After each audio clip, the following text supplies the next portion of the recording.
Hello everyone, I'm Mr. Night Story, and welcome to tonight's journey toward peaceful sleep. If you're enjoying this content, I would be so grateful if you could take a moment to like this video. I'd also love to hear from you. Please feel free to share in the comments where you're watching from and what time it is there. Your kind support truly helps me continue creating these relaxing experiences for you. Now please make yourself comfortable as we gently begin tonight's journey to restful sleep. This happened during the autumn of 2023, just 14 months ago to be exact. I was 22 then, home from college for a long weekend, and my two younger sisters were enjoying their fall break from high school. Maya, 19, and Zoe, 17, had been glued to their phones and gaming consoles for the better part of 3 days straight. Our parents had grown increasingly frustrated with their lack of activity, especially given the unseasonably warm October weather that had graced our small town in northern Pennsylvania. I remember the exact moment everything changed. It was October 15th, a Saturday afternoon around 2:30 p.m. The sun was filtering through the autumn leaves in our backyard, casting dancing shadows on the wooden deck where I sat reading. Maya and Zoe were huddled together in the living room, controllers in hand, their voices rising in excitement and frustration as they battled through some online multiplayer game. "Girls!" Mom's voice cut through the house like a blade. "Turn those things off and get outside. It's gorgeous weather, and you're wasting it sitting in the dark like hermits." I watched through the sliding glass door as both of my sisters groaned dramatically. Maya, with her shoulder-length brown hair and stubborn streak, was the first to voice her displeasure. "Mom, we're in the middle of a tournament. We can't just quit now." "I don't care if you're in the middle of saving the world," Dad chimed in from the kitchen, his tone carrying that final authority we all knew better than to challenge. "Outside. Now. All three of you." I closed my book and stretched, actually grateful for the interruption. The story I'd been reading had grown tedious, and the fresh air felt inviting. Maya and Zoe, however, dragged themselves outside with all the enthusiasm of prisoners heading to execution. They slumped onto the back steps. Maya's arms crossed defiantly while Zoe picked at the peeling paint on the railing. "This is stupid," Maya muttered, loud enough for our parents to hear through the open windows. "We're not 5 years old anymore." "Then stop acting like it," I replied, settling beside them on the steps. The wooden boards creaked under our combined weight, a sound that had become as familiar as breathing in our childhood home. The backyard stretched out before us, a half-acre of grass bordered by towering oak and maple trees. Beyond that tree line lay the woods that had been our playground for years, dense, sprawling forest that seemed to go on forever. As children, we'd spent countless hours exploring those woods, building forts, and pretending we were adventurers in some far-off land. But as we'd grown older, the woods had become less magical and more forgotten. "I'm bored," Zoe announced, her voice carrying that particular whine that only teenagers can perfect. She was the youngest, with blonde hair that caught the afternoon light and green eyes that always seemed to be searching for something more exciting than whatever was right in front of her. Looking at my sisters' miserable faces, I felt a familiar protective urge. They were good kids, despite their current attitude, and I remembered what it felt like to be their age, caught between childhood and adulthood, frustrated by parents who seemed to have forgotten what it was like to be young. "You know what?" I said, standing up and brushing off my jeans. "Let's go for a walk in the woods. It's been ages since we've been back there." Maya looked up at me with skepticism. "Really?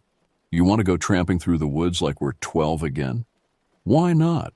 It beats sitting here sulking," I replied. "Besides, I bet there are things back there we never noticed before. We're older now, we might see it differently." The idea seemed to spark something in Zoe's eyes. She'd always been the most adventurous of us three, the one who'd push boundaries and suggest we venture just a little further than we should.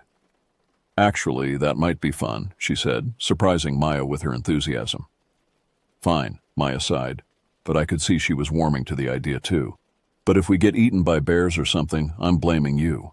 I laughed, remembering how we used to joke about bears when we were kids, despite the fact that there hadn't been a bear sighting in our county for over 30 years. "Deal. But first, let me tell Mom and Dad where we're going." I found them in the kitchen, Dad washing dishes while Mom sorted through mail. "We're going to walk through the woods for a while. I announced. Probably won't be gone more than an hour or two. Good, Mom said without looking up from the bills. Maybe some fresh air will improve their attitudes. Just stick to the marked trails, Dad added, his protective instincts showing. And take your phones in case you need to call. We will, I promised, though I knew cell service was spotty once you got deep into the woods. The trails Dad mentioned were old logging roads that crisscrossed the forest, wide enough for vehicles but gradually being reclaimed by nature. As we gathered at the edge of the backyard, I felt an unexpected thrill of anticipation. It had been at least 3 years since we'd ventured into those woods together, and I was curious to see how the familiar paths might have changed. The trees seemed taller, more imposing than I remembered, and the shadows between them appeared darker despite the bright afternoon sun. Ready? I asked, looking at my sisters. Maya had found a sturdy stick and was using it like a walking staff, striking a pose that was half explorer, half dramatic actress. Lead the way, wilderness guide. Zoe was already moving toward the tree line, her earlier boredom completely forgotten. Come on, slowpokes. Adventure awaits. As we crossed from the manicured grass of our backyard into the wild tangle of the forest floor, I couldn't shake the feeling that we were crossing more than just a physical boundary. The temperature dropped noticeably under the canopy of leaves, and the sounds of suburban life, distant traffic, neighbors' conversations, the hum of air conditioning units, faded into silence. The forest welcomed us with the rich, earthy scent of decomposing leaves and the soft crunch of our footsteps on the thick carpet of autumn debris. Shafts of golden sunlight pierced through the canopy above, creating a natural cathedral of light and shadow that stretched as far as we could see. The familiar path we'd taken countless times as children was narrower now, partially overgrown with thorny brambles and young saplings that had sprouted since our last visit. God, it's like a jungle in here, Maya commented, pushing aside a low-hanging branch that had caught in her hair. I don't remember it being this dense. That's because we were shorter then, I replied, ducking under the same branch. Everything seemed more open when we were kids. Zoe was already several yards ahead, her natural agility allowing her to navigate the obstacles with ease. She'd always been the athlete of the family, equally comfortable climbing trees or running track. You guys are so slow, she called back. At this rate, we'll never get anywhere interesting. The path wound deeper into the woods, following the gentle contours of the hillside. To our left, I could hear the distant sound of water trickling over rocks, probably Miller's Creek, which ran through this section of forest before emptying into the reservoir about 2 miles downstream. The sound was comforting, a reminder that we weren't as far from civilization as it sometimes felt. As we walked, conversation flowed easily between us. Maya talked about her senior year plans, her anxiety about college applications, and her complicated relationship with her boyfriend. Zoe regaled us with stories from her part-time job at the local movie theater, complete with dramatic reenactments of difficult customers and incompetent managers. I found myself sharing more than I usually did about my own college experiences, my uncertainties about the future, and my growing sense that adulthood was far more complex than I'd imagined. You know what I love about being out here? Zoe said during a lull in our conversation. It's like time stops. No phones buzzing, no social media, no pressure to be anywhere or do anything, just us and the trees. Very philosophical, Maya teased, but there was genuine warmth in her voice. Maybe we should do this more often. Maybe we should, I agreed, surprised by how much I was enjoying our impromptu adventure. The stress of college, work, and adult responsibilities seemed to fade with each step we took deeper into the forest. We'd been walking for about 20 minutes when Maya suddenly stopped and tilted her head, listening. Do you guys hear that? I paused, straining to pick out whatever she'd noticed. At first, all I could hear was the normal symphony of forest sounds. Birds calling, leaves rustling, the distant babble of the creek. But then I heard it too. A rhythmic tapping sound like someone hammering nails. Probably just a woodpecker, I suggested, though the sound seemed too regular, too deliberate to be made by a bird. Since when do woodpeckers work on weekends? Zoe joked, but I could see she was listening intently too. The sound continued for another minute or two, then abruptly stopped. We stood in the sudden silence, each of us unconsciously holding our breath. The absence of the noise was somehow more unsettling than the sound itself had been. "Okay, that was weird," Maya said finally. "Maybe there's construction going on somewhere," I offered, though I couldn't think of any development projects in this area. The woods were part of a state conservation area, protected from commercial development. "Or maybe it's coming from that old cabin," Zoe said casually, as if mentioning something we all knew about. Maya and I both turned to stare at her. "What cabin?" I asked. "The one up on Porter's Hill," Zoe replied, pointing through the trees toward a section of forest that rose steeply to our right. "I found it last summer when I was hiking with friends. It's not that far from here, maybe half a mile." I frowned, trying to remember if I'd ever heard about a cabin in these woods. "Are you sure? I've been hiking these trails for years, and I've never seen any cabin." "That's because it's off the main trail," Zoe explained. "You have to know where to look. Want to see it?" Maya and I exchanged glances. There was something in Zoe's tone, a mixture of excitement and something else I couldn't quite identify, that made me hesitate. "Is it safe?" Maya asked. "I mean, if someone lives there." "Nobody lives there," Zoe said quickly. "It's been empty for ages, the roof is half caved in, and there's no electricity or anything, it's just abandoned." The word abandoned hung in the air between us, carrying implications I wasn't sure I wanted to explore. But I could see the curiosity in both my sister's eyes, and I had to admit I was intrigued too. An abandoned cabin in the woods, it sounded like something out of a story. "How do you know it's abandoned?" I pressed. "Because I've been inside," Zoe said matter-of-factly. "Last summer, like I said. Me and Katie and Jess were hiking, and we found this old path that branches off from the main trail. We followed it, and there it was, just sitting there like it had been waiting for us." The way she described it made my skin crawl slightly, though I couldn't explain why. "And you went inside?" "Just for a few minutes. It was actually kind of cool. Old furniture covered in dust. Windows so dirty you could barely see through them. Like a time capsule or something." Maya seemed to be weighing the options. "How far is it?" "We told Mom and Dad we'd be back in a couple hours." "Not far at all," Zoe assured her. 30 minutes there, 30 minutes back. We'd still have plenty of time to explore."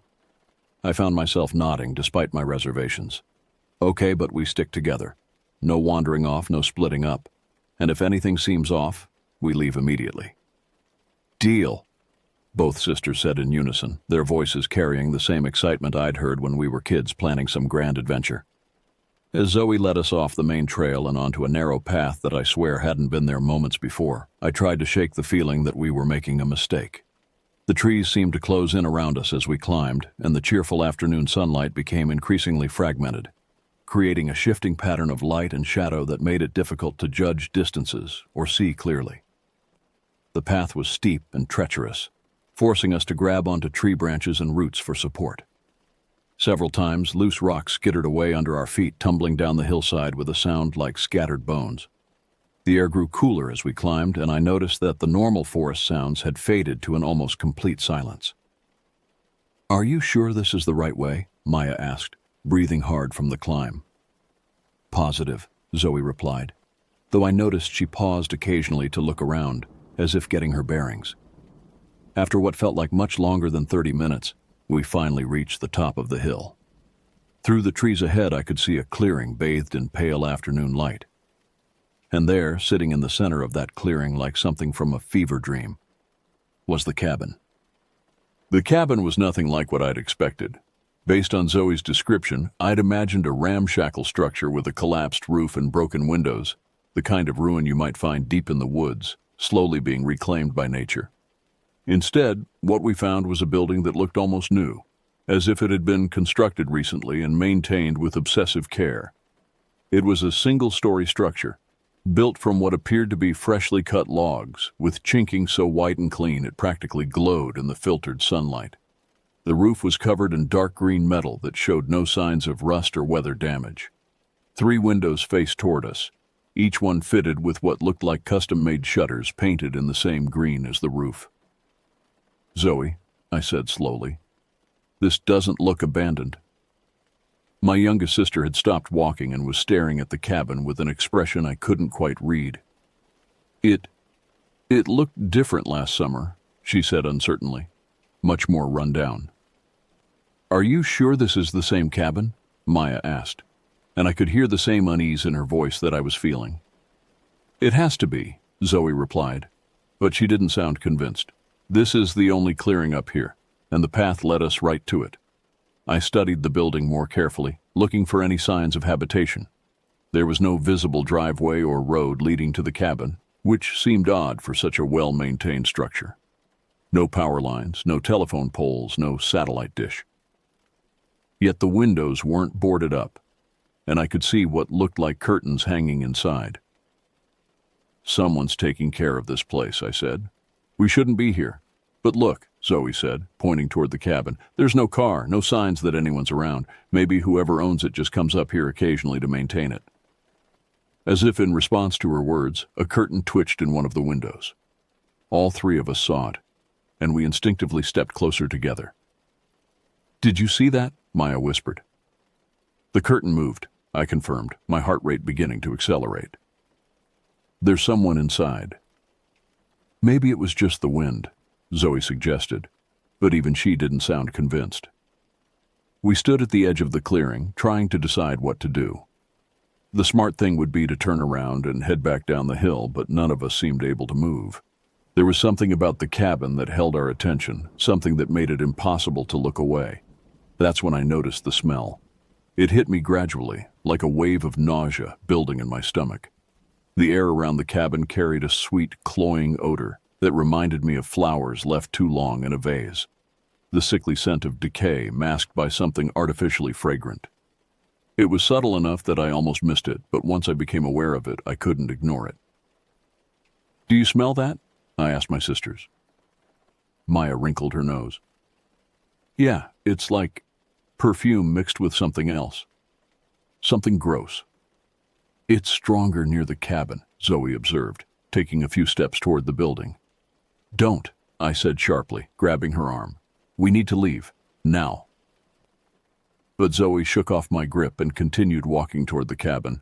Come on, don't be such a chicken. We've come this far. Zoe, get back here, Maya called, but our sister was already halfway across the clearing. I watched in growing alarm as Zoe approached the cabin. From our position at the tree line, I could see details that hadn't been visible before.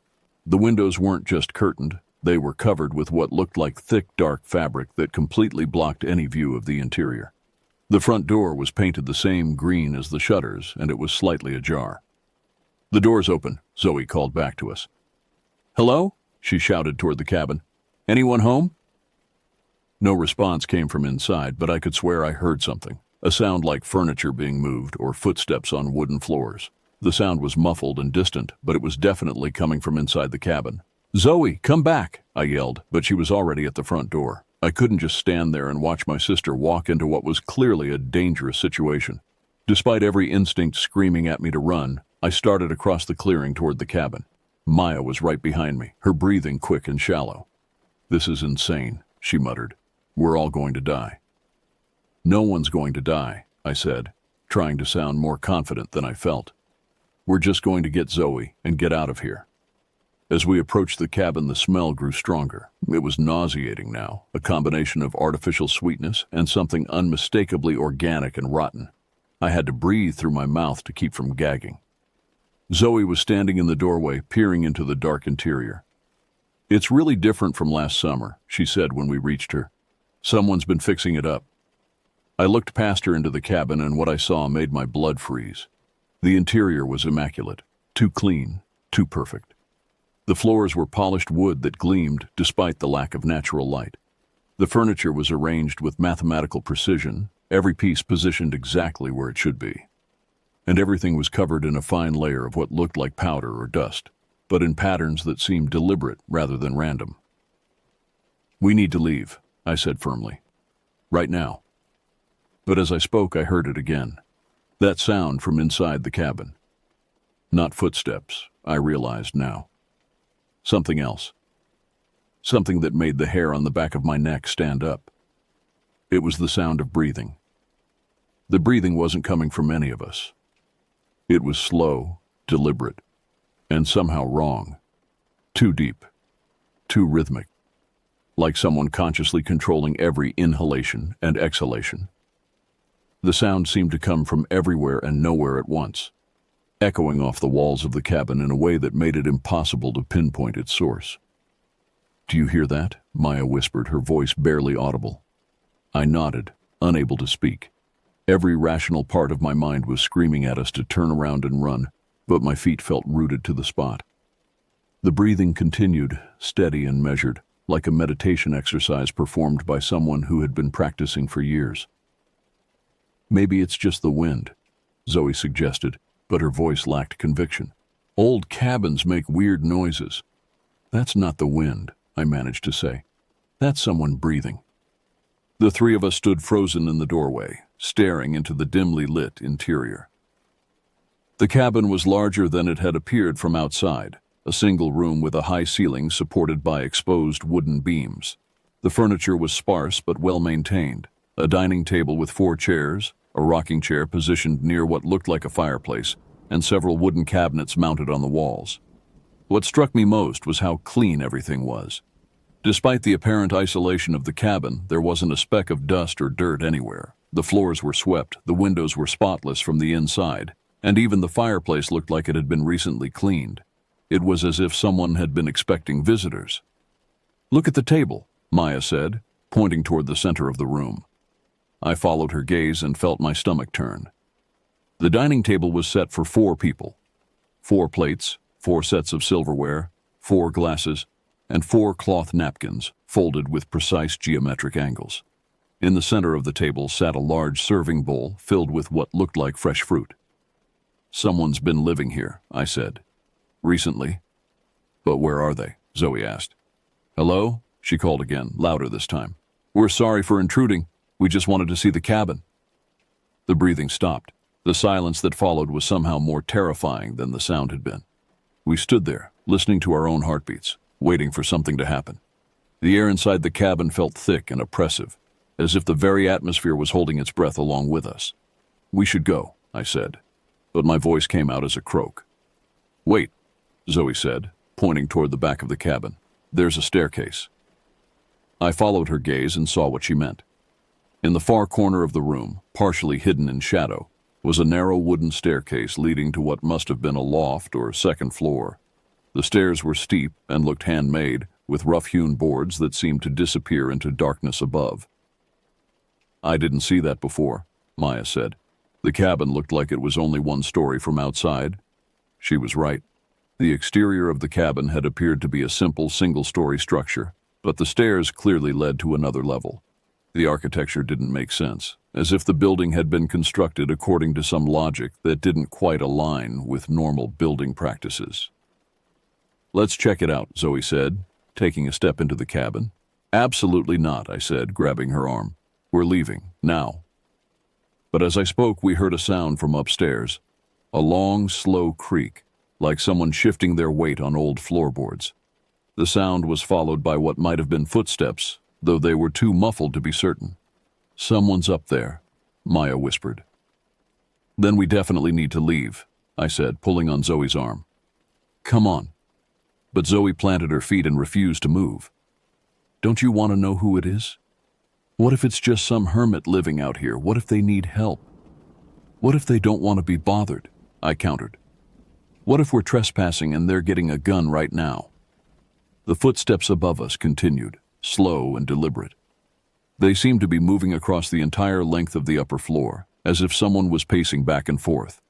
The sound was hypnotic in its regularity. Step, pause, step, pause, step, pause. "Hello?" Zoe called toward the staircase. "We're sorry for bothering you. We just wanted to see the cabin." The footsteps stopped immediately. In the silence that followed, I could hear my own pulse pounding in my ears. The air inside the cabin felt colder now, and I noticed that my breath was beginning to form small clouds in the frigid air. How had it gotten so cold so quickly? "We should introduce ourselves," Maya said suddenly, her voice sounding strange and distant. "It's the polite thing to do." I stared at her in disbelief. "Are you insane?" We need to get out of here.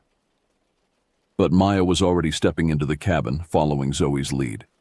Hello, she called. My name is Maya. These are my sisters. I watched in horror as both of my sisters walked fully into the cabin, leaving me standing alone in the doorway. The smart thing to do would be to run, to get back to the main trail and get help. But I couldn't abandon them. Despite my terror, I forced myself to follow them inside. The moment I crossed the threshold, I felt a change in the air pressure, as if I'd entered a sealed chamber. The smell was much stronger now. That sickly, sweet odor mixed with something else. Something that reminded me of old meat. I had to fight back the urge to vomit. Can you hear us? Zoe was saying, looking up toward the ceiling. We're not here to cause trouble. The response came immediately, a sound like furniture being dragged across the floor above us. It was loud and harsh, as if someone was moving something heavy without caring about the noise they made. The sound went on for nearly a minute, punctuated by what sounded like things being dropped or thrown. Maybe they're packing, Maya suggested, getting ready to leave. I was about to respond when I noticed something that made my words catch in my throat.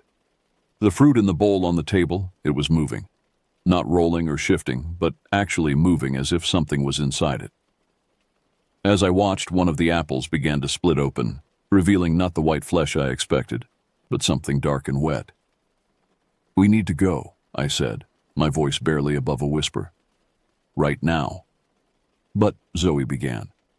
Now, I shouted, and the sound of my voice seemed to echo strangely in the confined space.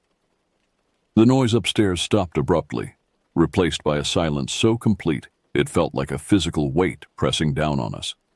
Then slowly, we heard the sound of footsteps on the stairs. Not the measured pacing we'd heard before, but something else. Something that didn't sound quite human. The footsteps coming down the stairs were all wrong. They were too heavy, too deliberate, and they didn't follow the rhythm of normal human walking. Instead, they came in sets of 3. Step, step, step, pause, step, step, step, pause. Each footfall landed with a wet, squelching sound that made my skin crawl. What is that? Maya whispered, her face pale in the dim light of the cabin. I didn't answer because I couldn't. My throat had closed up with fear, and all I could do was stare at the dark staircase where something was slowly making its way down toward us.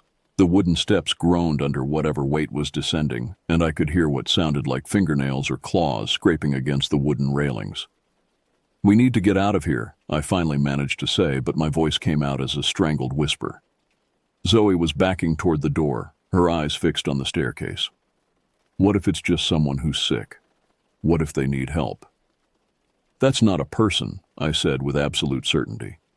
I couldn't explain how I knew, but every instinct in my body was screaming that whatever was coming down those stairs was not human. The footsteps paused about halfway down the staircase. In the silence that followed, I could hear that breathing again, slow, deliberate, but now with a wet, rasping quality that made my stomach turn. It sounded like someone trying to breathe through liquid. Hello? Maya called out, her voice shaking. Are you okay? Do you need help? The breathing stopped.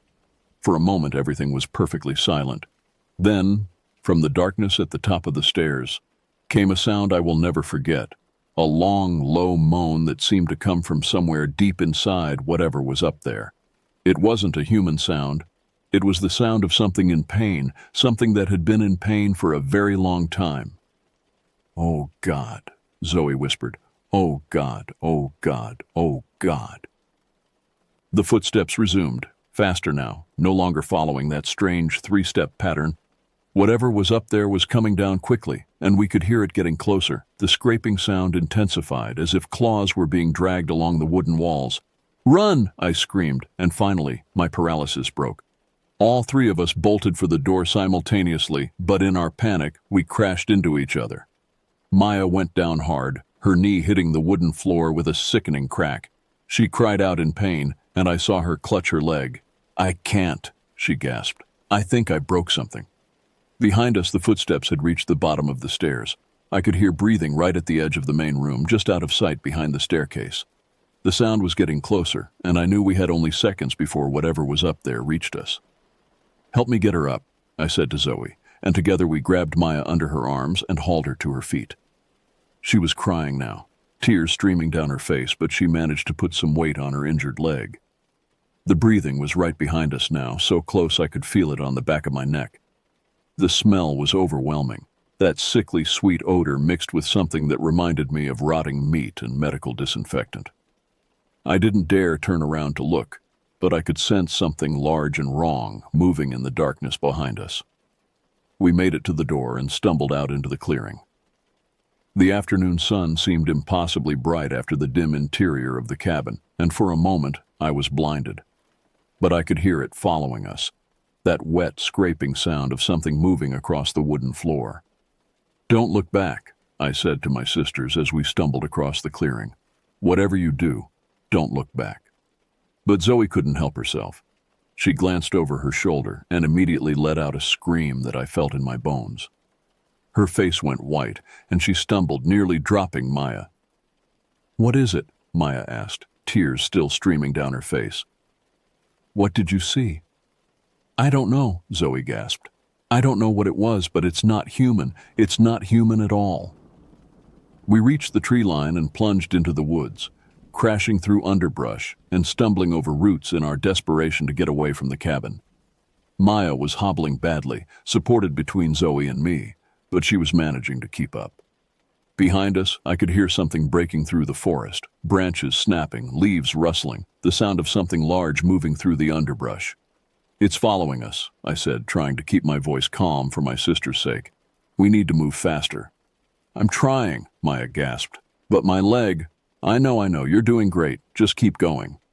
We stumbled down the hill, following what I hoped was the same path we'd taken up. The forest seemed different now, darker, more menacing.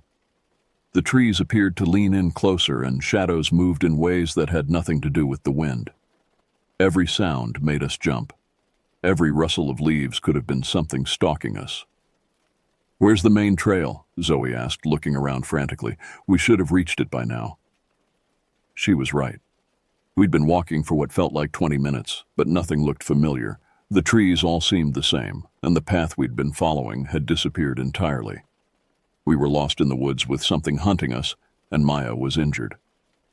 "We need to find the creek," I said, trying to remember the layout of the forest. "If we can find Miller's Creek, we can follow it back to the main trail." "Which way?" Maya asked, her voice tight with pain and fear. I listened carefully, trying to pick out the sound of running water over our own labored breathing and the general sounds of the forest.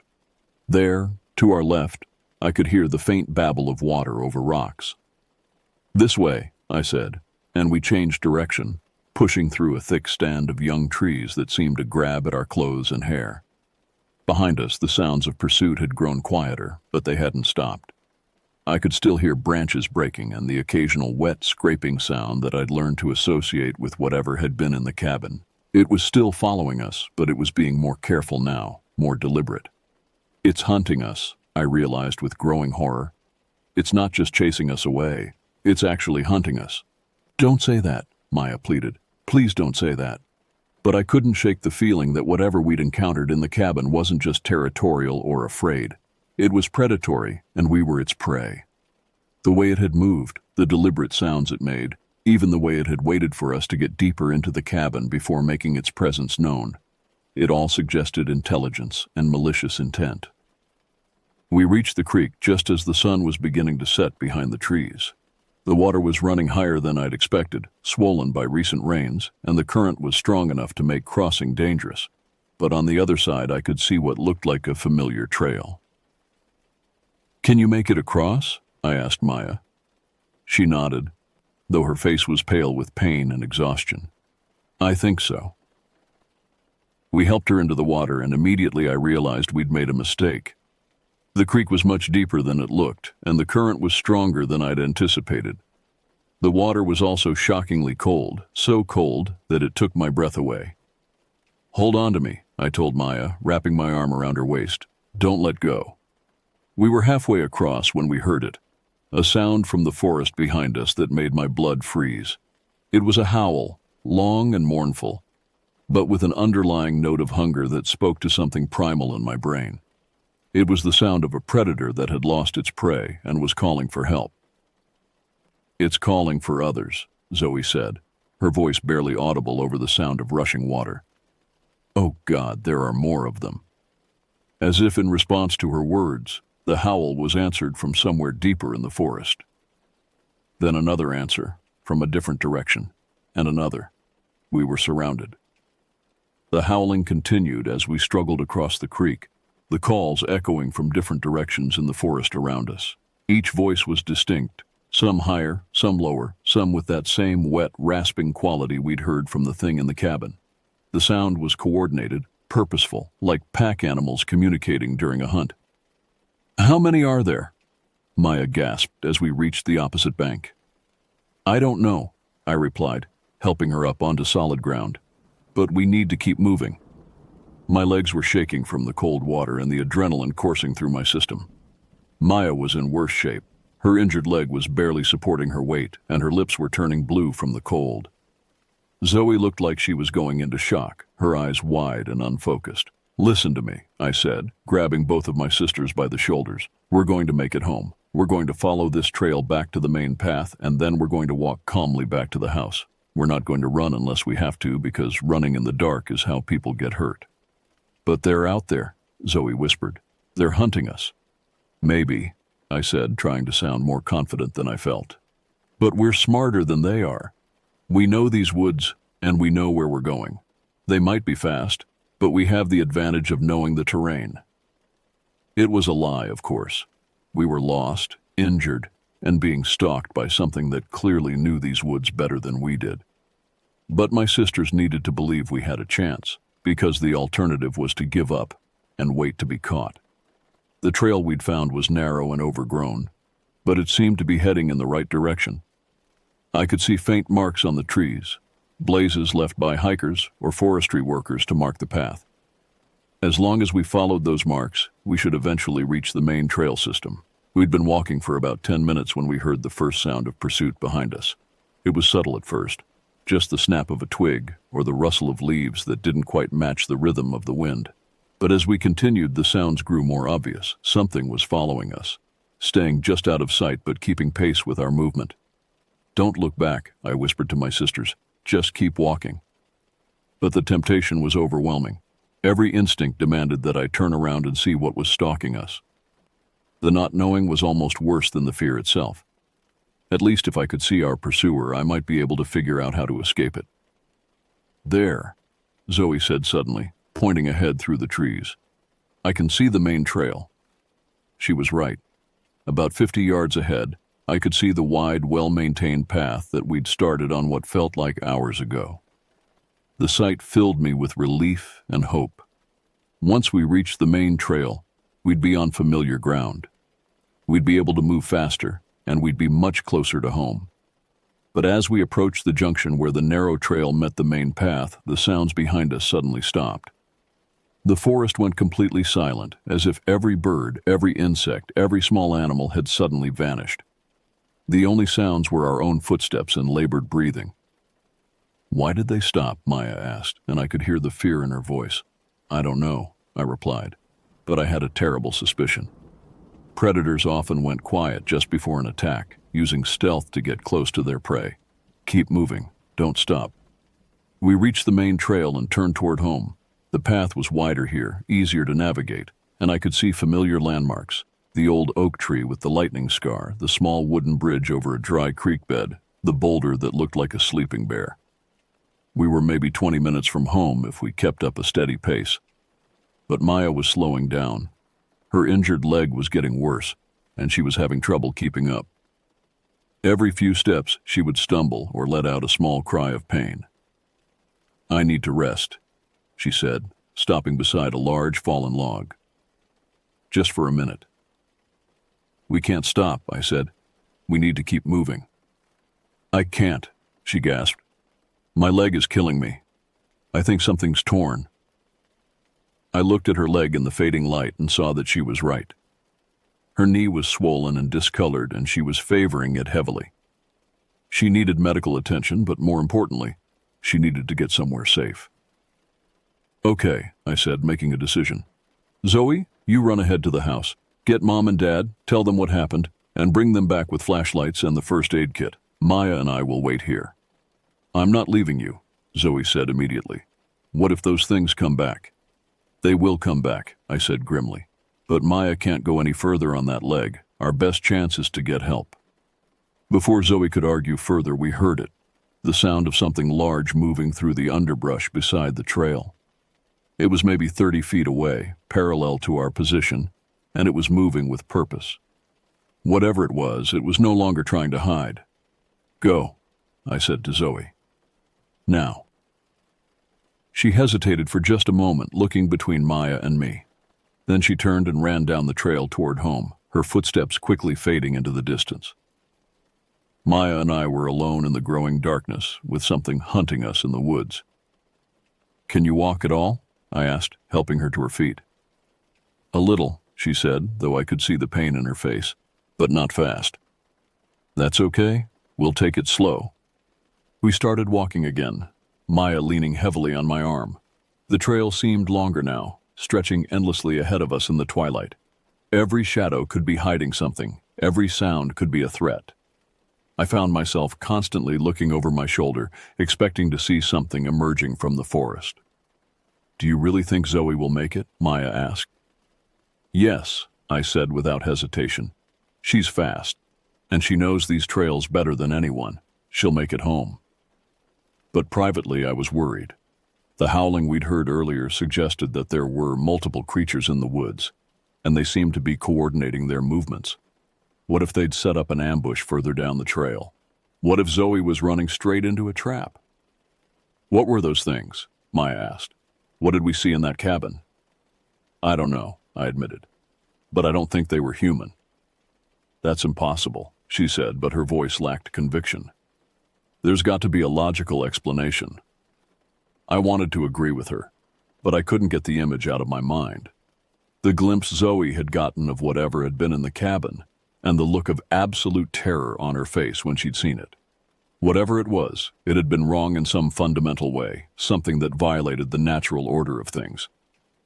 We were maybe 10 minutes from home when we heard them again, the howling, but closer now, much closer. The calls were coming from multiple directions, and they sounded hungry. They're surrounding us, Maya said, her voice barely above a whisper. Maybe, I said, but I could hear the fear in my own voice. Or maybe they're just trying to scare us. It's working, she replied. The howling continued for several minutes, the calls echoing through the forest like some kind of primitive communication. Then, as suddenly as it had started, it stopped. The silence that followed was somehow more terrifying than the noise had been. Why did they stop? Maya asked. I didn't answer, because I'd just realized something that made my blood run cold. The howling had stopped because they were done communicating. They'd finished coordinating their attack, and now they were moving in for the kill. In the growing darkness ahead of us, I could see shapes moving between the trees. They were large, much larger than any animal that should have been in these woods, and they moved with an unsettling combination of stealth and purpose. We were outnumbered, outmatched, and running out of time. Maya, I said quietly, when I say run, I want you to run as fast as you can toward the house. Don't look back, don't stop, just run. I can't run, she protested. My leg. You can, I said firmly. You have to, because if you don't, we're both going to die out here. The shapes in the forest were getting closer, and I could hear the soft sound of footsteps on the trail ahead of us. We were trapped, with nowhere to go and no way to fight back. That's when I heard the most beautiful sound in the world. Voices calling our names from somewhere ahead on the trail. Dad's voice and Mom's and several others I recognized from our neighborhood. Zoe had made it home, and she'd brought help. Here, I shouted as loudly as I could. We're here! The response was immediate, flashlight beams cutting through the darkness, voices calling back, the sound of people running toward us. The shapes in the forest hesitated, then began to retreat, melting back into the shadows like they'd never been there at all.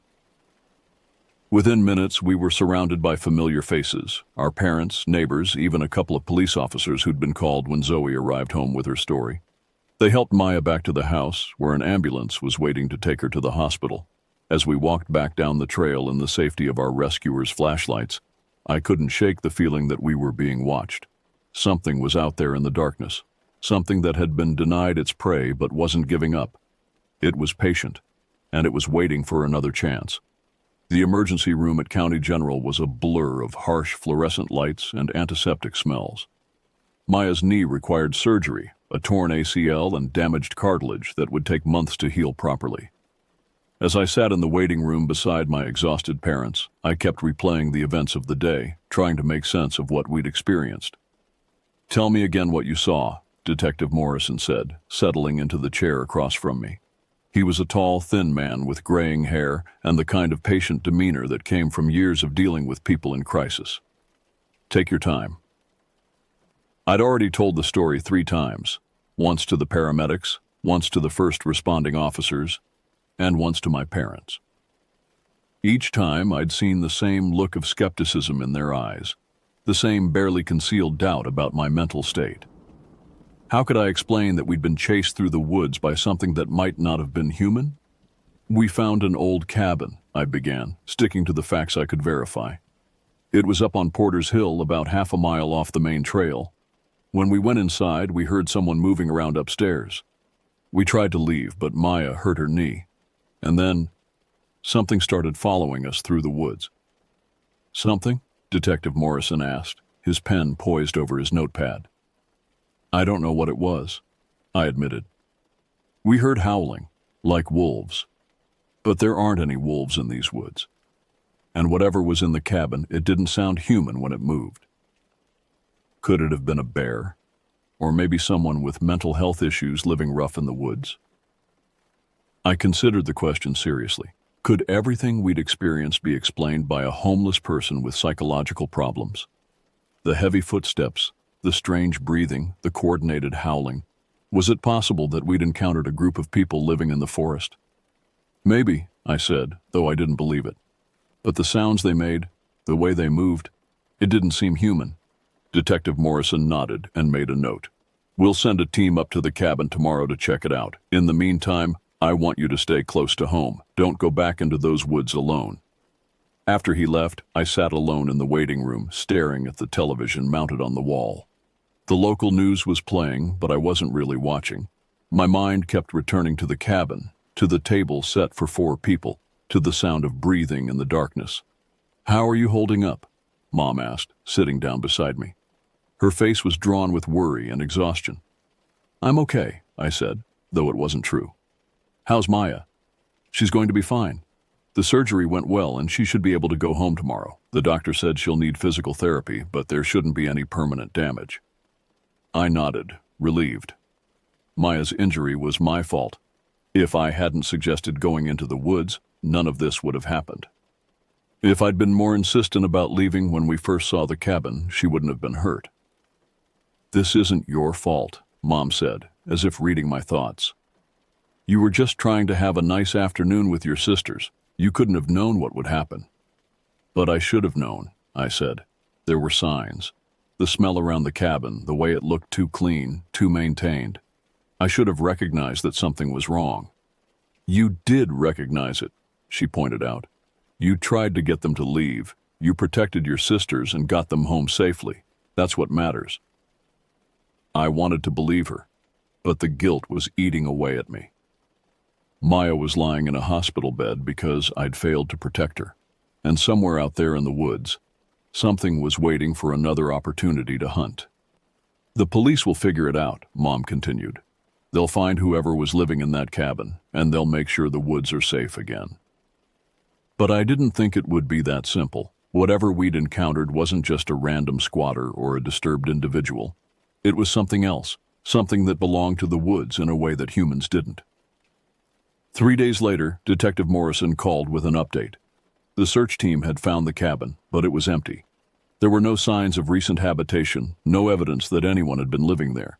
The furniture was covered in dust, the windows were boarded up, and the building appeared to have been abandoned for years.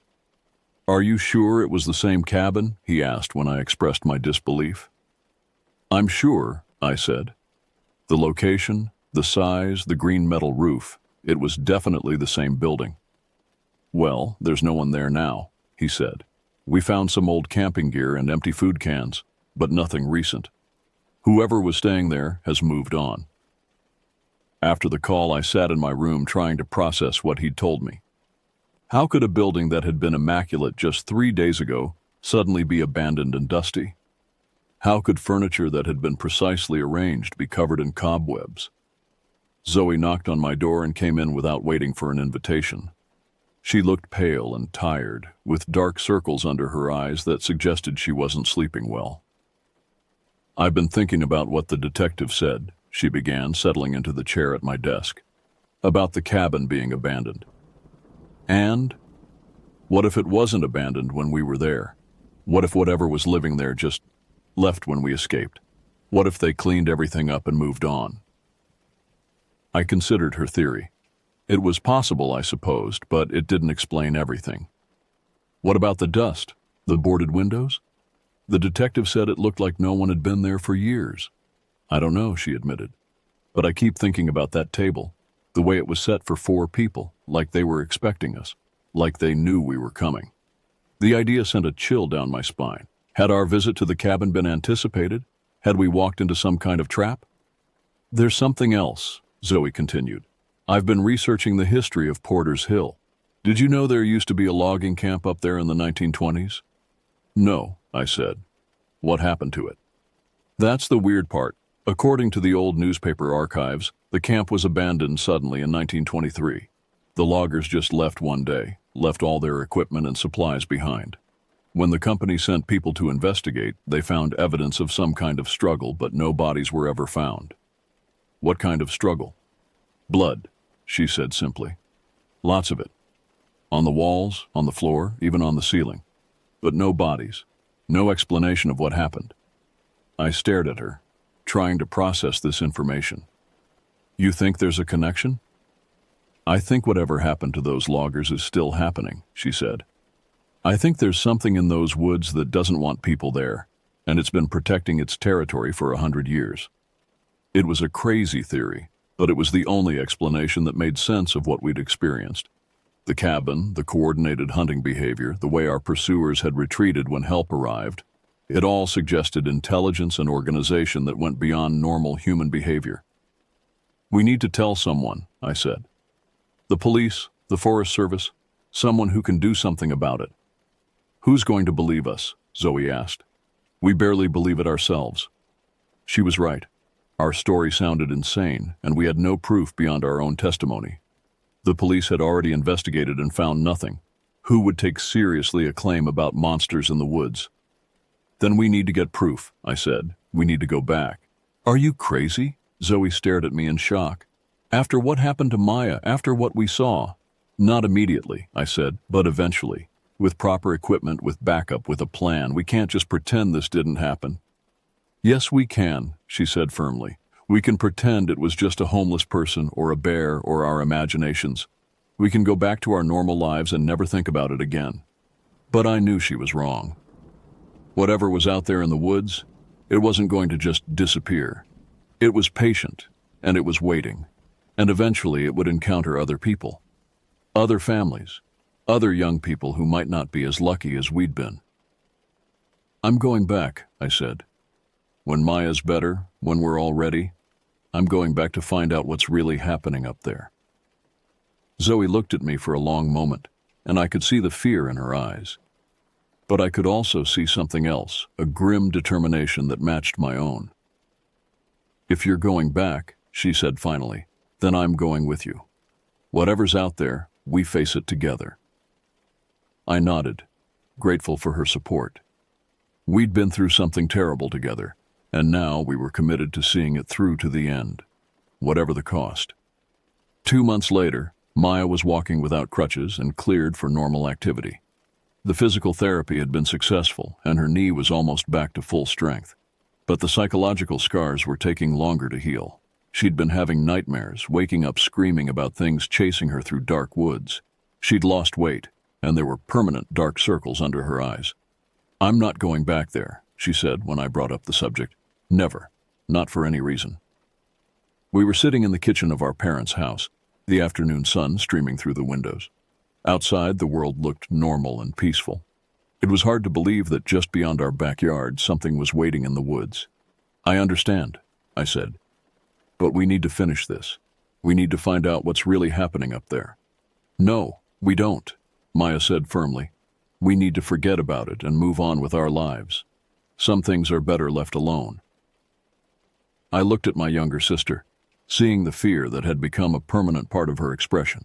The Maya who had climbed trees and explored caves without a second thought was gone, replaced by someone who jumped at shadows and refused to go outside after dark. What if it happens to someone else? I asked. What if another family goes hiking in those woods and encounters the same thing? What if they're not as lucky as we were? That's not our responsibility, she said. But I could see the doubt in her eyes. Isn't it? I pressed. We're the only ones who know what's out there. We're the only ones who can warn people. We already tried warning people, she pointed out. The police investigated and found nothing. No one believes us. Because we don't have proof, I said. But we can get proof. We can go back with cameras, with recording equipment, with proper documentation. We can make people believe us. Maya stared at me for a long moment, and I could see the internal struggle playing out on her face. Part of her wanted to forget the whole thing, to pretend it had never happened. But another part of her, the part that had been changed by our experience, knew that ignoring the problem wouldn't make it go away. What exactly are you proposing? She asked finally. A return expedition, I said, properly planned, properly equipped. We go back to the cabin, we document everything we find, and we get the evidence we need to prove what's happening up there. And if those things are still there, if they try to hunt us again, then we'll be ready for them, I said with more confidence than I felt. We'll have weapons, communications equipment, multiple escape routes. We won't be caught off guard again. Zoe had been quiet throughout our conversation, but now she spoke up. I've been doing more research, she said, about the history of those woods, about other disappearances. What kind of disappearances? I asked. Hikers, mostly. Campers. People who went into the woods and never came out. It's been happening for decades, but the cases are spread out over time and never connected to each other. She pulled out a folder filled with printouts and newspaper clippings. Look at this, she said, spreading the papers across the kitchen table. 1987, 2 college students go missing during a camping trip. 1993, a family of 4 vanishes while hiking. 2001, a wildlife photographer doesn't return from a solo expedition. 2009, a group of hunters disappears without a trace. I studied the documents, looking for patterns. They all went missing in the same general area, I observed, within a few miles of Porter's Hill. Exactly, Zoe said. And in every case, the search and rescue teams found no trace of the missing people, no bodies, no equipment, no signs of struggle. It's like they just vanished into thin air. Or were taken by something that knew how to clean up after itself, I said grimly. Maya was reading over the newspaper clippings, her face growing paler with each article. All these people, she whispered, all these families. 23 people over the past 40 years, Zoe said, that we know of. There could be more cases that weren't reported or weren't connected to the woods. We have to do something, Maya said, and I could see that the evidence had convinced her. We can't let this continue. So you'll come with us? I asked. She nodded slowly. I'll come. But we do this right. We plan everything, we bring back up, and we have multiple exit strategies. I'm not going through that again. Over the next 2 weeks, we planned our return expedition with military precision. We studied topographical maps of the area, identified multiple routes to and from the cabin, and established rendezvous points in case we got separated. We purchased camping gear, first aid supplies, and emergency communication equipment. The question of weapons was more complicated. None of us had experience with firearms, and we weren't sure what we'd be facing. In the end, we settled on pepper spray, tasers, and a flare gun that could serve as both a weapon and a signal device. Remember, I said as we prepared to leave, we're not going there to fight. We're going there to observe, document, and get out. If we encounter anything hostile, we retreat immediately. What if retreat isn't an option? Maya asked. Then we use whatever means necessary to survive, I said. But let's hope it doesn't come to that. We told our parents we were going camping at a state park about 50 miles away. It was a lie, but a necessary one. They would never have let us go if they knew the truth, and we couldn't risk them trying to stop us. The hike to Porter's Hill felt different this time. We were more alert, more cautious, constantly scanning the trees for any sign of danger. The woods seemed quieter than usual, as if the normal sounds of wildlife had been muted by some unseen presence. "Are you getting that smell again?" Zoe asked as we climbed the hill toward the cabin. I sniffed the air and immediately regretted it. The sickly sweet odor was there, faint but unmistakable. It was the same smell we'd encountered months ago, the scent of artificial sweetness mixed with decay. "It's getting stronger," Maya observed, her voice tight with tension. We reached the clearing where the cabin sat, and immediately I knew something was wrong. The building looked exactly as it had during our first visit. Well-maintained, recently cleaned, with that unnaturally perfect appearance that had seemed so suspicious. "The police said it was abandoned," I said quietly. "Covered in dust, boarded up." "Well, it's not abandoned now," Zoe replied, pointing to the windows. "Look, there are lights on inside." She was right. A warm, yellow glow was visible through the cabin's windows, as if someone had lit oil lamps or candles. The front door was slightly ajar, just as it had been during our first visit. "They're expecting us," Maya whispered, "just like before." I pulled out my digital camera and started taking pictures, documenting everything we could see.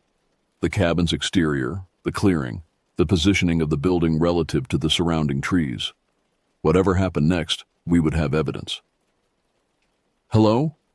I called toward the cabin, my voice echoing across the clearing. "We're here to talk. We're not here to cause trouble." The response was immediate, the sound of movement from inside the cabin, followed by that familiar wet scraping noise we'd heard before. Then, from the darkened windows of the upper floor, we heard the breathing. Slow, deliberate, and unmistakably non-human. "They're here," Maya said, her voice barely audible. "They're waiting for us." As if in response to her words, shapes began to emerge from the forest around the clearing. Large, indistinct forms that moved with predatory grace, positioning themselves between us and the various escape routes we'd identified. We were surrounded again, but this time we were ready. "Document everything," I said, continuing to take pictures. "Whatever happens, we need evidence." The shapes in the forest were getting closer, and I could see details now that made my blood run cold. They were humanoid in general shape, but wrong in every specific detail. Too tall, too thin, moving in ways that suggested joints in places where joints shouldn't be. Their skin was pale, almost translucent, and their eyes reflected the afternoon sunlight like mirrors. "Oh, God," Zoe whispered, filming with her video camera. "What are they?" Before I could answer, the door of the cabin swung open completely, and something emerged that defied every rational explanation I could think of. It was vaguely human in shape, but stretched and distorted like a reflection in a funhouse mirror. Its limbs were too long, its fingers ended in what looked like claws, and its face was a nightmare of angles and shadows that my mind couldn't quite process. "Run," I said, but my voice came out as a whisper. The thing from the cabin took a step toward us, and I finally understood what we were facing. These weren't animals, or disturbed humans, or anything that belonged to the natural world. They were something else entirely, something that had been waiting in these woods for far longer than any of us had imagined. "Run!" I screamed, and this time my voice carried. But as we turned to flee, I realized that this time would be different. This time they weren't going to let us escape. This time they were going to finish what they'd started. The hunt was on, and we were the prey.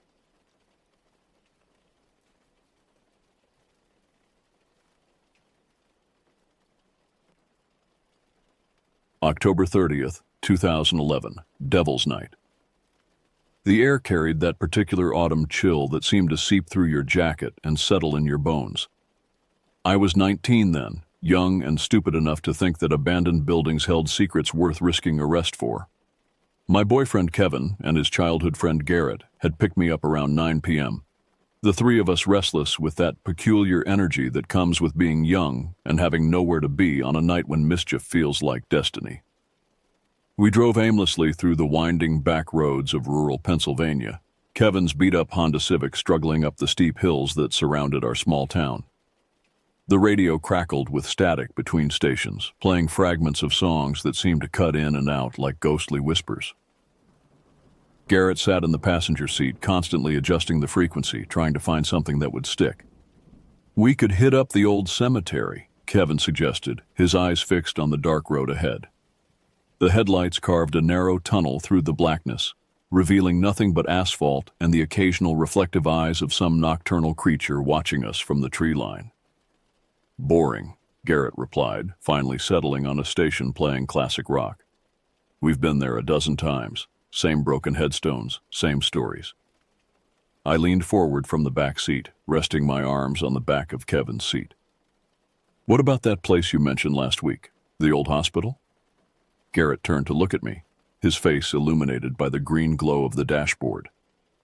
"Waverly Sanitarium. That place is intense, like seriously messed up history." "Perfect," I said, feeling that familiar thrill that came with the promise of something genuinely terrifying. "What's the story?" Kevin glanced at me in the rearview mirror. "Built in the 1920s for tuberculosis patients. Back then, TB was basically a death sentence. They'd bring people there to die, essentially. Families would drop off their loved ones and never see them again." "Gets worse," Garrett added, pulling out his phone to check the GPS. "After they found a cure for TB, the state converted it into a mental hospital in the 50s. You know how they treated mental patients back then. Electroshock therapy, ice baths, lobotomies, the works." A knot formed in my stomach, equal parts excitement and dread. "When did it close?" 1982, Kevin said, taking a sharp turn that sent us deeper into the mountains. "Budget cuts. They just emptied it out. Left everything behind." The thought of all that suffering, all those deaths, contained within one building was both horrifying and irresistible. I'd always been drawn to places where tragedy had occurred, as if I could somehow feel the echoes of past anguish in the walls themselves. It was a morbid fascination that I couldn't explain. But on Devil's Night, it felt like the most natural thing in the world. "How far is it?" I asked. 20 minutes, Garrett replied, typing the address into his phone. "Fair warning, though, this isn't like the other places we've been. People who've been inside, they don't usually want to go back." Kevin nodded grimly. "My cousin went there last Halloween with some friends. Came back white as a sheet, wouldn't talk about what happened for weeks." "What did he finally tell you?" "That some places are abandoned for good reason." The town of Cresson appeared suddenly, emerging from the darkness like something from a half-remembered nightmare.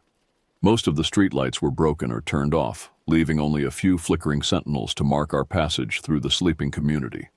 The few businesses that remained open cast sickly yellow light onto empty sidewalks. Kevin pulled into the parking lot of Murphy's Tavern, a dive bar that looked like it had been serving the same customers since the 1970s.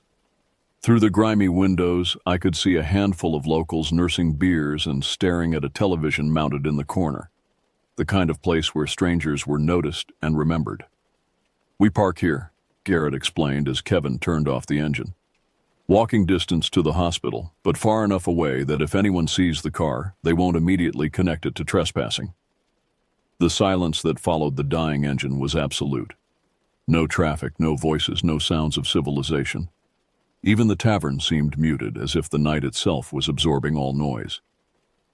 We climbed out of the car and immediately I felt it, that overwhelming sense of wrongness that sometimes hits you in certain places. It wasn't just the typical nervousness of doing something illegal. This was deeper, more primal. Every instinct I had was telling me to get back in the car and leave. "You feel that?" I asked, pulling my jacket tighter around myself. Kevin nodded, checking his flashlight. "Yeah, place has a reputation for that. People say you can feel it from a mile away." Garrett had produced a second flashlight and was testing the beam. "Electromagnetic interference, old buildings, lots of metal, underground electrical systems, creates weird sensations." His explanation sounded reasonable, scientific, but it didn't make the feeling go away. If anything, it intensified as we began walking down the dark street toward the hospital grounds. The few streetlights we passed flickered erratically, as if struggling to stay on. After 10 minutes of walking, we reached the edge of the hospital property. A chain-link fence, partially collapsed and overgrown with dead vegetation, marked the boundary. Beyond it, the massive structure of Waverly Sanitarium loomed against the star-filled sky. Even in the darkness, the building was imposing. 4 stories of dark brick and Gothic architecture, with a central tower that stretched even higher into the night. Dozens of windows, most broken, stared down at us like dead eyes. The few that still held glass reflected our flashlight beams back at us in fragmented patterns. "God," I whispered, unable to keep the awe from my voice. "How many people died in there?" "Records show about 8,000 TB patients over 30 years, Garrett said, consulting his phone again. Nobody kept accurate records of the mental hospital years, but estimates put it around 3,000 more. 11,000 deaths, 11,000 people who had come here seeking help and found only suffering and death." The weight of that number settled over me like a heavy blanket. Kevin found a gap in the fence where someone had cut the chain link years earlier. We squeezed through one by one, officially entering the hospital grounds. The moment my feet touched the property, that sense of wrongness intensified tenfold. The grounds themselves were a maze of overgrown weeds, fallen trees, and crumbling concrete walkways. Scattered throughout were smaller buildings, what looked like maintenance sheds, a power plant, and something that might have been staff housing. But our eyes were drawn inevitably to the main building. As we approached, details became visible that made my stomach clench. Graffiti covered much of the lower walls, not just typical spray paint tags, but disturbing images and words that spoke of violence and desperation. Some windows on the ground floor had been boarded up, but many of the boards had rotted away or been torn down by previous trespassers. "Look at the windows on the 3rd floor, Kevin said, pointing upward. I followed his gaze and saw them, metal bars covering every window on what must have been the psychiatric ward. Even from the ground, I could see scratch marks in the concrete around the windows, as if desperate fingers had clawed at the stone trying to escape. We circled around to the back of the building, looking for our way inside. The rear of the hospital was even more forbidding than the front. A loading dock, probably used for bringing in supplies and removing bodies, gaped open like a wound. But the doors were sealed with newer boards and heavy chains. "Here," Garrett called from beneath a ground floor window. He had found a section where the plywood covering had come loose, creating a gap just large enough for a person to squeeze through. Kevin went first, his flashlight beam disappearing into the darkness beyond the window. His voice echoed strangely as he called back to us. "It's clear, some kind of waiting room." I went next, swinging my legs through the opening and dropping down into the unknown.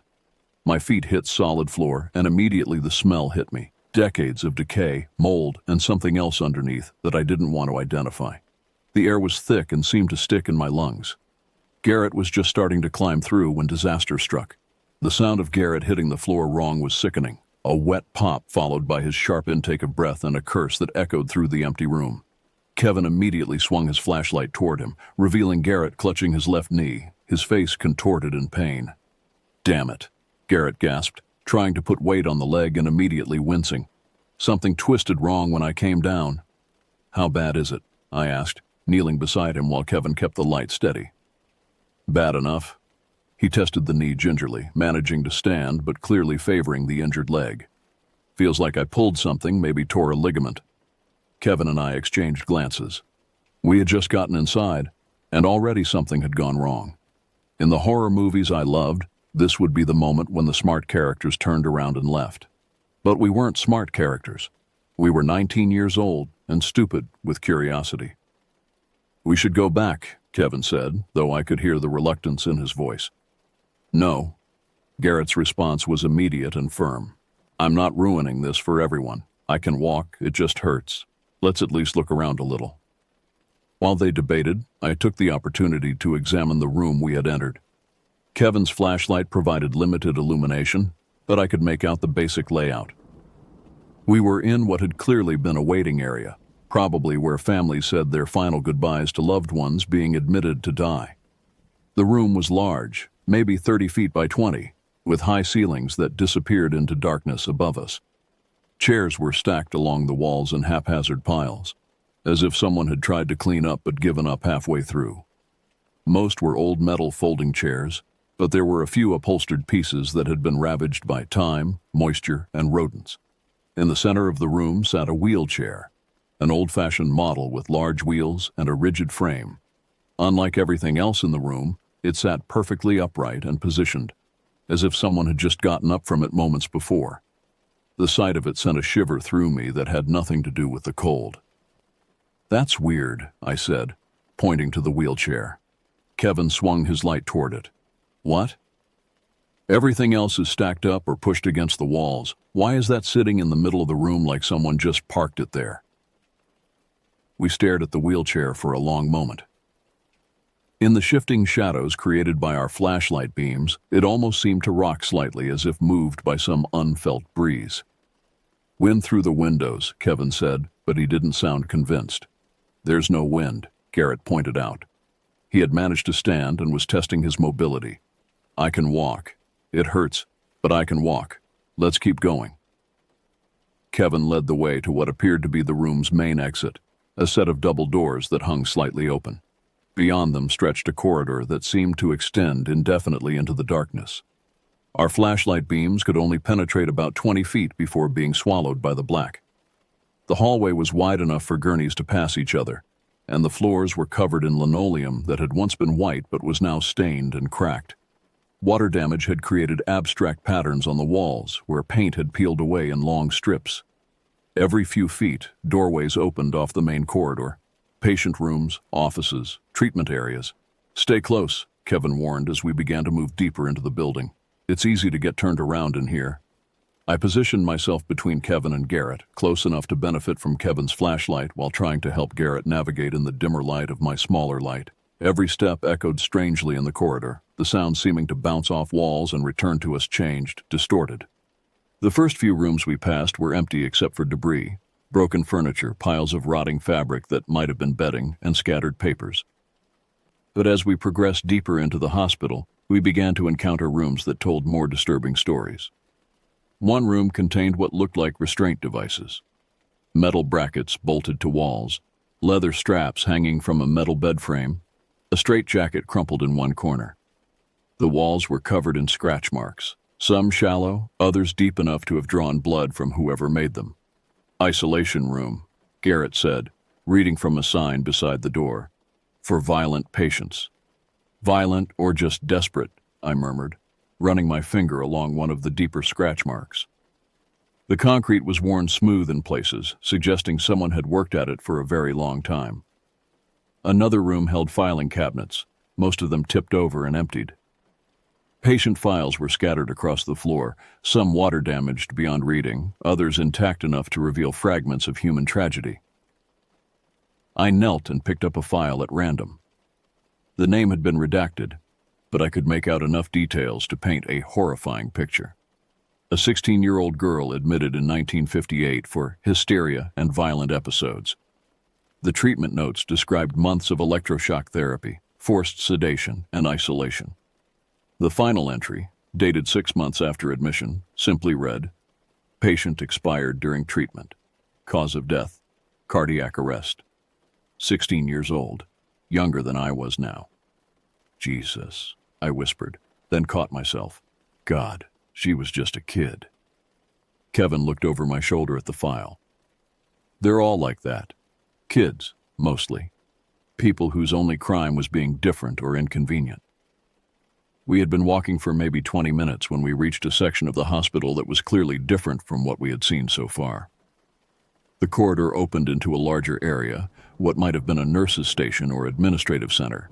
Desks were overturned, filing cabinets emptied, and paper scattered everywhere like fallen leaves. But unlike the other rooms, this area showed signs of deliberate destruction. Burn marks scorched the floor in several places, and piles of ash suggested that someone had tried to destroy evidence of what had happened here. "They tried to burn the records," Garrett observed, poking at one of the ash piles with his good foot. "Probably when they closed the place down." "Why would they do that?" I asked, though I suspected I already knew the answer. To hide what they did to people, Kevin replied grimly. Some of these treatment methods, they weren't just ineffective, they were torture. I began examining the files that had survived the attempted burning. Most were water damaged or partially charred, but enough remained readable to piece together a horrifying picture of life in Waverly Sanitarium during its years as a mental hospital. One file described hydrotherapy treatments that involved forcing patients into ice-cold baths for hours at a time. Another detailed lobotomy procedures performed on patients as young as 14. A third documented experimental drug trials that had killed 6 patients in a single month. But it was the photographs that really got to me. Tucked into the back of one file folder were a series of black and white photographs that showed the hospital during its operational years. Patients strapped to beds, their eyes vacant with medication or terror. Treatment rooms with equipment that looked more like torture devices than medical instruments. And the staff, doctors and nurses who looked at their patients not with compassion but with the cold detachment of people studying lab rats. One photograph showed what appeared to be a group therapy session, but the patients were all wearing straitjackets and most had visible injuries. Black eyes, split lips, bandaged heads. The caption on the back read, Behavioral Modification Session, October 1961. Look at this, I called to the others, holding up another photograph. This one showed the basement level of the hospital. Rows of beds filled a long, low-ceilinged room. But these weren't treatment beds. They were more like prison cots, close together and surrounded by bars. The caption read, Violent Patient Containment Area. There's a basement, Kevin said, studying the photo. We should check it out. Are you insane? Garrett asked. This place is horrifying enough above ground. But I found myself drawn to the idea. If the upper floors had been this disturbing, what secrets lay below? What had they hidden in the basement that couldn't be done in the rooms above? As I was putting the photographs back in the file, my flashlight illuminated something else scattered among the papers. Personal items that had belonged to patients. A child's stuffed animal, moth-eaten and gray with age. A wedding ring, tarnished black. A leather diary with pages so fragmented I could only make out individual words. Help, home, please, God. The diary belonged to someone named Catherine. She had been admitted in 1959 at age 17 for manic episodes and inappropriate behavior. The few readable entries painted a picture of a frightened young woman who had been abandoned by her family and subjected to increasingly harsh treatments. I tried to tell Dr. Reynolds that the medicine makes me sick, one entry read, but he says I'm being difficult. They put me in the quiet room again yesterday. It's not quiet at all. There are sounds in the walls. Another entry, dated several weeks later. They did the electric treatment again today. I can't remember things anymore. I know I had a sister, but I can't remember her name. I think they're trying to make me forget who I am. The final entry, barely legible. Something is wrong here. People go to the basement and don't come back. I can hear them crying at night, but when I ask the nurses, they say nobody is crying. I think I'm next. If someone finds this, please tell my family I tried to come home. I closed the diary, my hands shaking. Catherine would have been about my age when she wrote those words. She had been someone's daughter, someone's sister, and she had died in this place, alone and terrified. We need to keep moving, Kevin said softly. He had been reading over my shoulder, and I could see that the files were affecting him too. This is getting too heavy. But as we prepared to leave the area, I noticed something else. Many of the surviving files mentioned the basement level, but always in vague terms. Patient transferred to lower level for intensive treatment. Experimental procedures conducted in sub-basement facility. Specialized containment protocols enacted. Whatever had happened in the basement of Waverly Sanitarium, the staff had been careful not to document it clearly, which only made me more curious about what we might find down there. We left the records area and continued deeper into the hospital, following signs that pointed toward the main treatment wing. This section of the building felt different from what we had seen so far, more clinical, more deliberately designed for suffering. The first room we entered contained equipment that made my blood run cold, metal tables with restraint straps, cabinets full of surgical instruments, many of them rusted but still recognizably sharp. And in one corner, a machine that looked like something from a science fiction movie, all wires and dials and metal plates. Electroshock therapy, Garrett said, limping over to examine the device. They'd strap patients down and run electrical current through their brains. The machine was connected to a metal headpiece that looked like a medieval torture device. Leather straps dangled from it, and I could see stains on the metal that I preferred not to think about. Nearby, a chart on the wall showed treatment schedules. Some patients were listed for daily sessions. Daily? I said, reading the chart. They did this to people every day? For weeks at a time, Kevin replied, examining a logbook that had been left open on a nearby table. Listen to this. Patient 347, day 12 of treatment. Subject continues to resist therapy, increasing voltage to maximum setting. Note, patient has suffered 3 seizures during today's session, but remains conscious. I turned away from the chart, feeling sick. But my flashlight beam fell on something even worse. A room filled with metal tubs, each one equipped with restraints and temperature controls. Ice bath therapy, Garrett explained. They'd force patients into freezing water for hours, sometimes days. The tubs were stained with rust and what looked like blood. Scratch marks around the edges showed where desperate fingers had clawed for escape. One tub still contained what looked like restraint chains, anchored to the bottom. But it was the next room that truly horrified me. This one contained what could only be described as cages, metal cells barely large enough for a person to sit upright.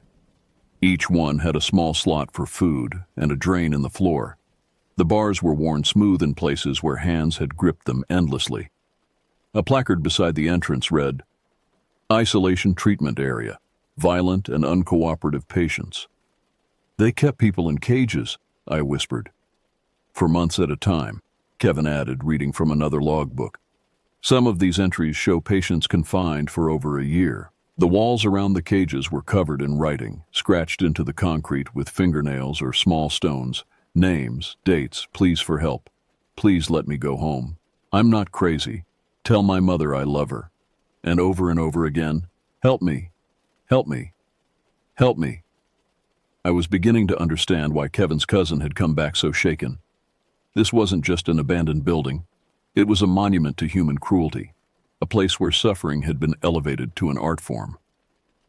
We left the treatment wing and found ourselves at a T intersection. To the left, signs pointed toward the cafeteria and kitchen areas.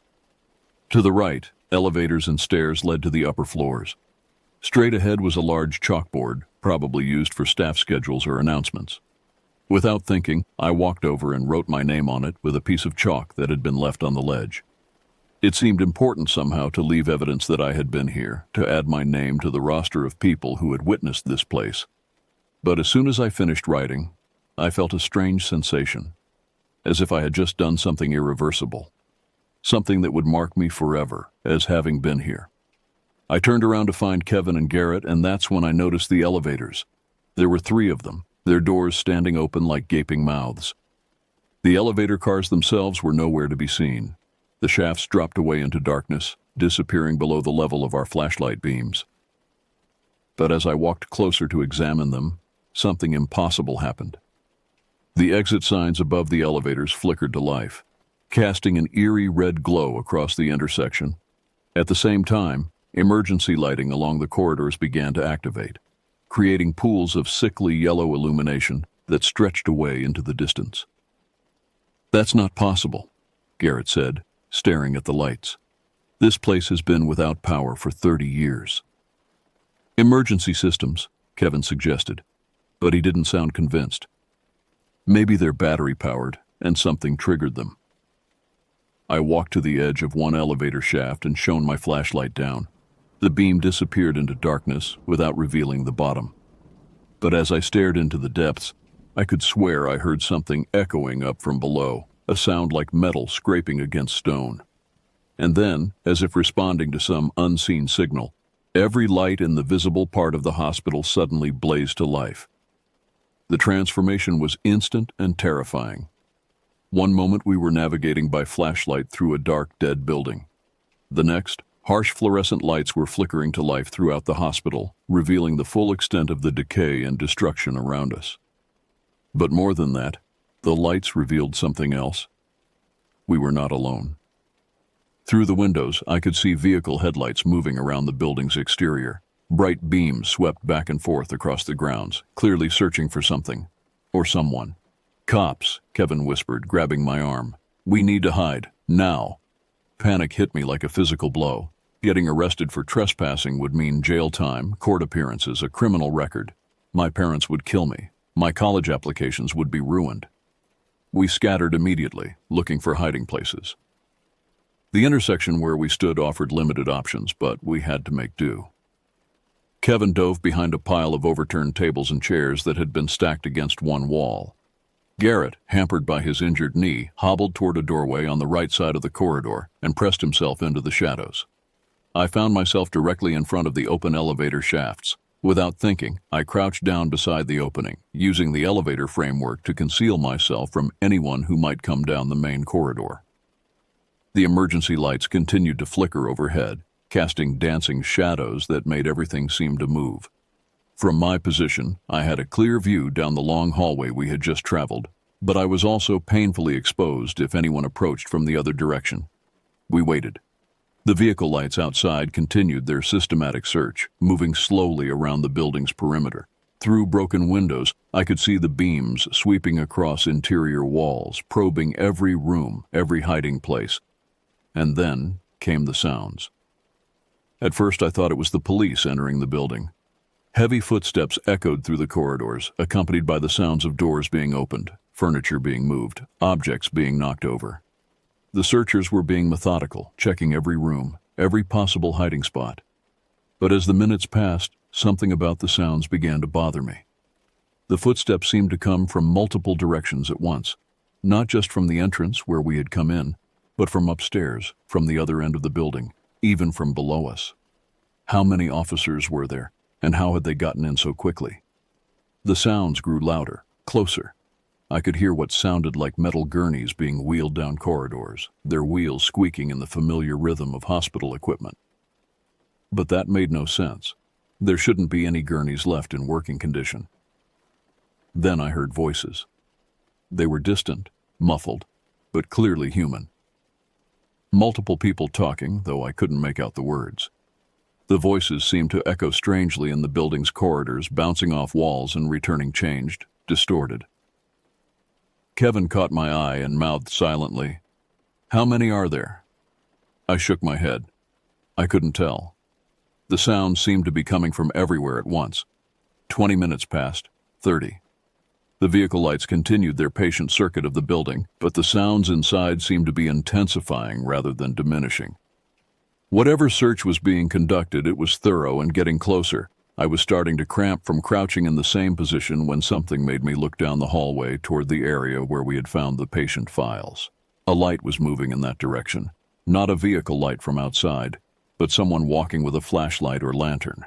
The beam bobbed with the rhythm of footsteps, getting steadily brighter as it approached our location. I held my breath, pressing myself further back into the shadows beside the elevator shaft. The light was close now, maybe 50 feet away. I could hear the footsteps clearly, a steady, measured pace that suggested someone who knew exactly where they were going. And then, as the light reached the intersection where we were hiding, I saw him. The figure that stepped into the intersection was impossible, but I saw it with my own eyes. He was dressed in a white coat that seemed to glow in the emergency lighting, not the casual lab coat of a modern doctor, but the formal, lengthy coat of an earlier era. The coat was pristine, showing no signs of the dust and decay that covered everything else in the building. Beneath the coat, he wore a dark suit and tie, perfectly pressed. His hair was neatly combed and parted, held in place with what looked like hair tonic. Everything about him belonged to the 1950s or 1960s, as if he had stepped directly out of one of the old hospital photographs. He carried an old-fashioned medical bag in one hand and what appeared to be a patient file in the other. His face was calm, professional, showing the kind of detached concern I had seen in the faces of the doctors in those horrifying photographs. But his eyes were completely black, not dark brown or deep blue, but black, as if the pupils had expanded to completely fill the iris, or as if there was simply nothing there at all.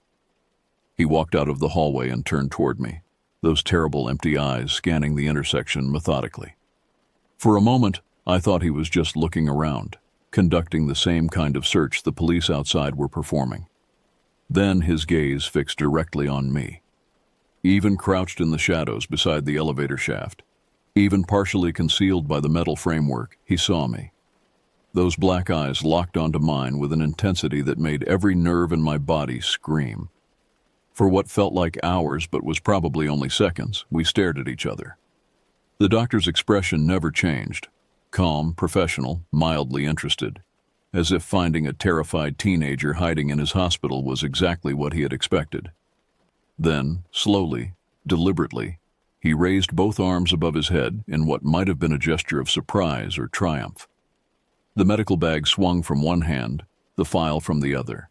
His mouth opened as if he was about to speak, or perhaps call out to someone. But instead of speaking, he simply turned and walked away, heading down the corridor toward the cafeteria area. His footsteps echoed normally, his white coat disappeared into the shadows, and within moments it was as if he had never been there at all, except for the smell he left behind, the sharp antiseptic odor of a working hospital, completely out of place in this tomb of decay and abandonment. I sat frozen in place, trying to process what I had just seen. My rational mind insisted it was impossible, a hallucination brought on by fear and the oppressive atmosphere of the place. But my eyes had seen him clearly, every detail sharp and unmistakable. After several minutes, I managed to whisper, "Did you guys see that?" Kevin's voice came back shaky. "See what?" "The doctor, the man in the white coat." "I didn't see anything," Garrett replied. "What doctor?" I described what I had witnessed, but even as I spoke, I could hear how insane it sounded. A doctor from the 1950s walking the halls of an abandoned hospital, making eye contact with me before disappearing into the darkness. "You're freaking yourself out," Kevin said, but his voice lacked conviction. "This place is getting to all of us." Maybe he was right. Maybe the combination of stress, fear, and the horrible history we had been learning about had created some kind of waking nightmare.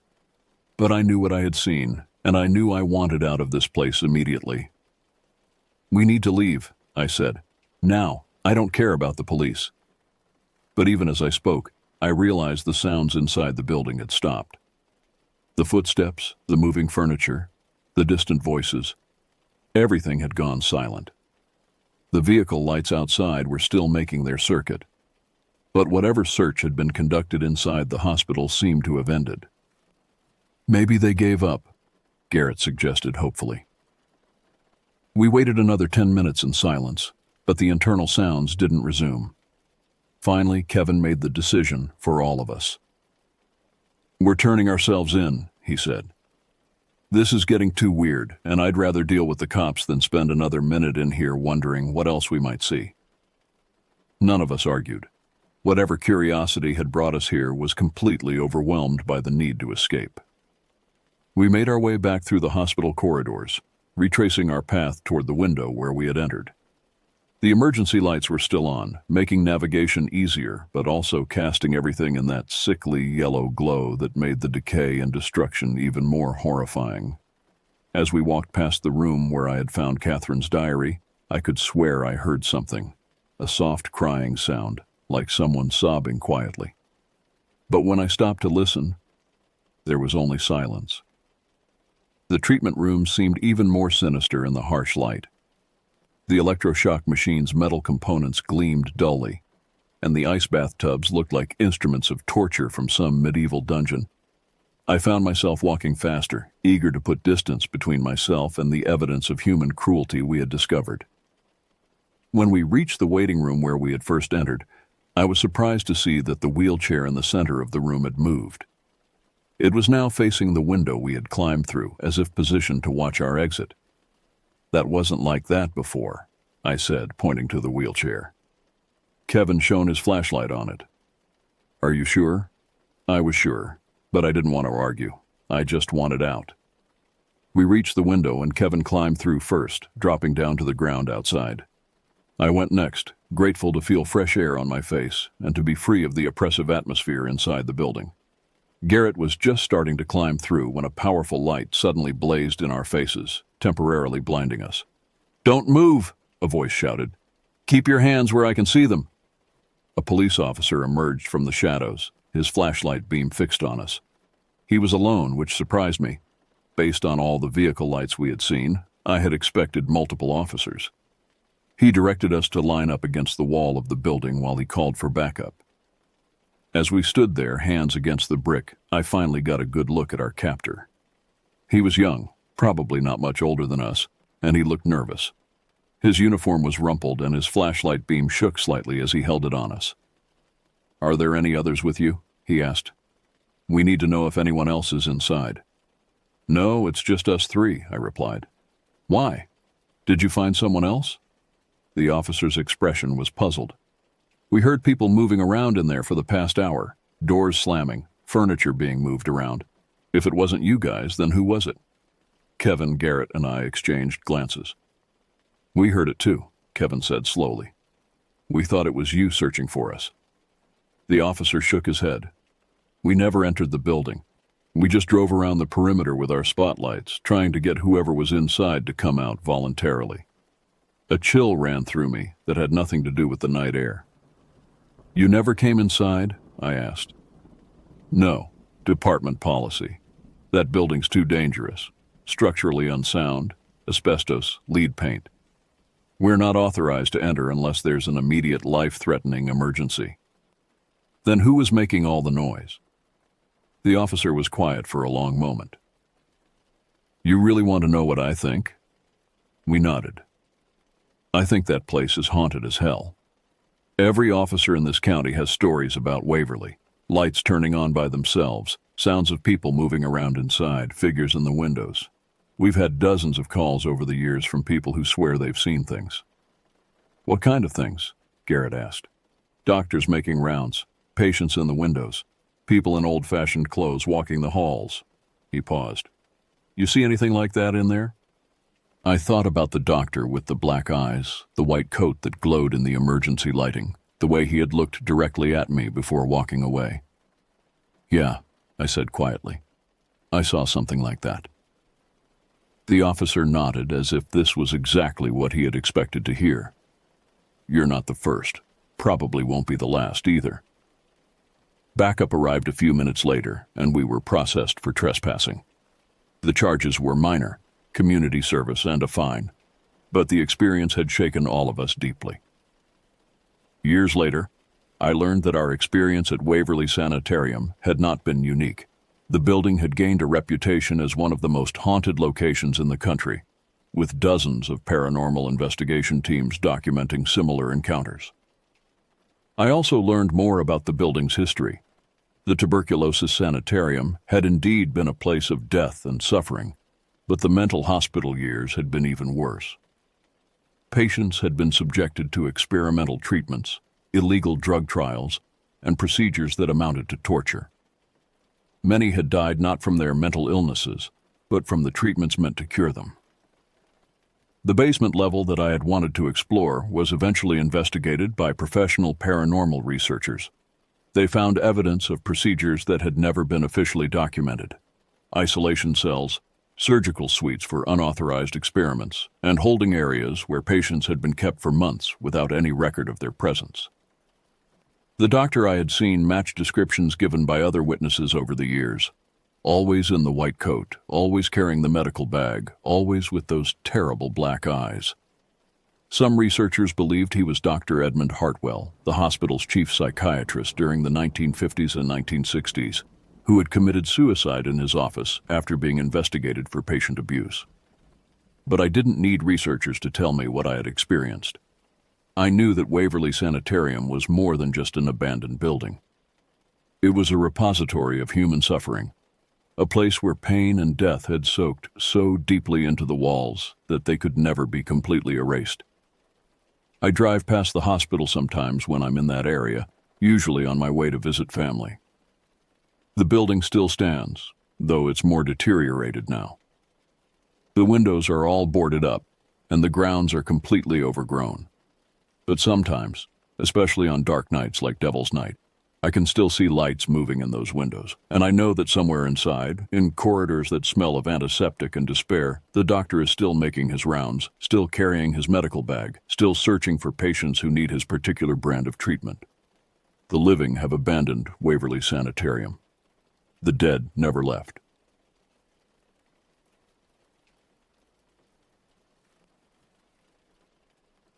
Growing up in the small town of Iron River in Michigan's Upper Peninsula, I always loved the outdoors. As a kid, I spent my summers swimming in the cold, clear waters of Lake Michigan, fishing for brook trout in the gurgling streams, and camping under the stars in the dense forests of the Ottawa National Forest. My best friends Nick, Josh, and I were inseparable. Every weekend, we'd load up our backpacks with gear and disappear into the woods for days at a time, roughing it in the backcountry. We thought we were invincible. But things changed when I turned 18 and went off to college at the University of Oregon. I studied forestry and spent my free time exploring the rugged, misty forests of the Pacific Northwest. The woods there felt ancient and primordial, huge, gnarled trees dripping with moss. The distant cry of a raven echoing through the fog. It was both beautiful and unsettling. When I graduated, saddled with student loan debt and unable to find a decent paying job, I convinced Nick and Josh to join me on an epic cross-country camping trip.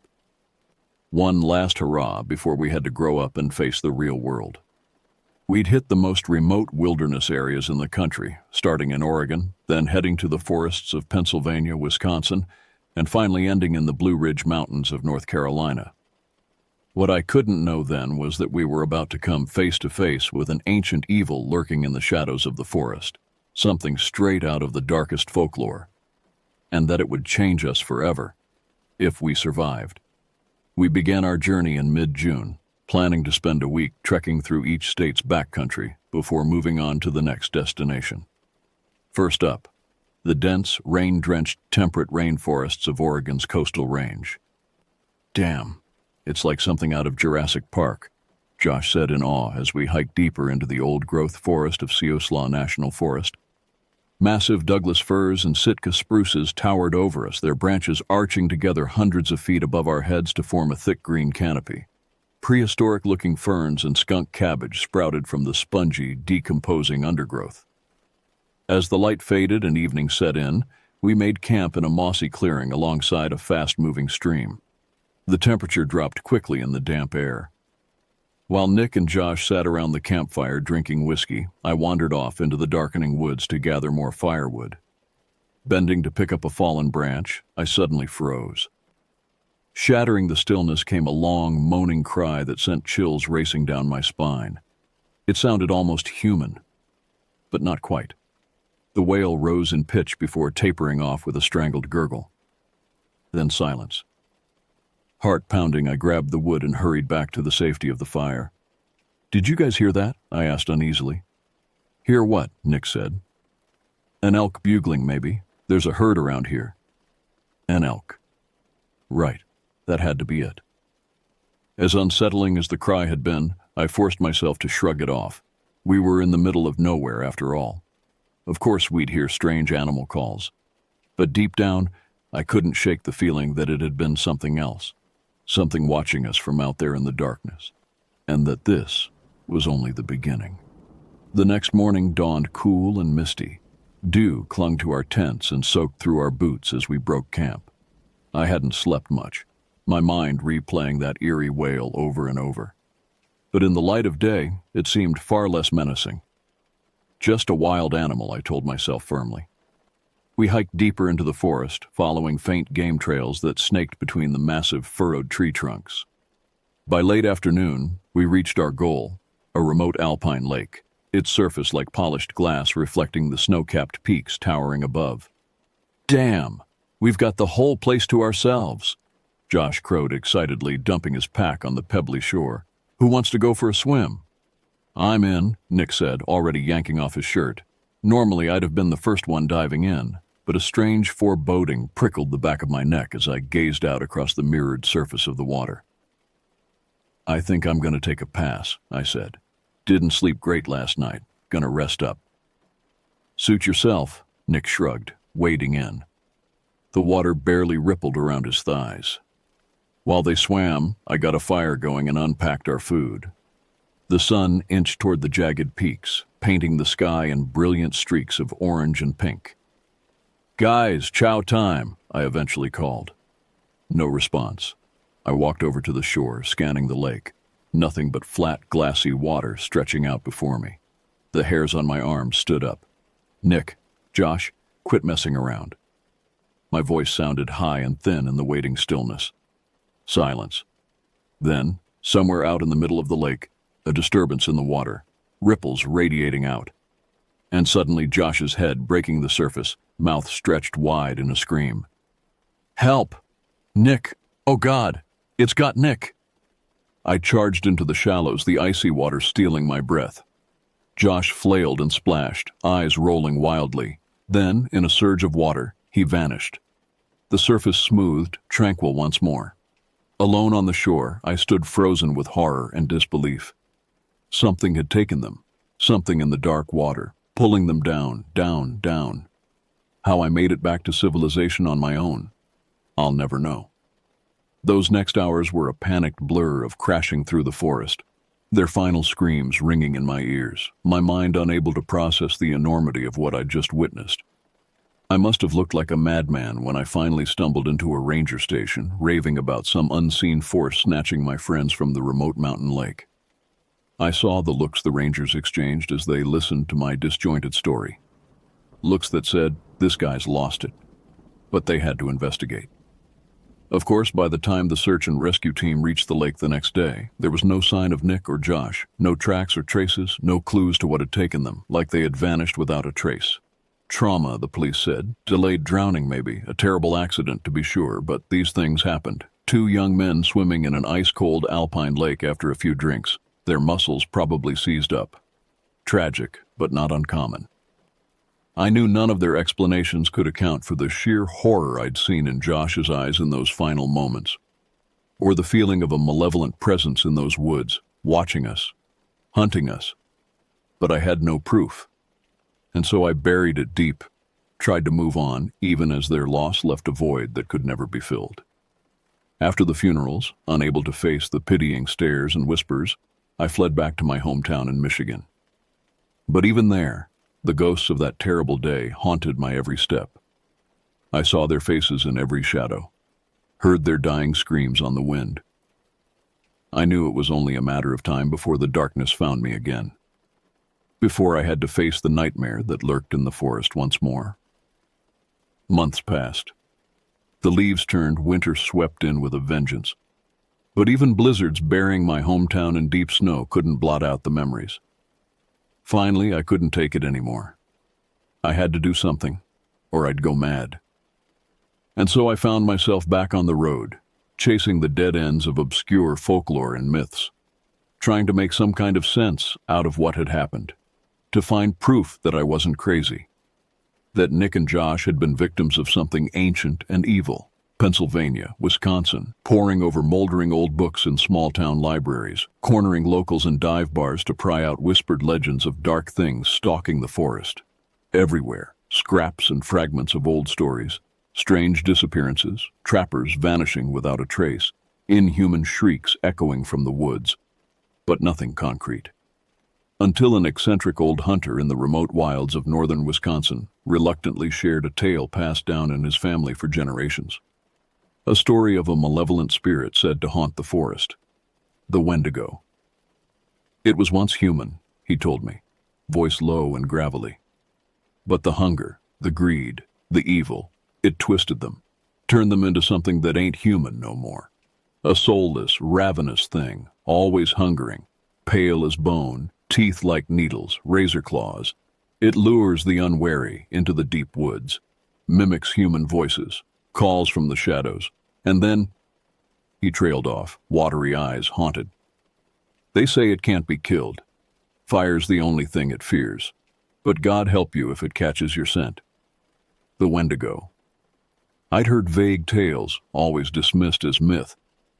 But now, for the first time, I had a name to put to the primordial dread that had stalked us in Oregon. I knew it was only a matter of time before I faced it again.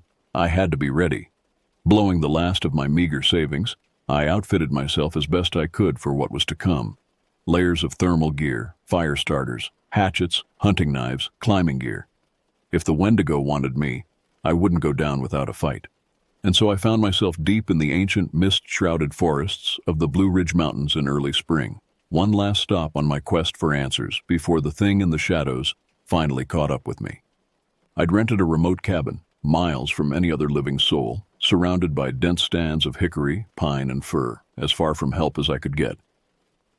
The first few days passed uneventfully as I explored the area, scouting game trails and dense thickets. But on the fourth night, I woke suddenly, heart hammering against my ribs.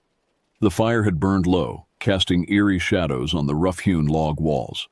From outside, somewhere out in the darkness of the forest, a long wail rose, undulating and inhuman, ending in a rattling, gurgling moan that sent icy tendrils of fear skittering down my spine. I knew that sound, echoing from my darkest memories. It had found me again. Hands shaking, I threw logs on the fire, built it into a roaring blaze.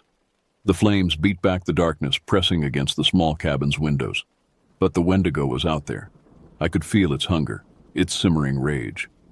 I sat up till dawn, shotgun across my knees, jumping at every creak of trees in the wind, but it didn't attack. It was toying with me, drawing out the game. Sooner or later I'd have to face it, and this time only one of us would walk away. The next day dawned deceptively calm and bright. But even the cheerful birdsong and the breeze sighing through the leafy canopy couldn't dispel the sense of malevolent watchfulness, of a predator's gaze tracking my every move.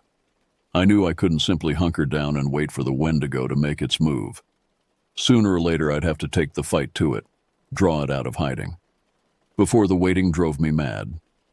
By late afternoon I'd fashioned a sturdy makeshift spear, its tip honed to a razor point, slick with pine sap to make it burn. With a final deep breath to steel my nerves, I stepped off the cabin's porch and into the waiting forest, following the game trails ever deeper into the shadows, heading toward where I somehow knew it would be. Seconds stretched into minutes.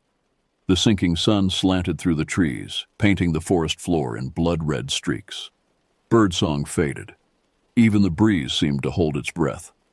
I felt the weight of its gaze, a pressure between my shoulder blades. A twig snapped behind me, too loud in the stillness. I spun, spear raised. Shadows shifted between the trees. Glimpses of desiccated grayish skin pulled taut over jutting ribs. Limbs too long and gaunt to be human. The glint of jagged teeth, of hooked claws. With an unearthly howl, it launched itself at me, faster than anything had a right to move. I threw myself to the side, lashing out with the spear, felt it connect. A high, enraged shriek split the air. Then the Wendigo was on me. We crashed to the ground in a flurry of teeth and blood and needled claws. Half-glimpsed horrors, a ravening hunger barely contained in the twisted remnants of a human form. The stench of rotting meat and ancient earth. Claws raked my face, my arms, shredding flesh. But I couldn't feel the pain. A cold, clear focus descended. With a roar of fury and terror, I drove the spear up under its ribs with all my strength. It shrieked, clawing at the shaft, oily black blood spurting. The wound smoked and sizzled. "For Nick and Josh, you bastard!" I snarled through blood-flecked teeth. Wrenching the spear free, I stabbed it down again and again till my arms ached and its body stopped its grisly twitching. I staggered back, chest heaving. It lay still, twisted and broken. But even as I watched, flesh knit back together, bones crackled and popped back into place. Dead eyes, pale as a winter sky, snapped open, horribly aware. Oh God, it couldn't be killed. Lurching to my feet, I limped back toward the cabin as fast as my battered body would take me. The crackle of undergrowth behind me, the pant of eager breath, told me it was already hunting once more. I barely made it back to the cabin before my legs gave out. Blood ran into my eyes, soaked my shredded clothes. Somehow I dragged myself inside, barred the door. The creature slammed against it a moment later, howling in fury, a force of pure, distilled malevolence and insatiable hunger. But the thick log walls held. For now. With shaking hands I built up the fire, feeding it broken bits of furniture till it roared and crackled. The old hunter had said it feared only flame. All I could do was pray he'd been right. The thing shrieked and gibbered outside, circling the cabin, seeking a way in as the night deepened. I clutched my spear, knuckles white, struggling not to give in to the insanity of terror threatening to devour me. At some dark hour of the night, an awful silence fell. For a long time, I heard nothing. Then, drifting from the distance, the high, desperately welcome wail of sirens. Blue and red light strobed between the trees as vehicles pulled up outside. Shouts pounding at the door. "Hello? Anyone here? This is the Forest Service." They broke down the door, took in the scene of carnage. My ravaged face, the blood soaking the floor. I must have looked like I'd lost my mind. Maybe I had. I tried to explain what I'd seen as the EMTs treated my wounds. Begged them to keep the fire burning, to be on guard. That it was still out there. That it would never stop coming. I saw the all too familiar looks on their faces. The slow head shakes. Trauma, they said. Blood loss and shock. You're safe now. I didn't have the strength to argue. I let them lead me away, pour me into an ambulance. But as we bumped down the rough forest road, I peered out the back windows, back at the dark tree line. For just a moment I glimpsed a pale figure darting between the trunks. Fleshless and gaunt, little more than skin stretched over jutting ribs and long bones. Needle teeth bared in a hellish grin. It raised one emaciated arm. Waved, as if in mocking salute. Then it vanished back into the darkness of the forest. Waiting. Always waiting. Sooner or later, I knew it would find me again, no matter how far I ran. And then the last chapter of this story would finally be written, in blood and madness and the dying light of the fire.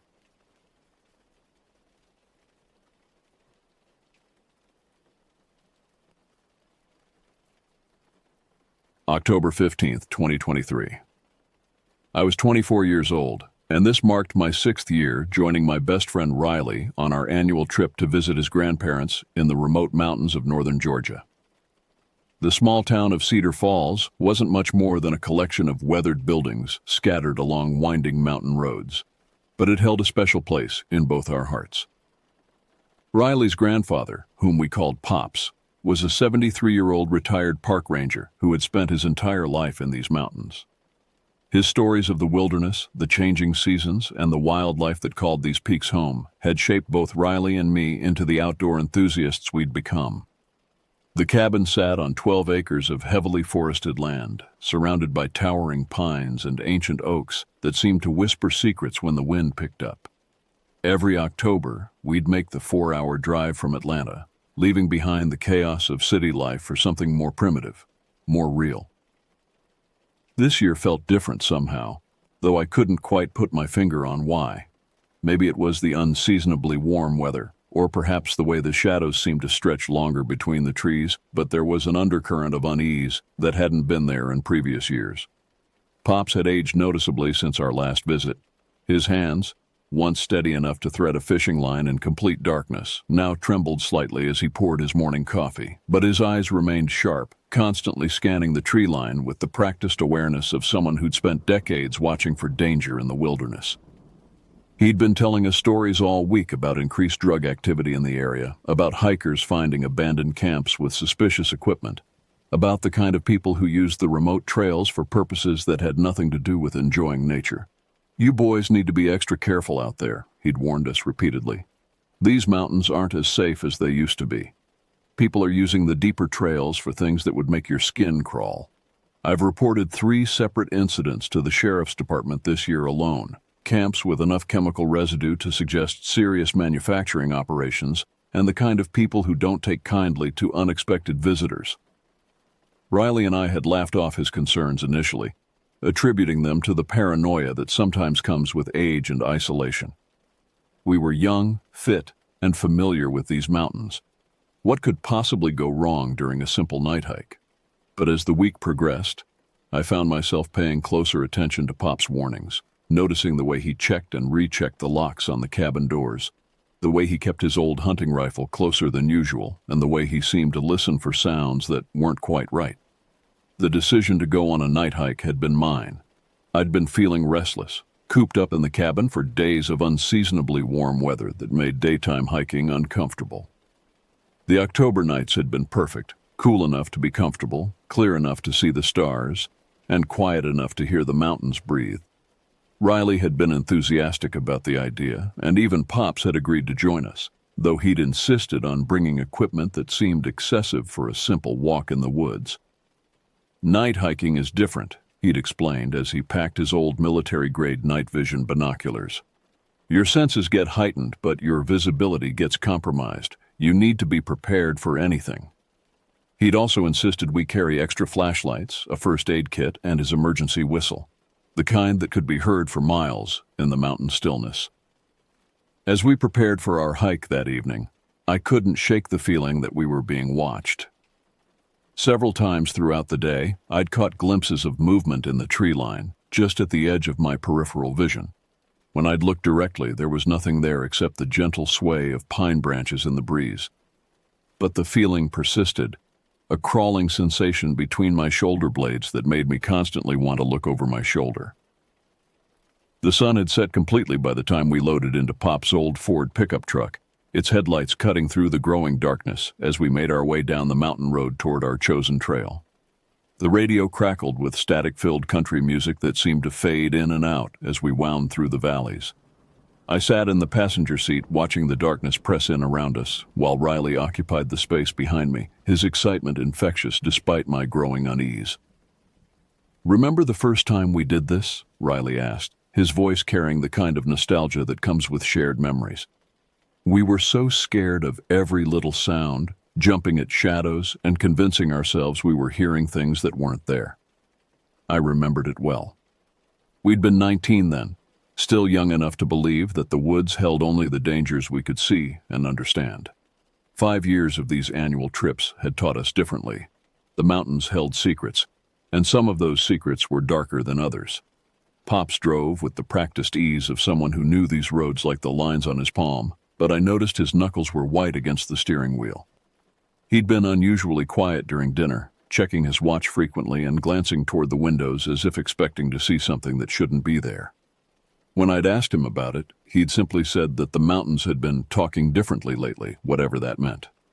The trail we'd chosen was one we'd hiked several times before, a well-maintained path that wound along a creek bed for about 2 miles before opening into a small clearing with a spectacular view of the valley below. It was popular with day hikers and photographers, but rarely used after dark. The parking area was usually empty this time of night, which made the presence of the black Chevrolet SUV all the more unsettling. "Well, that's not right," Pops muttered as our headlights illuminated the vehicle. It was an older model, maybe early 2000s, with tinted windows and enough rust and dents to suggest it had seen better days. More concerning were the two figures sitting inside, their faces barely visible in the darkness, but their posture suggesting they were watching us with the same intensity we were watching them. The SUV was parked directly in front of the trail entrance, positioned in a way that seemed intentional rather than coincidental. One of the men, I could see now that they were both middle-aged, both wearing dark clothing, leaned forward as our headlights swept across their windshield. For a moment, we stared at each other across the darkness, and I felt something cold settle in my stomach. "Drug dealers," Pop said matter-of-factly, putting the truck in reverse. "I've seen that vehicle before, usually around the times when the sheriff's department finds those illegal camps I told you about. We're not hiking this trail tonight." As we backed away from the parking area, I watched the SUV in the side mirror. Neither man moved, but I could feel their eyes following us as we retreated down the mountain road. The encounter had lasted less than 30 seconds, but it left me with the distinct impression that we'd narrowly avoided something unpleasant.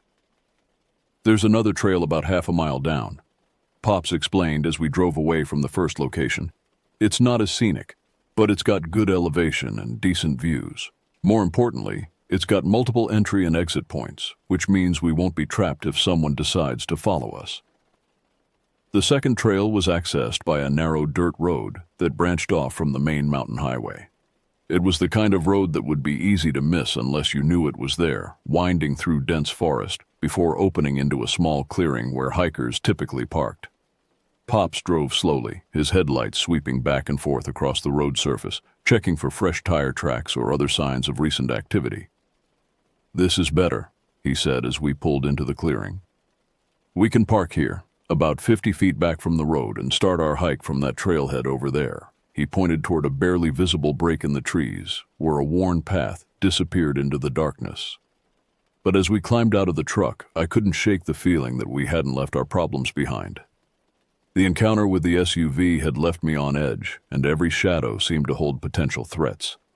The forest around us was too quiet, missing the usual sounds of nocturnal wildlife that should have been active this time of night.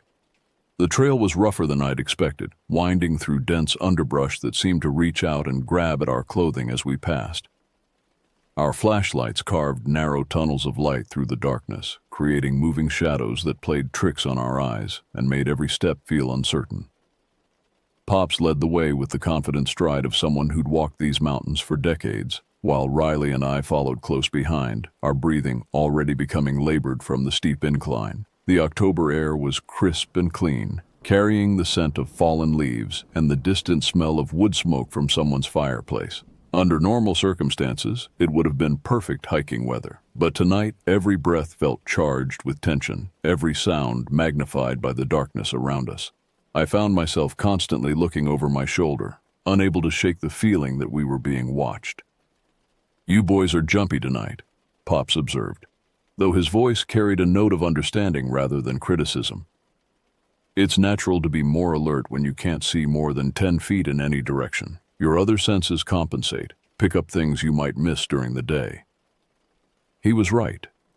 I could hear things I'd never noticed before, the subtle creaking of tree branches, the distant sound of water moving over rocks, the soft rustle of small animals moving through the underbrush. But underneath these natural sounds, there was something else, something that made the hair on the back of my neck stand up. We'd been hiking for about 30 minutes when we first heard the dog barking. It was a deep, aggressive sound that carried clearly through the still mountain air, coming from somewhere off to our left, maybe 300 feet away. All three of us stopped simultaneously, our flashlights instinctively sweeping in the direction of the sound. "That's not good," Pop said quietly, his hand moving to the emergency whistle hanging around his neck. "Dogs don't usually bark like that unless they're protecting something or warning someone about intruders." The barking continued, a steady, rhythmic sound that seemed to echo off the surrounding mountains. It was impossible to tell whether the dog was loose or restrained, whether it was alone or with its owner. But there was something unsettling about the persistence of it, the way it seemed to follow us as we continued down the trail. "Should we turn back?" Riley asked, voicing what we were all thinking. His usual enthusiasm had been replaced by a wariness that matched my own growing unease. "Let's give it a few more minutes," Pops decided. "If it doesn't stop or if it gets closer, we'll head back to the truck. But right now, it sounds like it's staying in one place, which suggests it's probably tied up."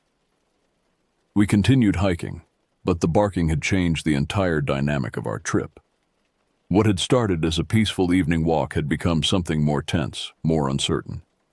I found myself listening for other sounds, human voices, the sound of approaching footsteps, anything that might suggest we weren't alone in these mountains. The trail curved sharply to the right, following the contour of the hillside, and for a moment the barking faded to a distant echo. I allowed myself to relax slightly, thinking perhaps we'd put enough distance between ourselves and whatever was causing the disturbance. But then the sound returned, louder than before, and definitely closer. "That dog is moving," Pop said, stopping abruptly, "and it's coming this way."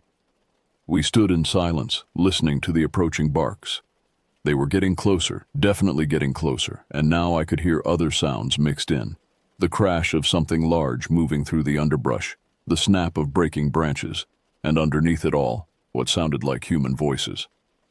"We're leaving," Pops announced, his voice carrying a finality that brooked no argument. "Right now." We turned around and began retracing our steps, moving faster than we'd moved on the way up.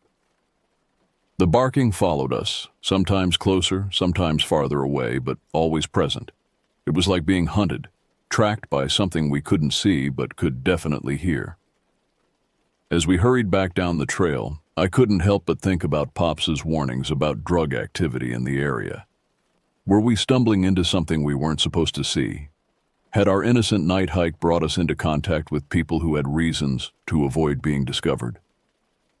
The answers to those questions would come soon enough, but not in the way any of us expected. The return journey to the truck felt endless.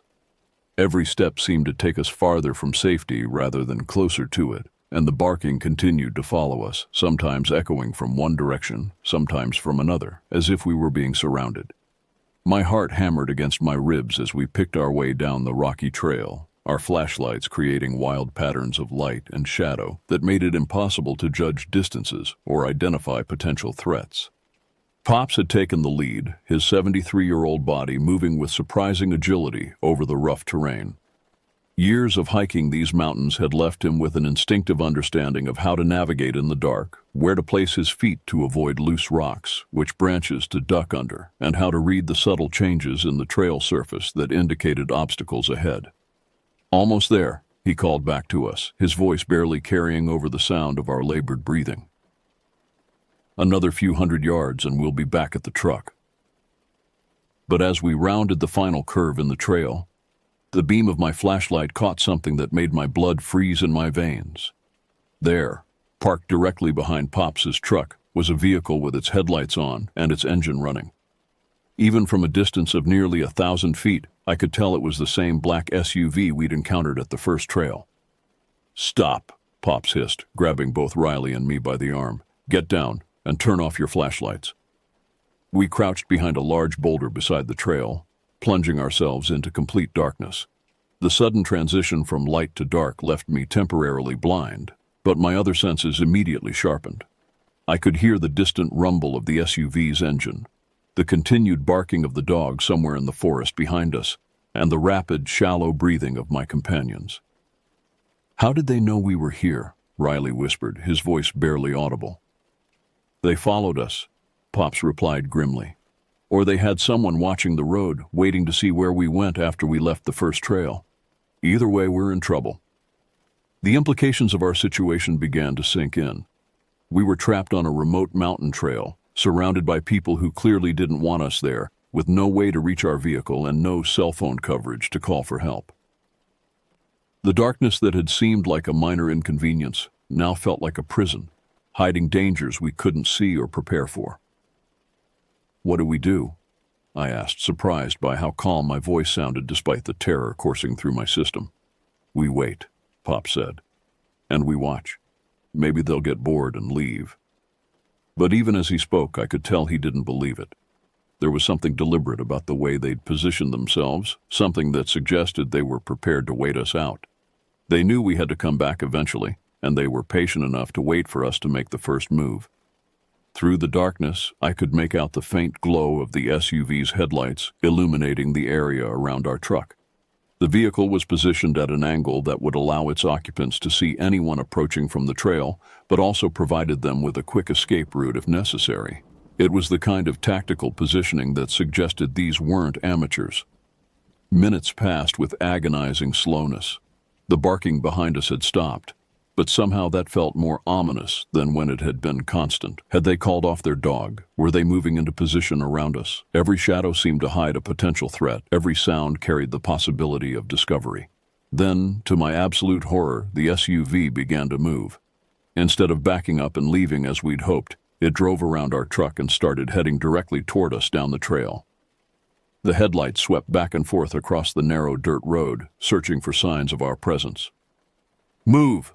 Pops commanded, his voice urgent but still controlled. "Up the hill behind that fallen log." We scrambled up the steep slope to our right, our hands and feet finding purchase on roots and rocks as we climbed. The log Pops had spotted was massive, probably an old oak that had fallen during a storm, and it provided perfect concealment from anyone on the trail below. We threw ourselves behind it just as the SUV's headlights swept across our former position. From our hiding spot, we had a clear view of the trail below. The SUV moved slowly, its windows down, and I could see the silhouettes of at least 2 people inside. They were scanning the forest methodically, their heads turning back and forth as they searched for any sign of movement. The SUV crept down the trail with predatory patience, its headlights sweeping from side to side like the eyes of some massive nocturnal predator. From our position behind the fallen log, we could see everything. The deliberate way they were searching, the way they paused at every potential hiding spot, the way they seemed to be communicating with each other through gestures and whispered words that didn't carry up to our position. My body was pressed against the rough bark of the log, every muscle tense with the effort of remaining perfectly still. A single cough, a shifted position, even the wrong kind of breathing could give us away. The October air, which had felt comfortable during our hike, now seemed to bite at my exposed skin as adrenaline made me hyper-aware of every sensation. Pops lay between Riley and me, his military training evident in the way he'd positioned himself to watch the threat below while keeping us protected. His weathered hands gripped the night vision binoculars, though he didn't dare raise them to his eyes while the SUV's headlights might catch the reflection of the lenses. Instead, he watched with the naked eye, his decades of experience in these mountains giving him an advantage over the hunters below. "They're looking for tracks," he whispered, his voice so quiet I had to strain to hear it. "See how they're stopping at every muddy spot? They're trying to figure out how far up the trail we went." The SUV paused about 50 feet below our position, and I could hear the engine idle drop as they shifted into park. Car doors opened with the distinctive creak of old hinges, and I watched in growing terror as two figures emerged from the vehicle. They were both wearing dark clothing and baseball caps, their faces hidden in shadow, but their movements spoke of people who were comfortable operating in the darkness. One of them carried a powerful flashlight, the kind used by law enforcement or military personnel, while the other held what looked like a radio or cell phone. They began walking slowly along the trail, their lights sweeping back and forth across the ground, clearly following some kind of trail sign that we'd inadvertently left behind. "Tracks," Pops mouthed silently, pointing toward the muddy section of trail where we'd walked earlier. Even from our elevated position, I could see the clear impressions our boots had left in the soft earth. The two men followed our tracks with the methodical precision of experienced trackers. They moved slowly, carefully, stopping frequently to examine the ground or confer with each other in voices too low for us to hear. But their body language was clear. They were getting closer to finding us. As they approached the spot where we'd left the trail to climb up the hillside, I felt my heart rate spike to levels that made my vision blur around the edges. The muddy area where we'd scrambled up the slope would show clear signs of disturbance, and from there it would be a simple matter to follow our path to the fallen log.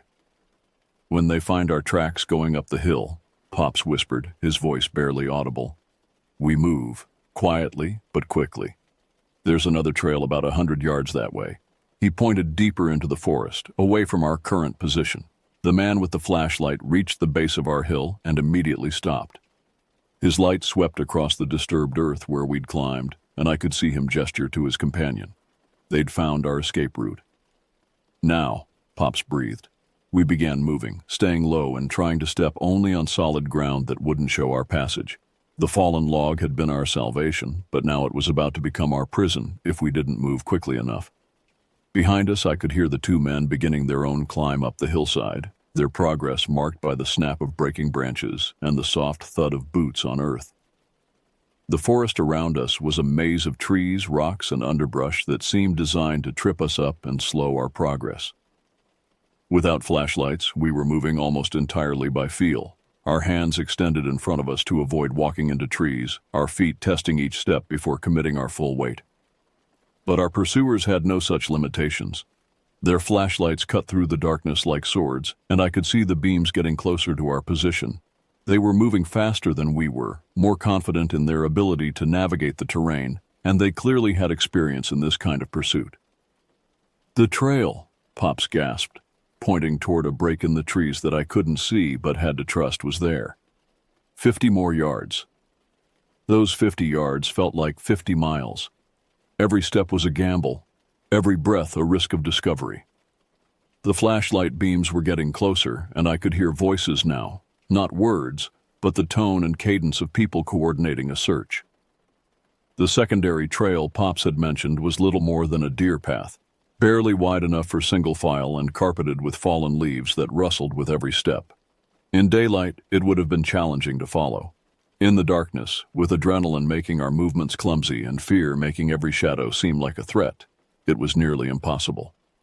We stumbled through the underbrush like drunken men, our hands constantly extended to feel for obstacles, our feet testing each step before committing our weight.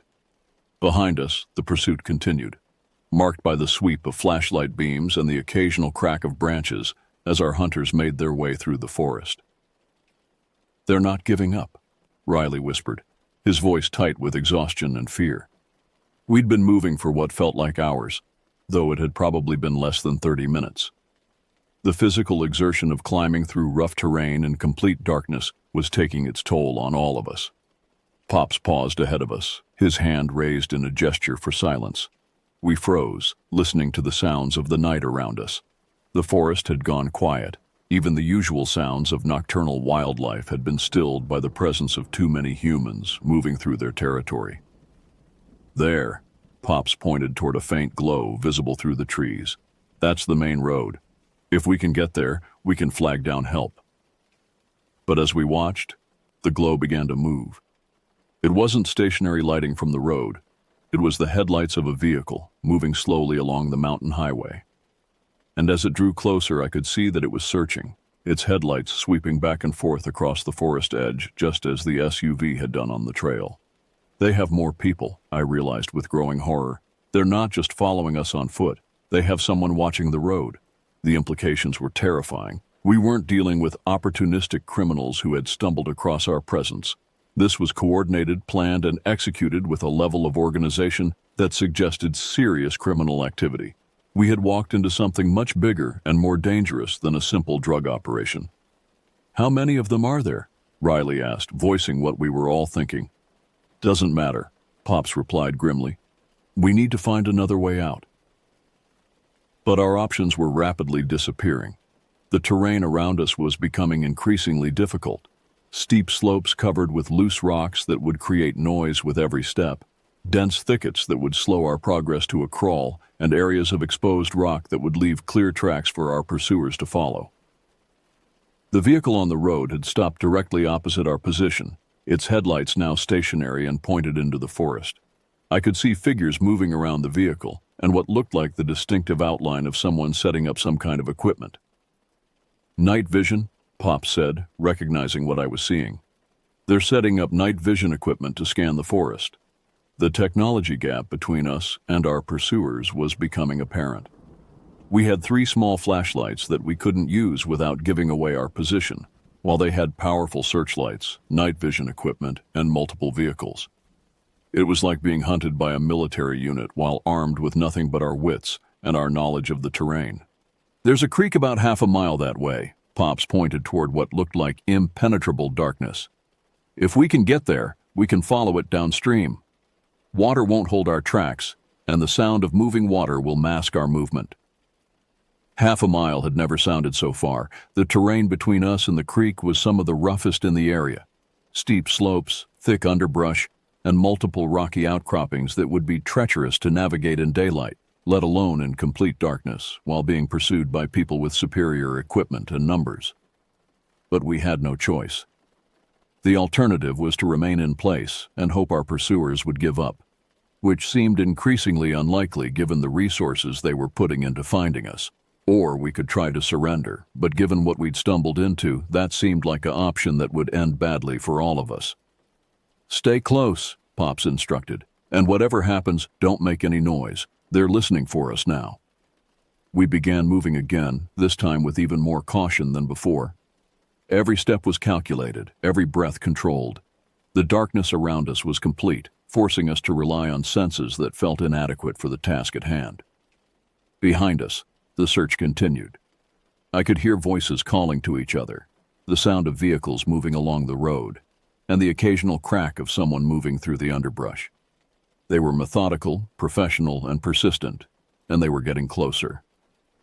The sound of running water reached us before we could see the creek, a gentle babbling that seemed impossibly loud in the tense silence of our flight. After what felt like hours of stumbling through the darkness, the promise of the creek represented both hope and terror. Hope, because it offered a way to move without leaving tracks. Terror, because reaching it meant crossing exposed ground where we would be vulnerable to the night vision equipment our pursuers were using. The creek was smaller than I'd expected, perhaps 3 feet wide and maybe a foot deep, running over smooth stones that had been polished by decades of mountain runoff. Under different circumstances, it would have been a peaceful spot, the kind of place where you might stop during a day hike to rest and enjoy the sounds of nature. Tonight, it represented our only chance of escape. "Get in the water," Pops instructed, his voice barely audible over the sound of the current. "Walk in the center. Try not to splash. The water will hide our scent from any dogs they might bring in." The water was shockingly cold, even through our hiking boots.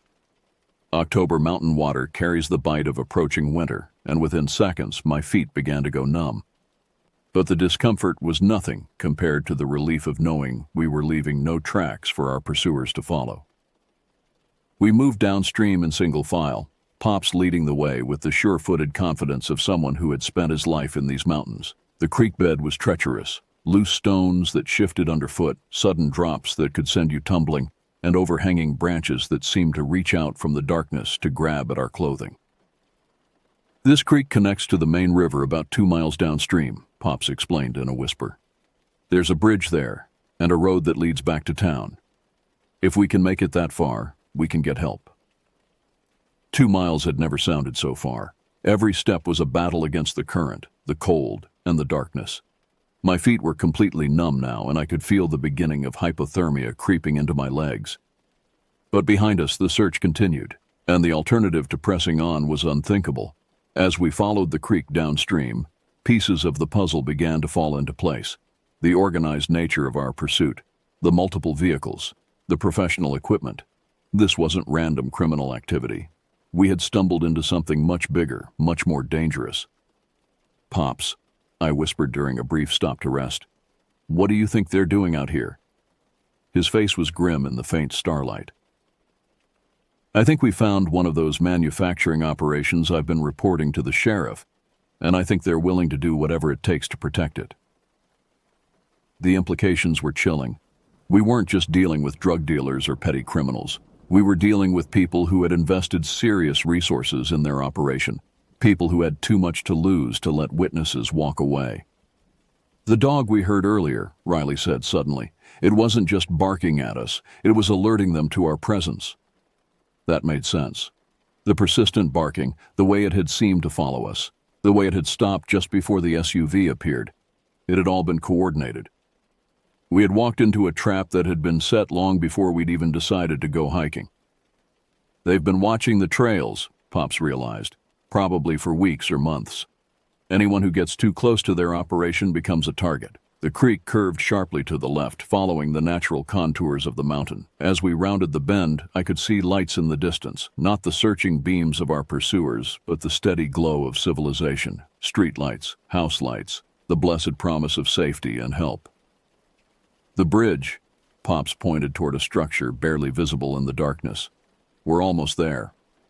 But as we approached the bridge, I could see that our ordeal wasn't over. Parked at the near end of the bridge was another vehicle, this one with its headlights off but its engine running. Someone was waiting for us. "They anticipated this," Pops said grimly. "They knew about the creek, knew where it led. They've been herding us toward this point." We were trapped again, caught between the pursuers behind us and the trap ahead. The creek that had seemed like our salvation now felt like a channel leading us directly into the hands of people who wished us harm. "What do we do now?" Riley asked, his voice carrying the exhaustion and fear we all felt. Pops was quiet for a long moment, weighing our options. Behind us, I could hear the sound of our pursuers getting closer, their search moving systematically down the mountainside toward the creek. Ahead of us, the bridge represented both escape and capture. "We have one advantage," he said finally. "They don't know exactly where we are. They're covering the most obvious exit point, but they can't watch everywhere." He pointed toward the far bank of the creek where the terrain looked even more challenging than what we'd already crossed. "There's another trail over there, one that most people don't know about. It's steep and rough, but it leads to a different road, one they might not be watching." The decision to cross the creek and attempt the unknown trail felt like stepping off a cliff into an abyss. We were abandoning the familiar for the unknown, trading a difficult but manageable path for one that might prove impossible in our exhausted state. But as the lights of our pursuers grew closer, and the trap at the bridge became more apparent, we had no choice but to take the gamble. The crossing was the most terrifying part of our entire ordeal. The creek was deeper here, reaching nearly to our knees, and the current was stronger as it approached the main river. Worse, we had to cross in the open, exposed to anyone watching from either direction. For 30 seconds, we would be completely vulnerable. "One at a time," Pops instructed. "I'll go first, then Riley, then you. If anyone gets spotted, the other two keep going no matter what." I watched Pops wade into the deeper water, his 73-year-old body moving with the careful precision of someone who knew that a single misstep could mean death. The current tugged at his legs, and I could see the effort it took for him to maintain his balance on the slippery stones of the creek bed. He made it across and immediately disappeared into the shadows of the far bank. Riley followed, younger and stronger, but less experienced in reading the treacherous footing. I held my breath as he navigated the deepest part of the crossing, where the water reached nearly to his waist. Then it was my turn. The water was shockingly cold, even after the numbing effect of walking in the creek for over an hour. The current was stronger than I'd expected, and the stones beneath my feet were covered with a slippery coating that made every step uncertain. Halfway across, I felt my right foot slip on a loose rock, and for a terrifying moment, I thought I was going to fall. But I managed to regain my balance and push forward, reaching the far bank just as I heard the sound of voices from the direction we'd come. Our pursuers had reached the creek and were beginning to follow our trail downstream. "Here," Pops whispered, pointing toward what looked like a solid wall of vegetation. "The trail starts behind those bushes." What he called a trail was almost invisible, a gap between trees that might have been created by deer or other wildlife, barely wide enough for a single person. It led upward at a steep angle, disappearing into the darkness of the forest canopy. "This is going to be rough," he warned. "It's about a mile straight up, and then another mile along the ridge before it connects to the old logging road. But it's our only chance." We began climbing immediately, knowing that every second we delayed gave our pursuers more time to organize their search. The trail was everything Pops had warned, and worse, steep enough to require the use of hands as well as feet, rocky enough to be treacherous in the dark, and overgrown enough to tear at our clothing and scratch our exposed skin. Behind us, I could hear the sound of our pursuers discovering our crossing point. Voices called out coordinates, engines revved as vehicles moved to new positions, and the systematic search began again. But this time, we had a head start and the advantage of knowing where we were going. The climb was brutal. My legs, already exhausted from hours of hiking and wading through cold water, screamed in protest with every step. My lungs burned from the effort of breathing in the thin mountain air, and my hands were torn and bleeding from grabbing at rocks and tree roots for support. But fear is a powerful motivator, and the knowledge that capture might mean death kept us moving even when our bodies wanted to stop. We climbed in silence, saving our breath for the physical effort, communicating only through gestures and the occasional whispered warning about obstacles ahead. After what felt like an eternity, the trail began to level out. We had reached the ridge, and through the trees, I could see the lights of the valley spread out below us. Somewhere down there was civilization, safety, and help. But we still had to get there. "The logging road is just ahead," Pops gasped, his voice showing the strain of the climb. "Once we reach it, it's all downhill to the main highway." The logging road was a blessed relief, wide enough for vehicles, smooth enough for relatively easy walking, and familiar enough that we could move with more confidence. We began jogging despite our exhaustion, knowing that we were racing against time and the organizational abilities of our pursuers. As we rounded a curve in the road, I saw the most beautiful sight of my life, the headlights of a sheriff's department patrol car moving slowly up the road toward us. Pops pulled out his emergency whistle and began blowing it in the pattern that indicated distress, the sound echoing off the mountains around us. The patrol car stopped, and I could see the officer inside speaking rapidly into his radio. Within minutes, the quiet mountain road was filled with the lights and sounds of law enforcement vehicles, paramedics, and search and rescue teams. "We found something," one of the deputies reported after taking our statement. a major methamphetamine manufacturing operation about 2 miles from where you started your hike. We've arrested 6 people so far, and we found enough equipment and chemicals to supply half the state. We had stumbled into something much bigger than a simple drug operation. We had discovered a criminal enterprise that had been operating in the mountains for months, using the remote trails to transport supplies and finished products while staying hidden from law enforcement. "You boys are lucky to be alive," the sheriff told us as paramedics checked us for injuries. "These people have been responsible for at least 3 disappearances in the area over the past year. People who got too close to their operation and were never seen again." As we sat in the back of the ambulance, warming ourselves with emergency blankets and hot coffee, I couldn't help but think about how close we'd come to becoming statistics ourselves. A few wrong decisions, a little less luck, a little less knowledge of the terrain, and we would have joined the ranks of people who had ventured into the mountains and never returned. The mountains of northern Georgia are beautiful, peaceful, and full of opportunities for outdoor recreation. But they also hold secrets, and some of those secrets are darker than others. Our annual hiking trip had taught us that the wilderness can be dangerous in ways that have nothing to do with wildlife or weather, and that sometimes the greatest threat in the mountains walks on 2 legs and carries a flashlight. We never did finish that night hike, but we lived to tell the story, and sometimes that's the best ending you can hope for.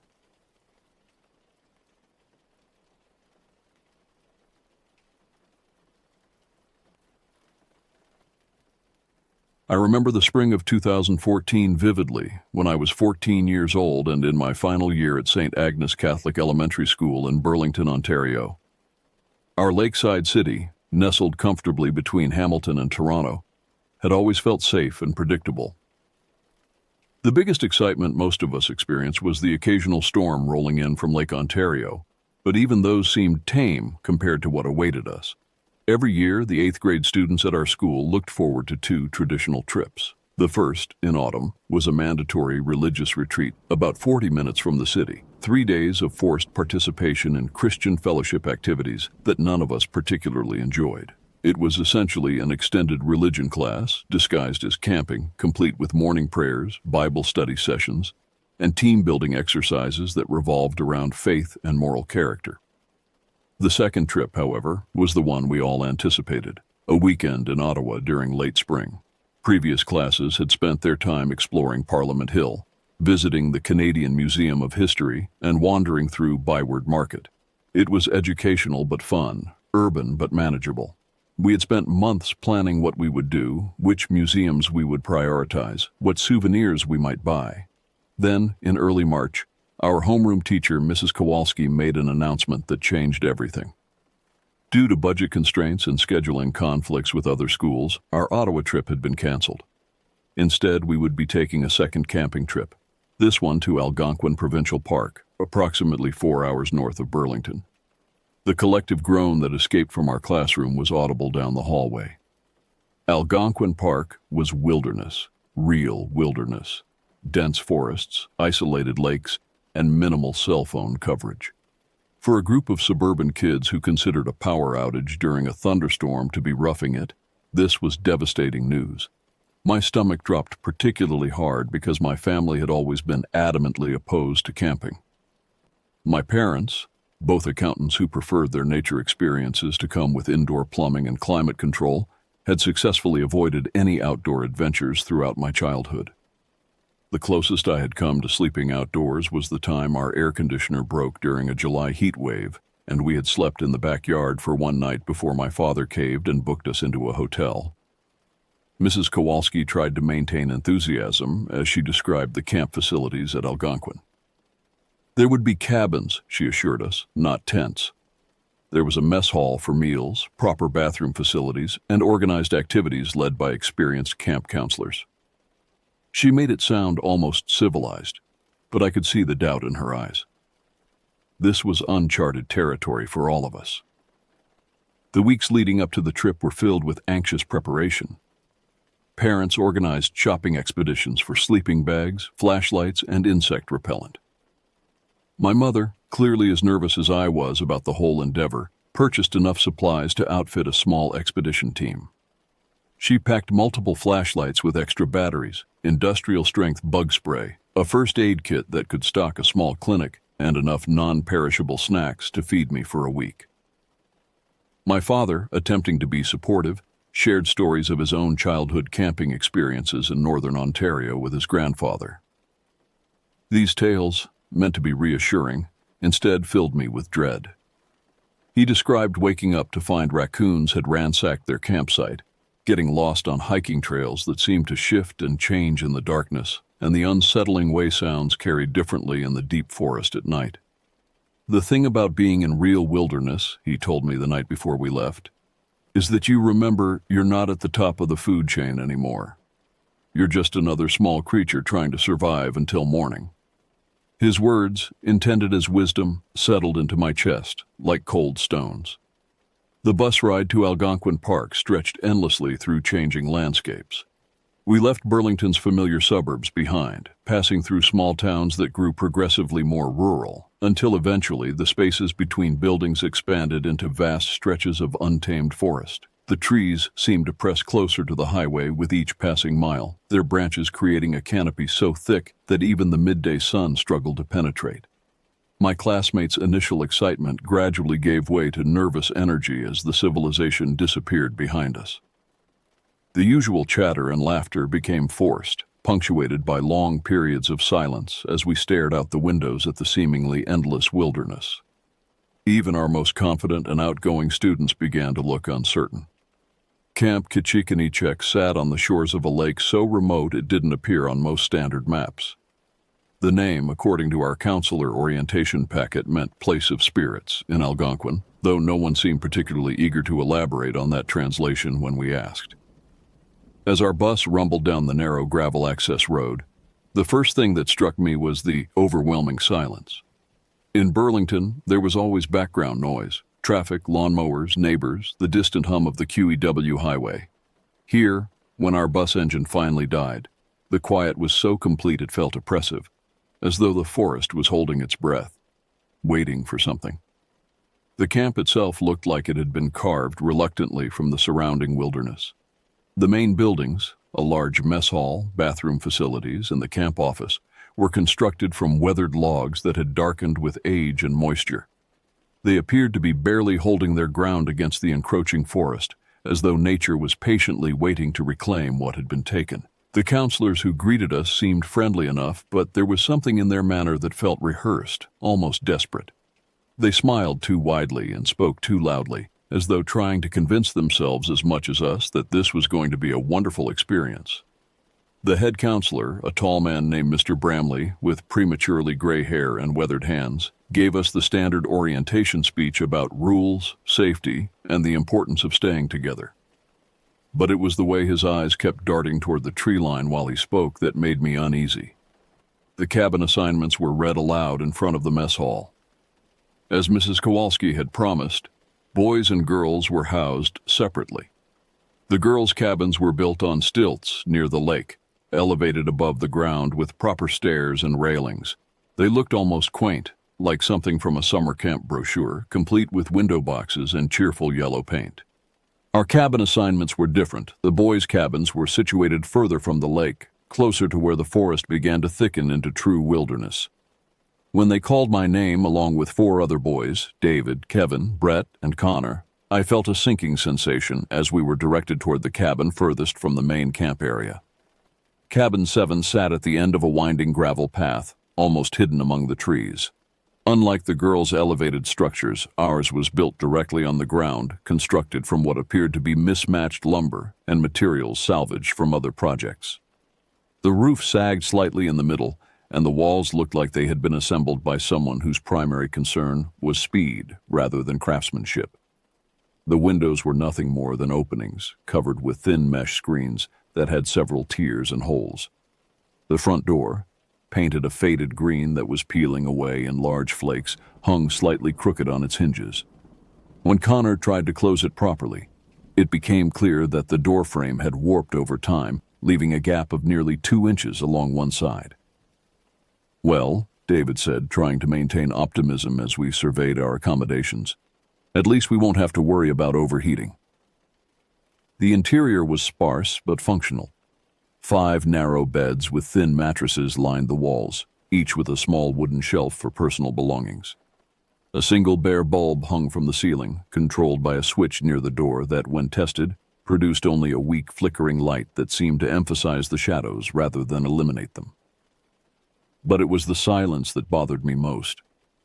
Even with 5 teenage boys unpacking and talking, our voices seemed to be absorbed by the walls, creating a muffled, distant quality that made normal conversation feel strained.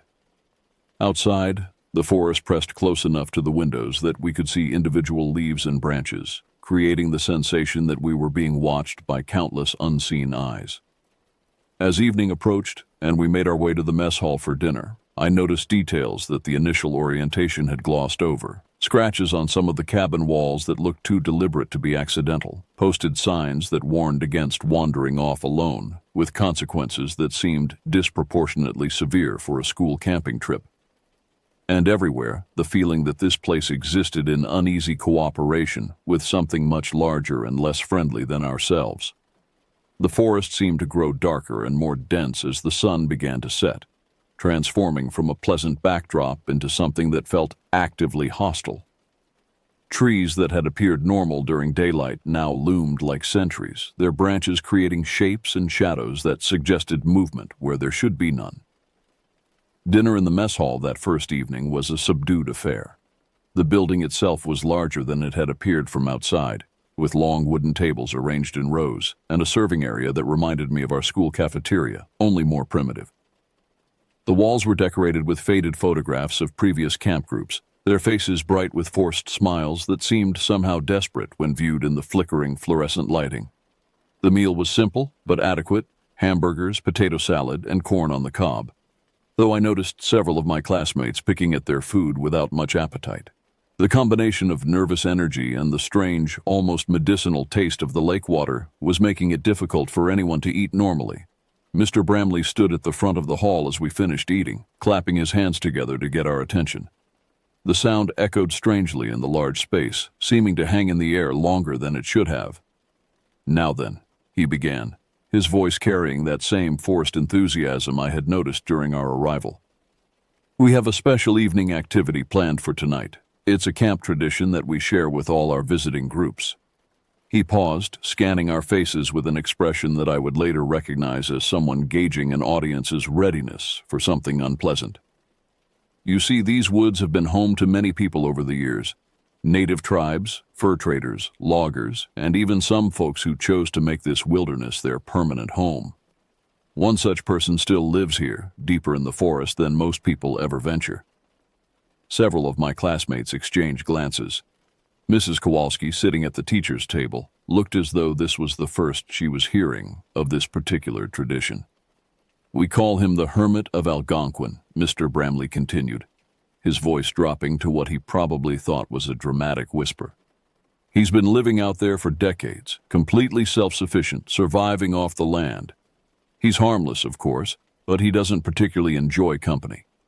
Still, we like to take our brave campers on a little expedition to see where he's made his home." The mess hall had become completely quiet. Even the counselors seemed to be listening with unusual intensity. "Now, this isn't mandatory," Mr. Bramley added, though his tone suggested that refusing to participate would mark someone as a coward for the remainder of the trip. "But it's quite an experience. Very few people get to see how someone can truly live off the grid in wilderness like this." My stomach began to churn with a mixture of anxiety and curiosity. The rational part of my mind recognized this as probably just an elaborate camp story designed to add excitement to what was otherwise a fairly mundane outdoor education experience.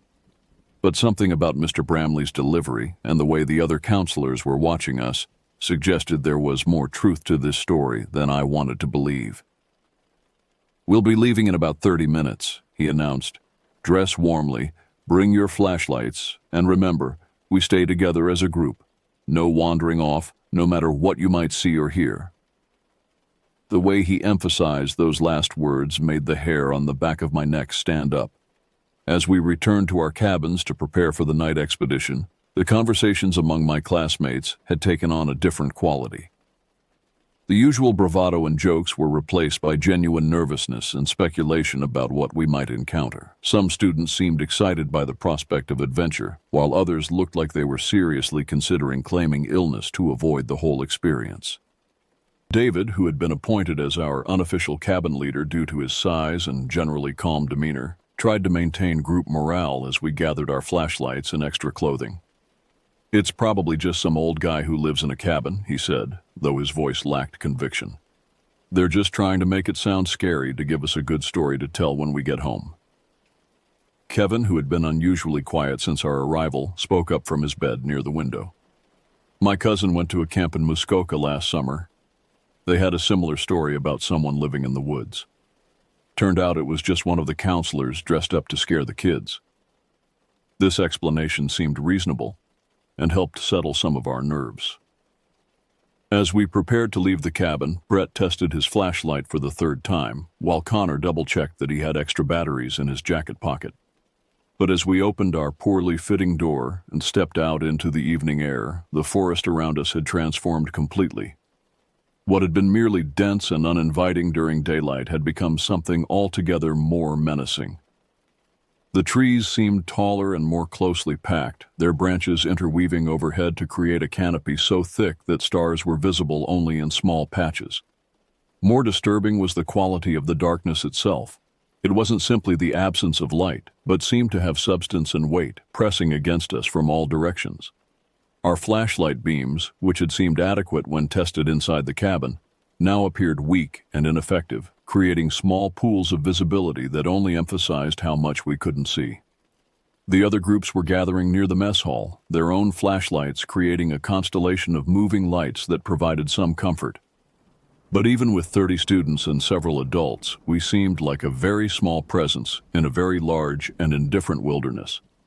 Mr. Bramley appeared carrying a larger, more powerful flashlight that cast a broader beam than our smaller lights. He had changed into darker clothing and seemed more serious than he had during his dinner presentation. "Remember," he said as we began to move toward a trail that led directly into the forest, "stay close together. These woods can be confusing at night, and it's very easy to become disoriented. We're going to follow a specific path and we'll be back at camp within an hour." As we entered the forest proper, our flashlight beams began to reveal details that made the whole expedition feel increasingly surreal. Animal tracks in the mud that looked larger than anything I could identify, scratches on tree trunks that were too high and too deep to have been made by anything I wanted to encounter. And everywhere, the sense that we were being observed by creatures that were perfectly comfortable in an environment where we were completely out of our element. The path itself was barely visible, marked more by the absence of trees than by any actual trail maintenance. We walked single file, with counselors positioned at the front, middle, and rear of our group. The only sounds were our footsteps on the forest floor and the occasional whispered conversation that was quickly hushed by the adults. After what felt like much longer than the promised short walk, Mr. Bramley raised his hand for us to stop. Ahead, barely visible in the combined glow of our flashlights, was a structure that looked like something from a survival documentary. What we found in that small clearing defied every expectation I had formed during our walk through the forest. This wasn't the rustic cabin I had imagined, nor was it the elaborate campsite that might house someone choosing to live off the grid as a lifestyle experiment. Instead, we discovered something that looked like the desperate creation of someone who had been pushed far beyond the boundaries of normal human society. The structure, if it could even be called that, appeared to be built primarily from a massive fallen tree, easily 6 feet in diameter, that had been hollowed out and modified into a crude shelter. One end had been carefully carved away to create an opening just large enough for a person to crawl through, while the other end had been sealed with what looked like a mixture of mud, leaves, and materials I couldn't identify in the flashlight beams.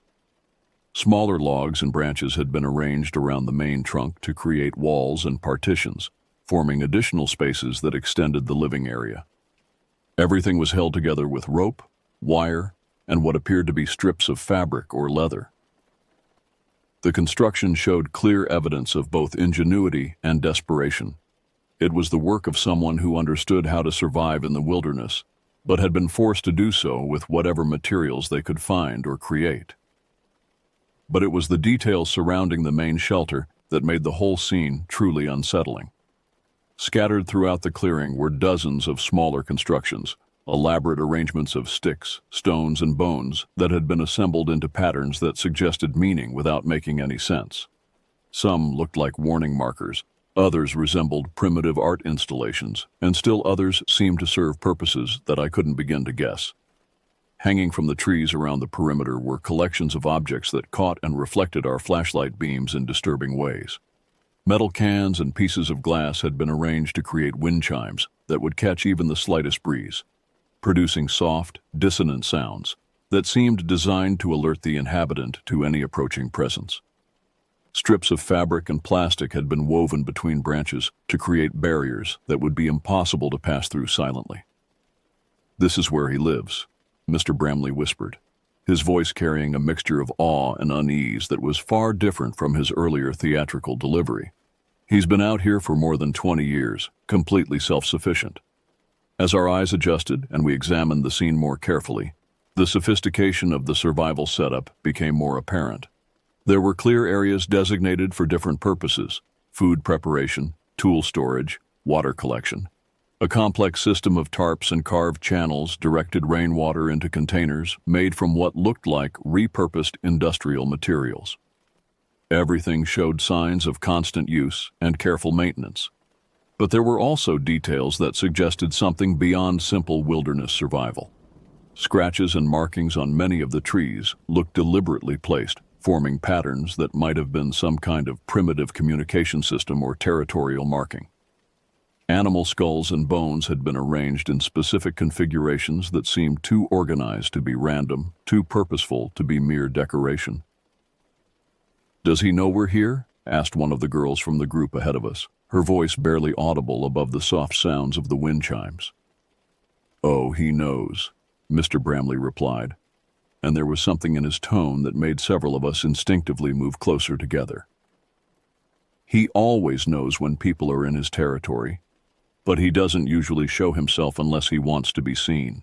As if summoned by those words, there was a sound from somewhere in the darkness beyond our flashlight beams, a soft rustling that could have been wind moving through branches, but carried a rhythm that suggested deliberate movement.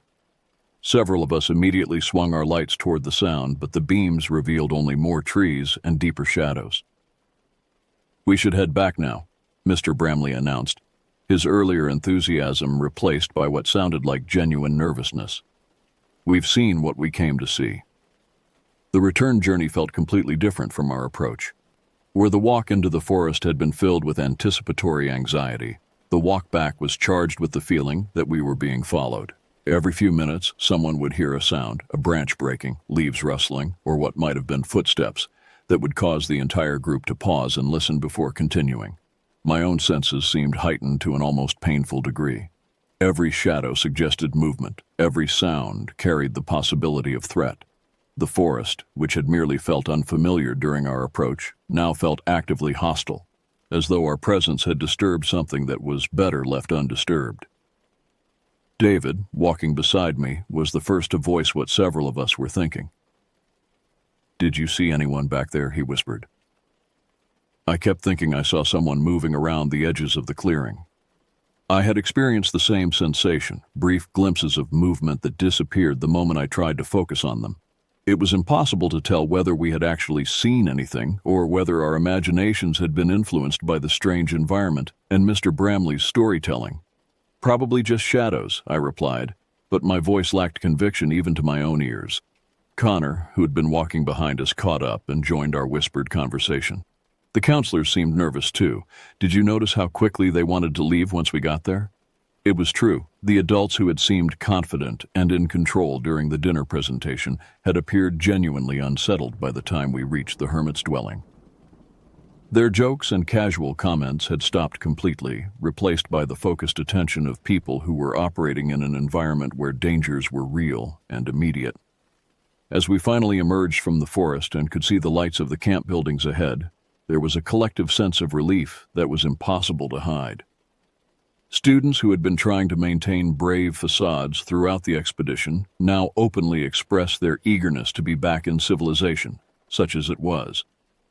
But even as we gathered in the mess hall for hot chocolate and a debriefing session, I couldn't shake the feeling that something had followed us back from the forest. Not necessarily the hermit himself, but something, a presence, an awareness, a sense of being observed that had attached itself to our group during our visit to that strange clearing. Mrs. Kowalski, who had remained notably quiet during the entire expedition, asked Mr. Bramley a question that several of us had been wondering about. How often does this hermit actually interact with the camp? Does he ever come closer to the main facilities?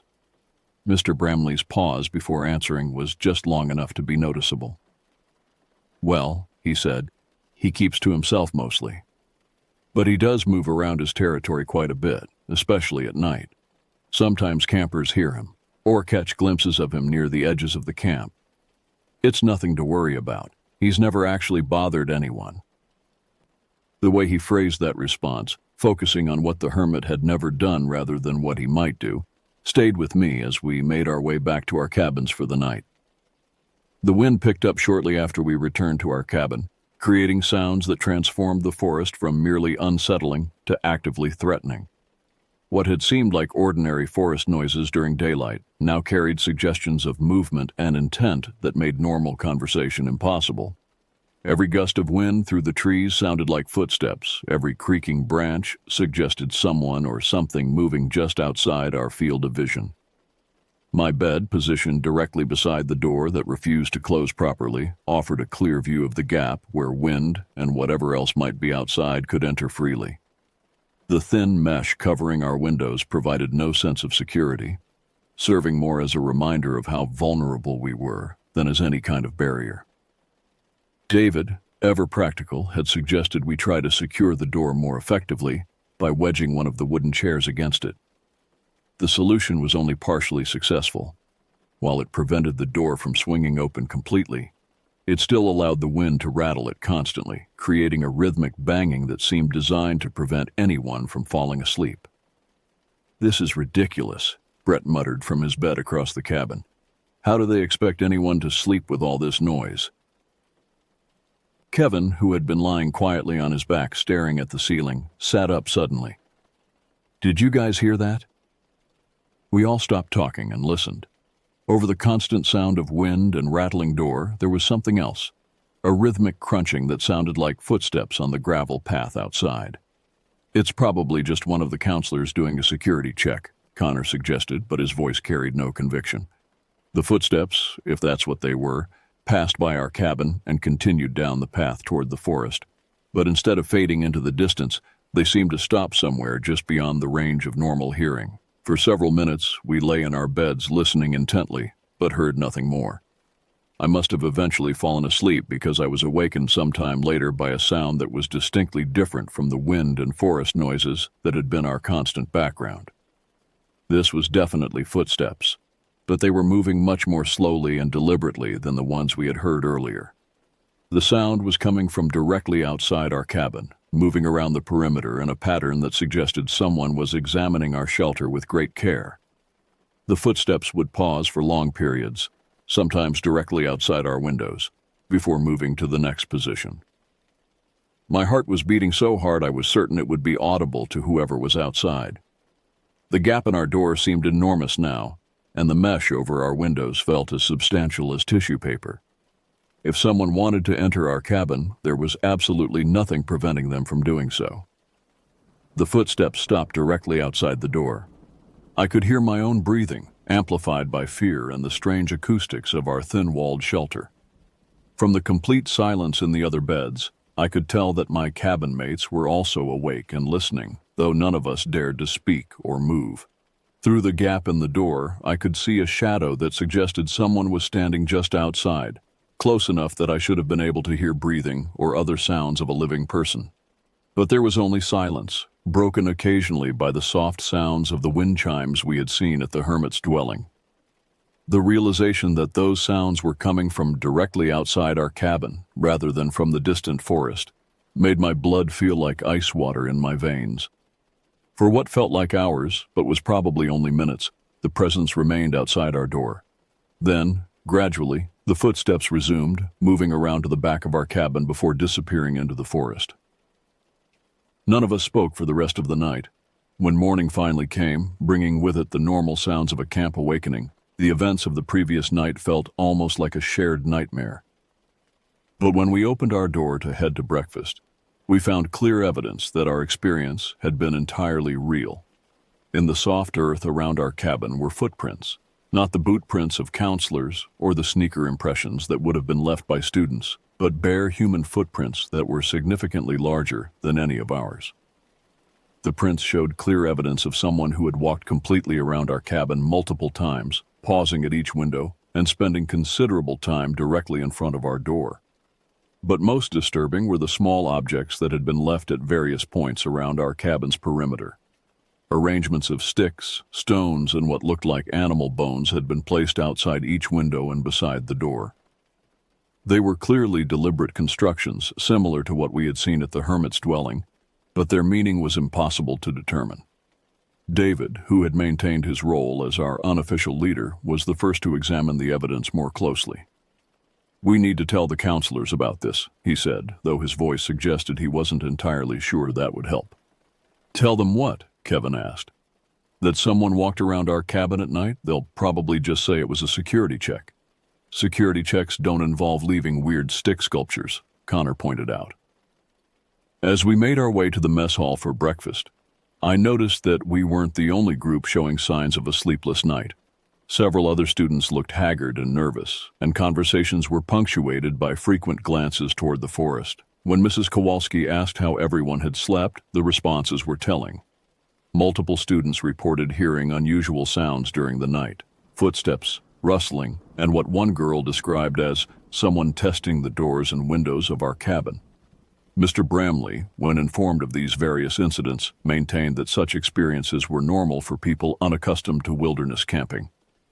"The forest is very much alive at night," he explained. "Lots of animals move around after dark, and sounds carry differently out here than they do in urban environments. It's easy for imagination to transform normal forest activities into something threatening." But I noticed that he avoided making eye contact with any of us as he offered these explanations, and his reassurances seemed designed more to convince himself than to comfort us.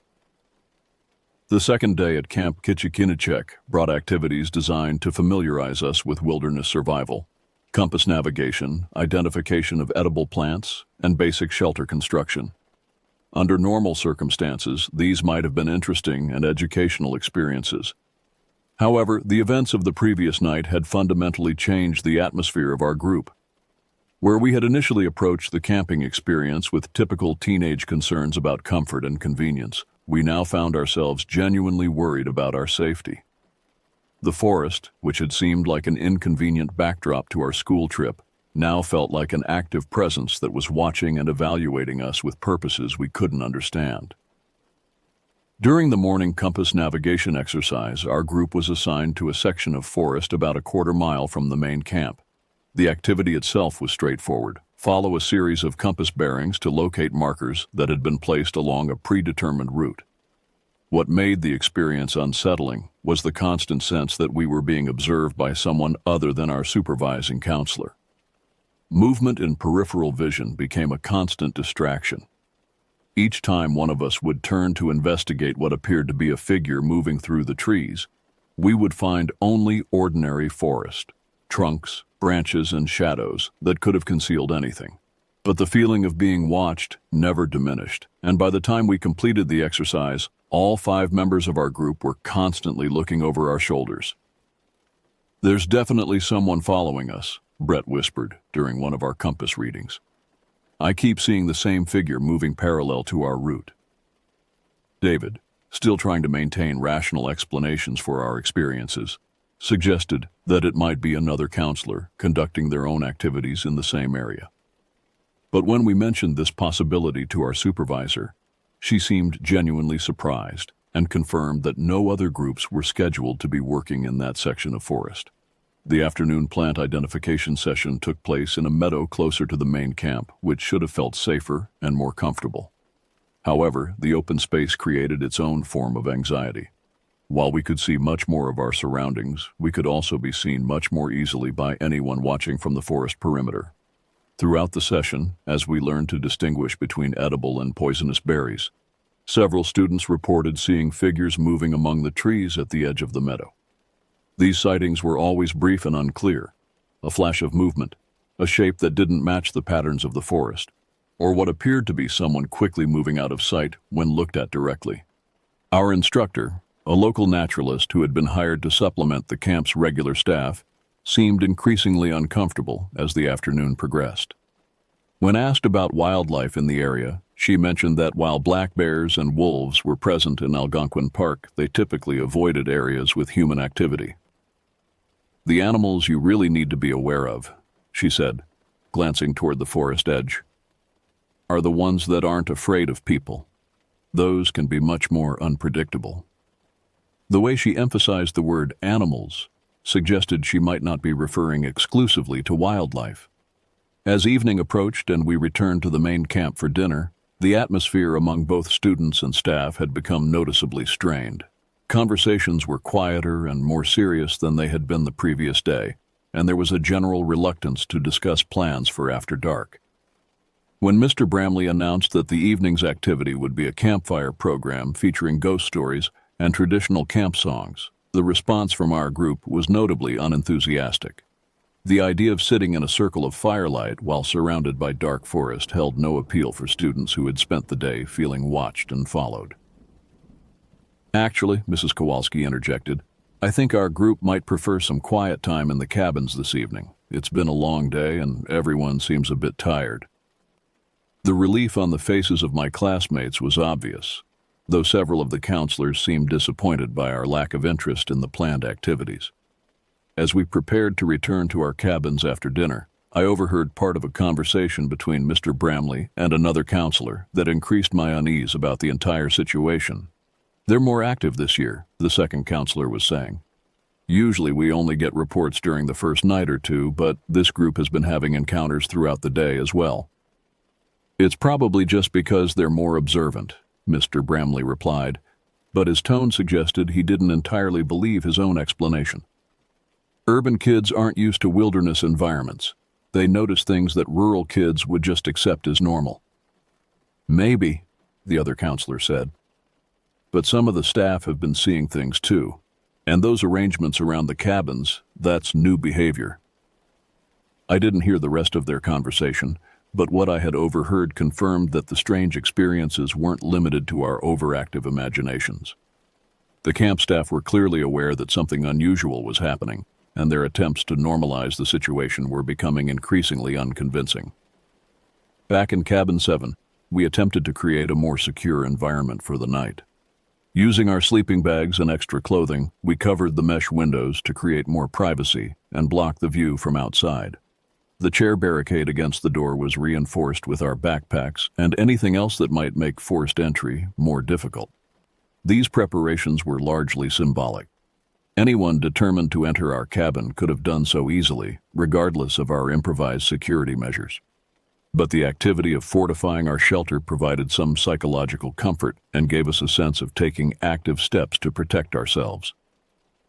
As darkness fell, the forest sounds began again, but this time they seemed more organized and purposeful. Instead of random wind and animal noises, there were patterns that suggested coordination, sounds that would start in one area of the forest and then be answered from another location, as though different individuals were communicating across the darkness. "It's like they're setting up positions around the camp," Kevin observed from his position near the covered window. The thought that we might be surrounded by unknown individuals operating with coordination and purpose was more terrifying than the idea of a single hermit wandering randomly through the forest. It suggested planning, intelligence, and objectives that we couldn't begin to understand. Around midnight, the footsteps returned to our cabin, but this time they were accompanied by sounds that made it clear we were dealing with more than one person. Multiple sets of feet moved around our shelter, and there were soft sounds that might have been whispered conversations conducted in voices too low for us to understand. But most disturbing was the systematic testing of our improvised security measures. Something or someone carefully examined each of our covered windows, applying gentle pressure to determine how easily our barriers could be removed. The door received similar attention, with the sound of hands testing the strength of our barricade, and exploring the gap that we hadn't been able to eliminate completely. Throughout this examination, none of us dared to move or speak. We lay motionless in our beds, hoping that stillness might convince our visitors that the cabin was empty or that its occupants were deeply asleep. After what felt like an eternity, the sounds gradually moved away from our immediate area, but they didn't disappear entirely. For the rest of the night, we could hear evidence of similar investigations being conducted at other cabins throughout the camp, along with the continued communication sounds from various points in the surrounding forest. When morning finally arrived, we discovered that our cabin had received the same treatment as the previous night: small constructions of sticks, stones, and bones placed at strategic points around our shelter. But this time, the arrangements were more elaborate and seemed to follow a more complex pattern that extended beyond our individual cabin to encompass the entire camp area. The third day of our camping trip dawned gray and misty, with a persistent drizzle that seemed to emerge directly from the forest itself rather than falling from the sky. The weather matched the mood of our group perfectly: subdued, apprehensive, and focused primarily on the prospect of returning home the following morning. Breakfast was a quiet affair, with students speaking in hushed tones and frequently glancing toward the windows of the mess hall. The normal complaints about camp food and uncomfortable sleeping arrangements had been replaced by more serious discussions about the strange events of the previous nights and growing speculation about what might happen during our final evening at Camp Kitchikanichek. Mrs. Kowalski appeared increasingly concerned about our group's state of mind. During a brief teachers' meeting that we could observe through the mess hall windows, there was obvious disagreement between our school staff and the camp counselors about how to address the situation. Hand gestures and facial expressions suggested that Mrs. Kowalski was arguing for cutting our trip short, while Mr. Bramley seemed to be insisting that everything was normal and under control. The day's planned activities, a nature hike followed by an afternoon of canoeing on the lake, were presented as opportunities to restore our appreciation for the wilderness environment. However, the underlying purpose seemed to be keeping our group occupied and away from the camp during daylight hours, when the mysterious watchers were presumably less active. The nature hike took us along a trail that paralleled the lakeshore, keeping us in open areas where visibility was good and the forest couldn't press too close. Even so, the sense of being observed remained constant. Our guide, a different naturalist than the previous day, seemed nervous and kept the group moving at a faster pace than was typical for educational hikes. "Are there other people living in this forest besides the hermit you told us about?" one of the girls asked during a rest stop. The guide's hesitation before answering was telling. "Well, Algonquin is a large park," she said carefully. "There are various research stations, fire towers, and maintenance facilities scattered throughout the area. It's possible you might see park workers or researchers from time to time." But her explanation didn't account for the organized nature of what we had been experiencing or the deliberate arrangements being left around our cabins.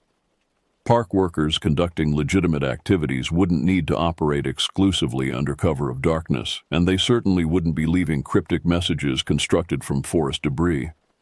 The afternoon canoeing session provided our first real relief from the constant tension. Out on the open water, with clear sight lines in all directions and the forest reduced to a distant perimeter, we could finally relax enough to enjoy ourselves.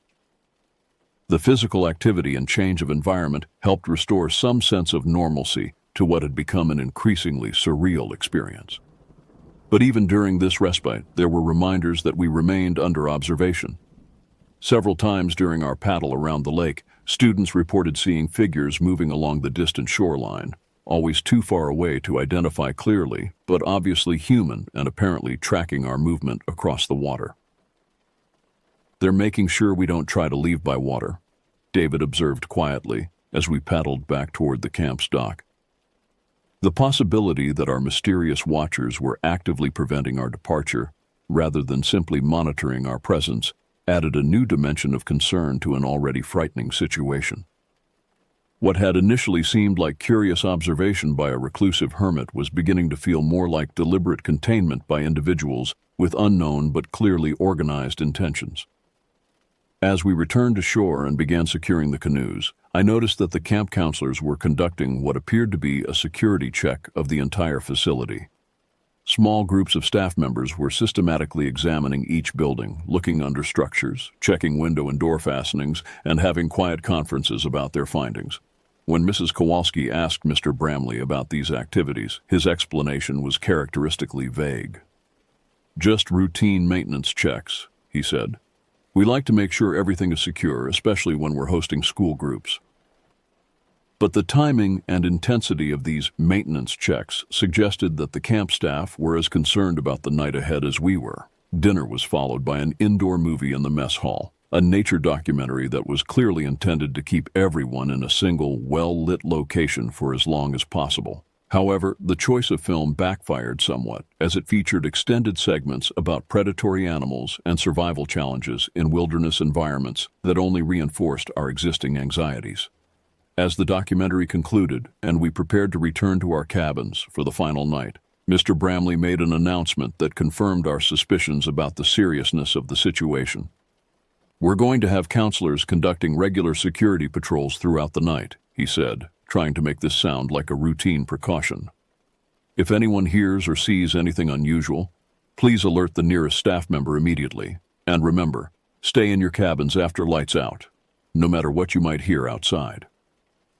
The emphasis he placed on those last words, combined with the concerned expressions of the other adults, made it clear that we were facing potential dangers that went far beyond typical camping inconveniences.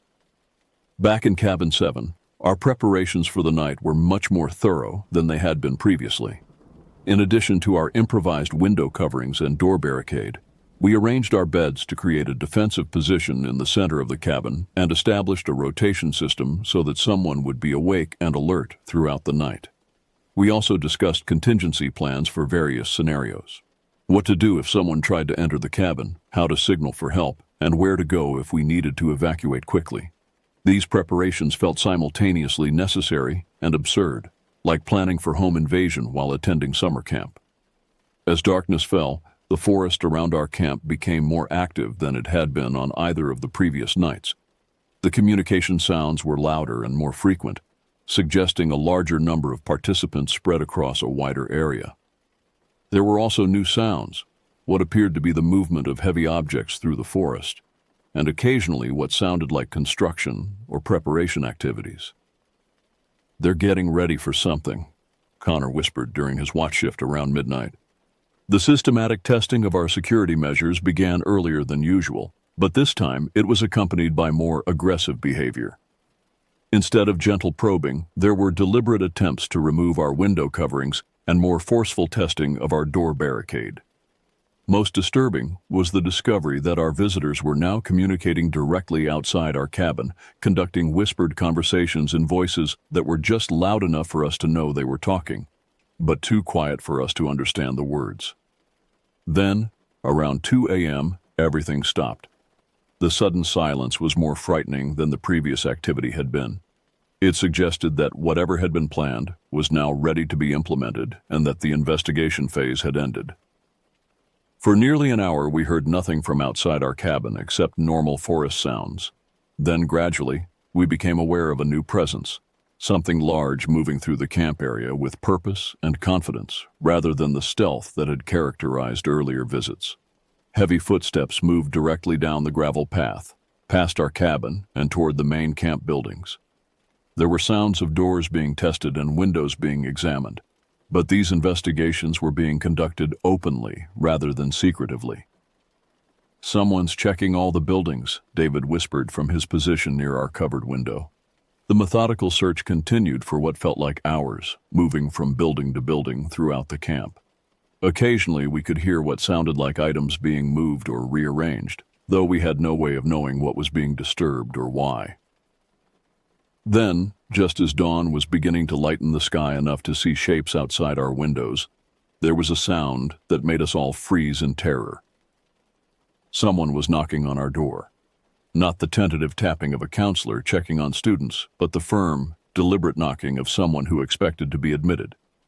The sound was repeated 3 times, with long pauses between each series of knocks, as though our mysterious visitor was patiently waiting for a response. None of us moved or spoke. The knocking was repeated several more times over the course of about 10 minutes, then stopped completely. When full daylight finally arrived, and we could hear normal camp activities beginning, we cautiously removed our window coverings and door barricade to discover that our final night had brought the most extensive arrangement of forest materials yet. Elaborate constructions surrounded not just our cabin but appeared to encompass the entire camp, creating what looked like a complex pattern or message that was too large for us to see in its entirety from ground level. But most unsettling was what we found directly in front of our door, a carefully arranged collection of objects that included several items that definitely hadn't come from the forest. Among the usual sticks, stones, and bones were pieces of metal, glass, and fabric that appeared to have been taken from the camp itself.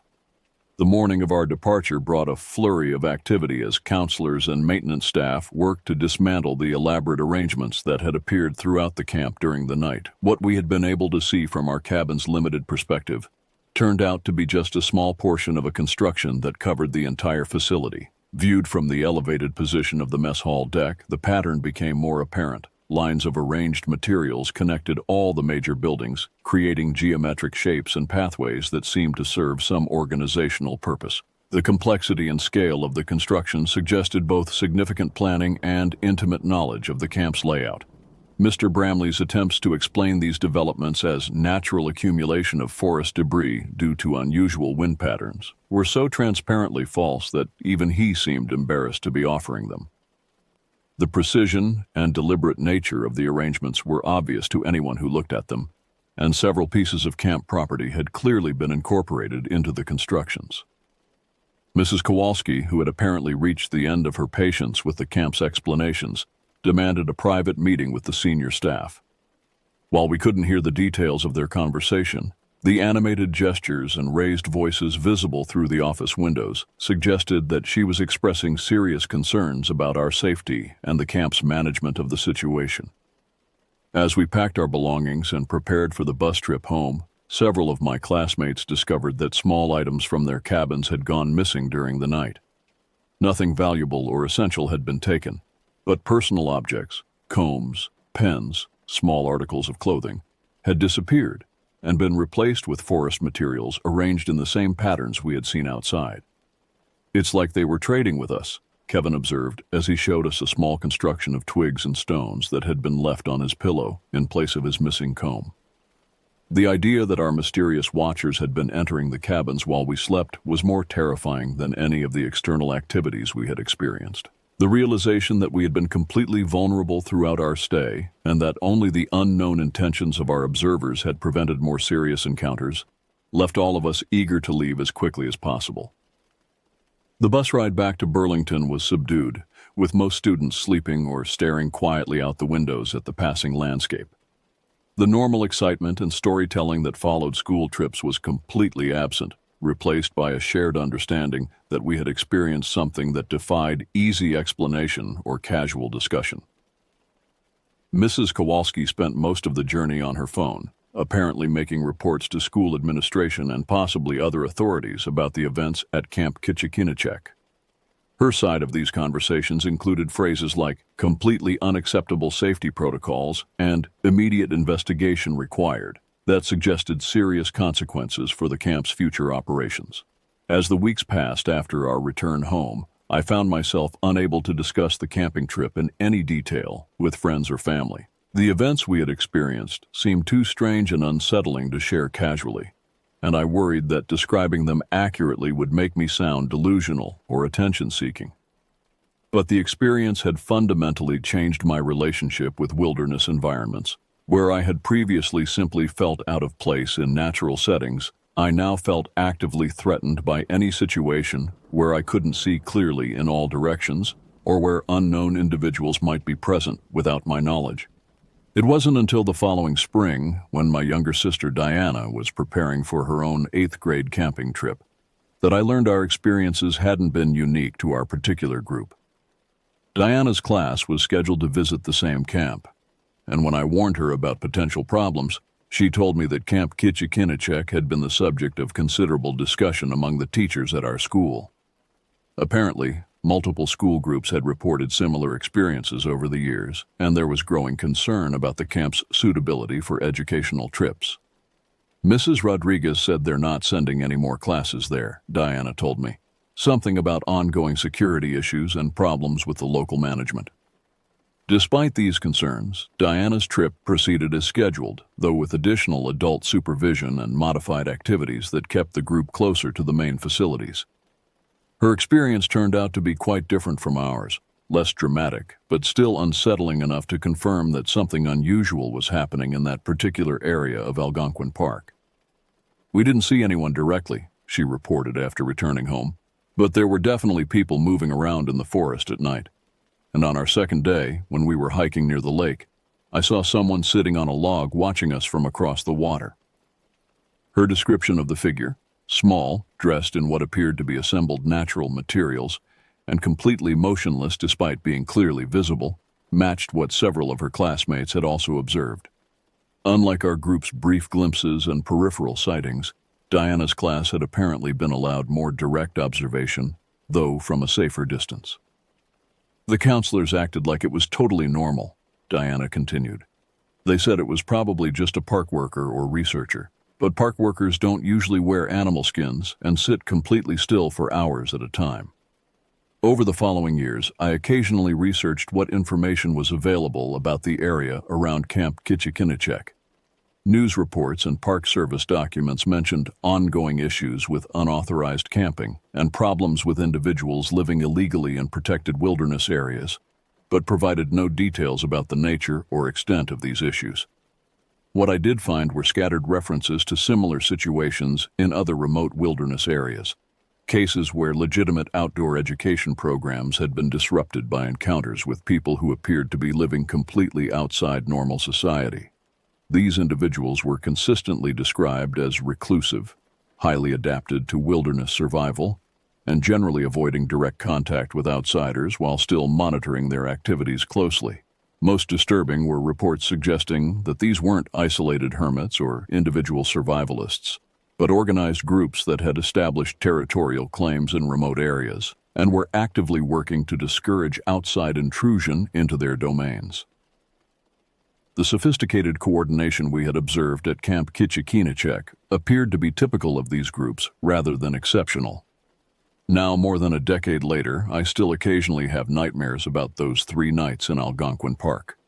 In my dreams, I'm always back in Cabin 7, lying in that narrow bed beside the door that wouldn't close properly, listening to footsteps moving around our shelter while knowing that thin mesh windows and improvised barricades provided no real protection against whatever was examining us in the darkness. But the most unsettling aspect of those dreams isn't the fear or helplessness I felt during the actual experience. It's the growing certainty that those mysterious watchers weren't simply observing us out of curiosity or territorial concern. The systematic nature of their investigation, the careful collection of our personal items, and the elaborate messages they left behind suggested that they were gathering information about us for purposes that we couldn't understand, but that were clearly more complex than simple wilderness survival. Even now, when I see news reports about missing hikers or unexplained incidents in remote wilderness areas, I wonder how many of those cases might involve encounters with groups like the ones we encountered at Algonquin Park, and I'm grateful that our particular encounter ended with nothing more than a few sleepless nights and a lasting aversion to camping, rather than becoming one of those unexplained disappearances that occasionally make national news.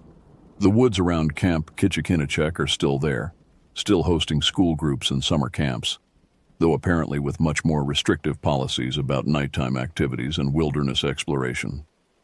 But I suspect that the real inhabitants of that forest are still there too, still watching, still collecting information about the temporary visitors who intrude briefly into their carefully maintained territory. And sometimes, when the wind is particularly strong at night and tree branches scrape against my bedroom window here in Burlington, I'm reminded that the distance between civilization and true wilderness might be much smaller than most of us prefer to believe.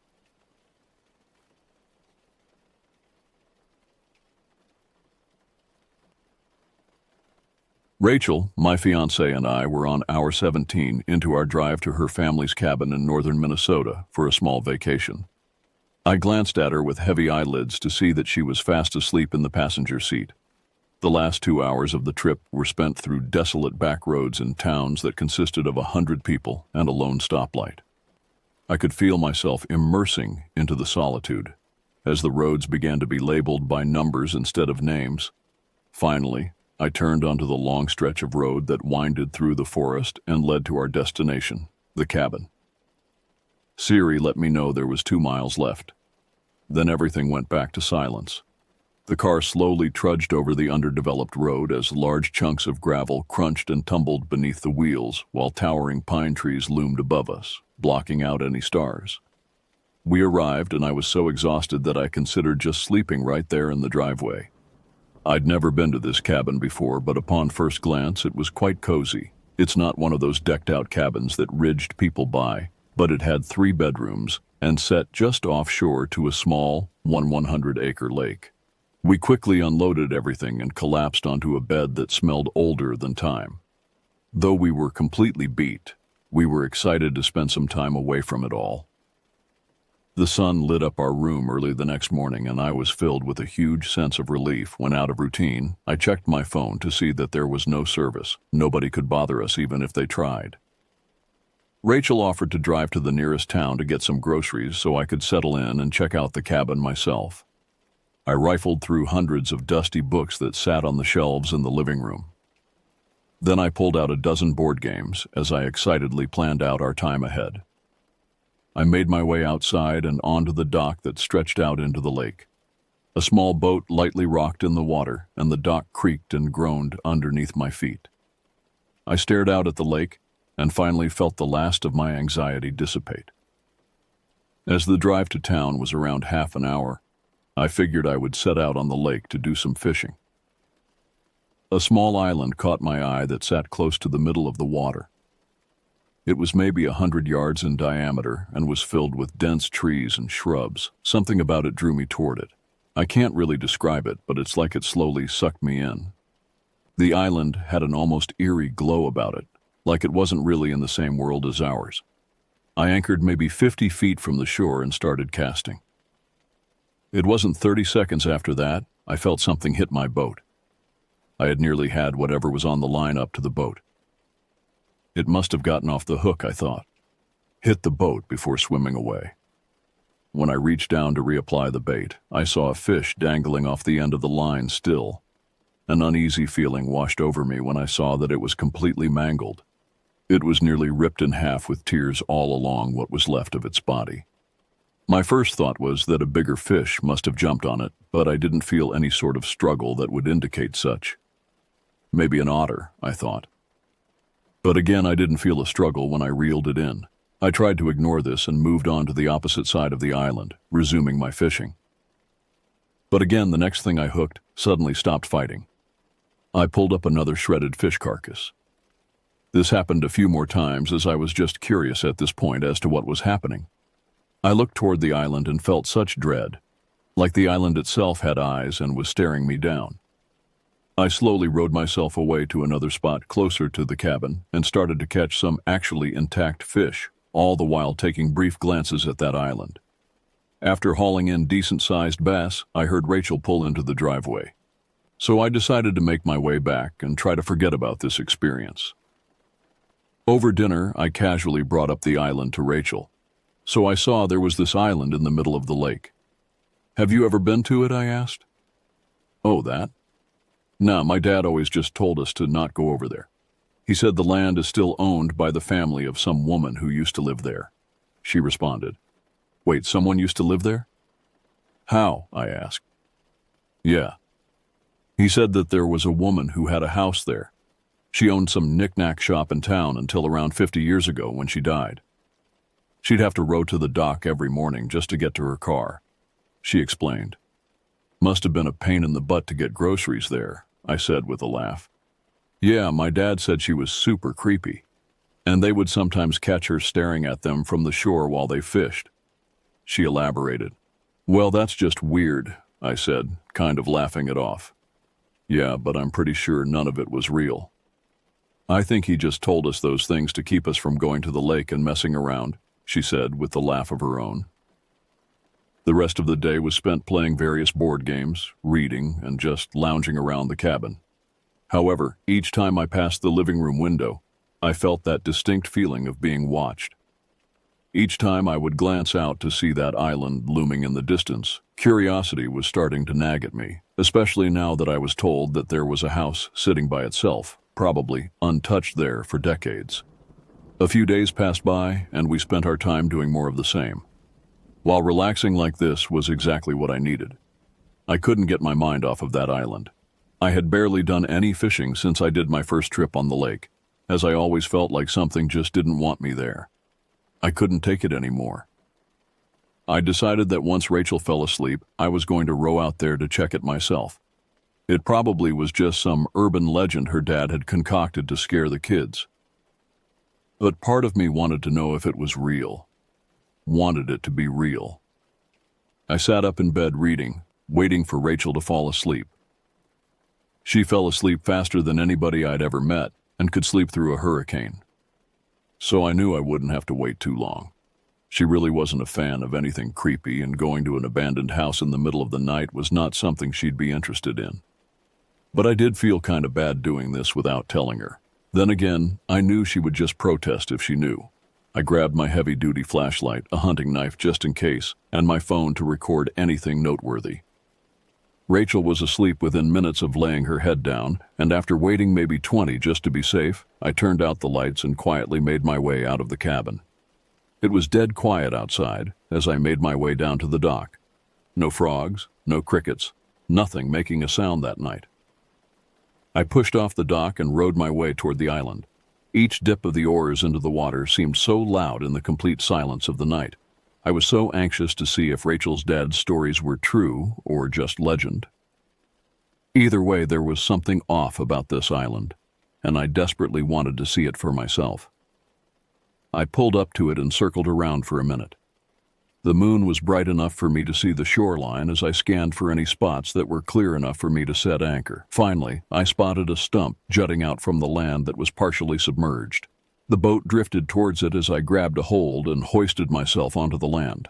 I tied the rope to the stump, and after making sure it was secure, I clumsily stepped through the thick brush until I made my way onto what appeared to be someone's yard. I switched on my flashlight to see a disheveled home sitting in the very middle of the island. It stood 2 stories with rotting walls and a caved-in roof.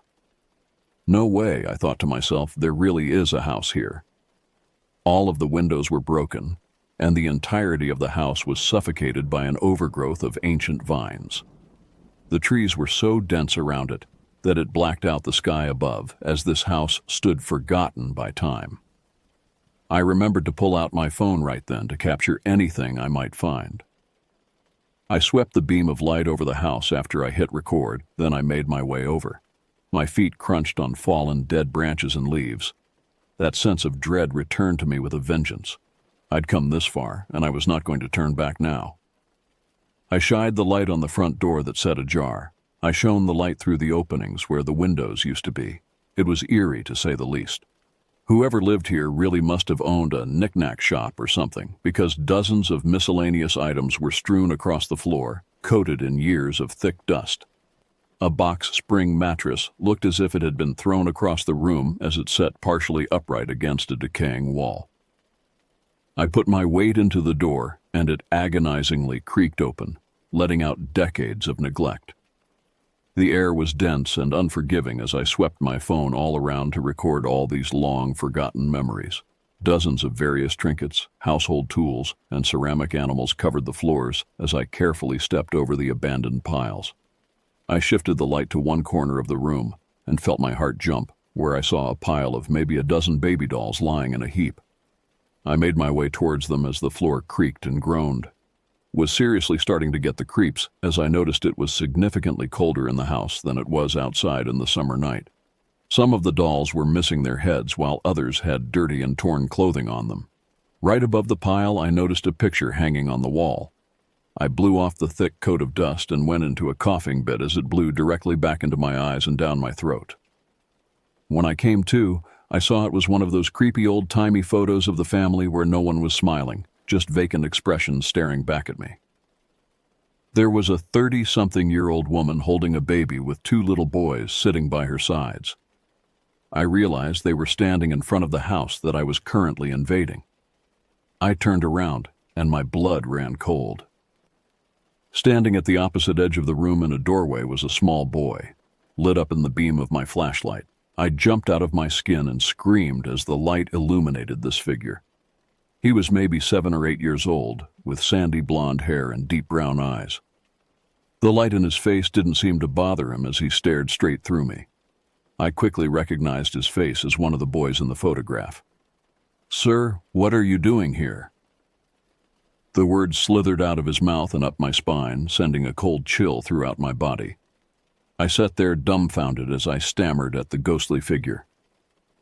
"Can you help my brother?" "Please, sir," the boy requested of me. I was speechless. He quickly turned and darted into the room behind him. I stood there for a moment, but then I realized I had all of this on video and I was seeing dollar signs. This was the most incredible and terrifying thing I'd ever witnessed. I took a deep breath, made sure the phone was still recording, and made my way into the room. I passed through the doorway and into a room that looked pristine. Clean floors, painted walls, and wooden rocking chairs. It even appeared that night had turned back into day as the room looked dimly lit in the early morning light.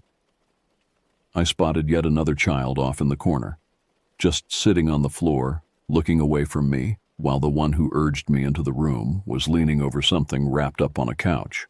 I made my way over to him, then glanced over his shoulder to see a baby cuddled up in a blanket cocoon. "He feels cold, sir. He hasn't made a sound in a long time, and we don't know what's wrong," the little boy said to me with sadness in his voice.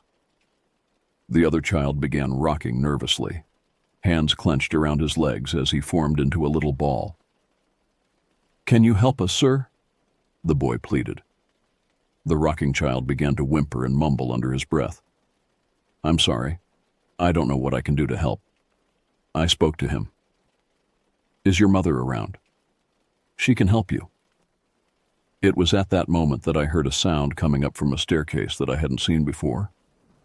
It started out very faint, but as the sound gradually grew, I could make out the heartbreaking sound of a woman crying. It persisted until it was a full-fledged wail that was ringing throughout the house. The boy rocking in the other corner quickly rose and sprinted out of the room. "You should leave, mister.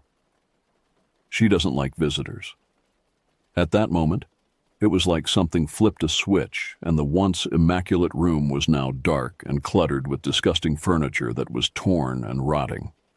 The wailing from upstairs hadn't ceased, and I heard loud, vicious stomping on the floor right above me, rapidly, making its way to the staircase and starting the descent to the room I was in.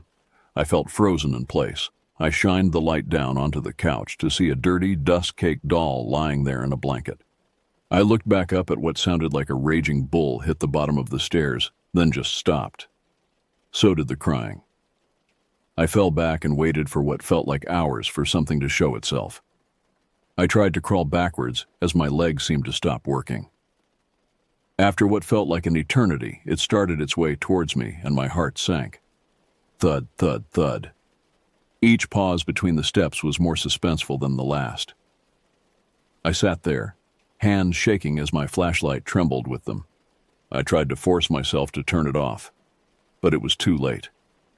I watched in horror as a figure dark as night with long wispy hair and gangly limbs lumbered into the room. It seemed to stop and face me for a moment, and I could feel tears running down my face. After a brief pause, it made its way to the couch. It looked down at the old doll and stroked its head with long, bony fingers. It let its face collapse into its hands, and it began sobbing once more. Same as before, it gradually grew louder and louder until it was nearly deafening. It picked up the doll and held it tight to its chest before letting out an ear-piercing scream of pure despair. I was somehow able to get enough of the grip and pull out my knife, but as I did, this thing's neck violently twisted towards me and postured up. It towered high above me as its head nearly grazed the ceiling. At last, my legs found the strength I needed, and adrenaline kicked in. I stopped the video and pocketed my phone before making a mad dash for the door. I heard rapid, heavy stomps close the distance instantly, and I felt a tremendous force knock me through the doorway that I'd been running through. I frantically looked up as my flashlight had fallen from my hands, but I could still make out the figure hurling itself through the beam of light, which was coming from the flashlight wherever it had landed. A symphony of screaming and crying was coming from this thing. It stood over me as it pinned me to the ground with immense strength. I managed to shake my arm free. I then attempted to slash at its base with the knife, but it grabbed my wrist with such force that I felt it was going to snap my arm. It clenched its cold hands around mine and slowly guided the knife down towards my stomach. I tried punching it with my now free hand as it slowly lifted my shirt and began running the blade down my abdomen. I screamed out in pain as it pierced my skin. I felt warm blood slide down my sides. My free hand frantically grasped for anything to use to defend myself with when I felt it go over a large piece of broken glass without hesitating. I grabbed it and stuck the thing in its eye. It let out a horrible cry and fell off me as I managed to sprint out of the house and into the boat. I could hear it crying that same mournful wail as I pushed the boat off and made it back to the cabin. I pulled in and tied the boat down before sprinting up to the house. But when I opened the door, I heard a horrible sound. The same crying was coming from somewhere inside my cabin. It sounded muffled at first, but grew in volume as I approached our bedroom. I made my way to the door, and as I opened it, the crying stopped. All I saw was Rachel slumbering peacefully the way I'd left her. I checked the closets, checked them to the bed, checked every room in the house, but could find no sign of anything out of the ordinary. I dove under the covers and curled up tightly next to Rachel, my body trembling in terror. I decided right there we were leaving the following day. I couldn't be here anymore. I don't know if it was exhaustion or the result of high adrenaline wearing off, but I somehow found sleep after cowering under the covers for a while. I had a dream, though. It was me walking to the shore of the island. I could see our cabin in the distance, a small candle in the living room providing it enough light to be seen. However, I had no control over my movements. Whatever I was actually seeing through looked down at the water, dove in, and began swimming furiously toward the cabin. All the way I screamed for it to stop, but it only gained speed. It climbed onto the dock and sprinted at an unnatural speed, the earth seeming to shake underneath its feet. It opened the door of the cabin, slowing its pace, carefully making its way through the living room, then down the hall. It stopped and looked right at the bedroom door. It creaked open the door and walked inside. There I was, sleeping like a baby. I watched its disgusting, monstrous fingers slowly reach down towards me before violently grabbing me by the throat.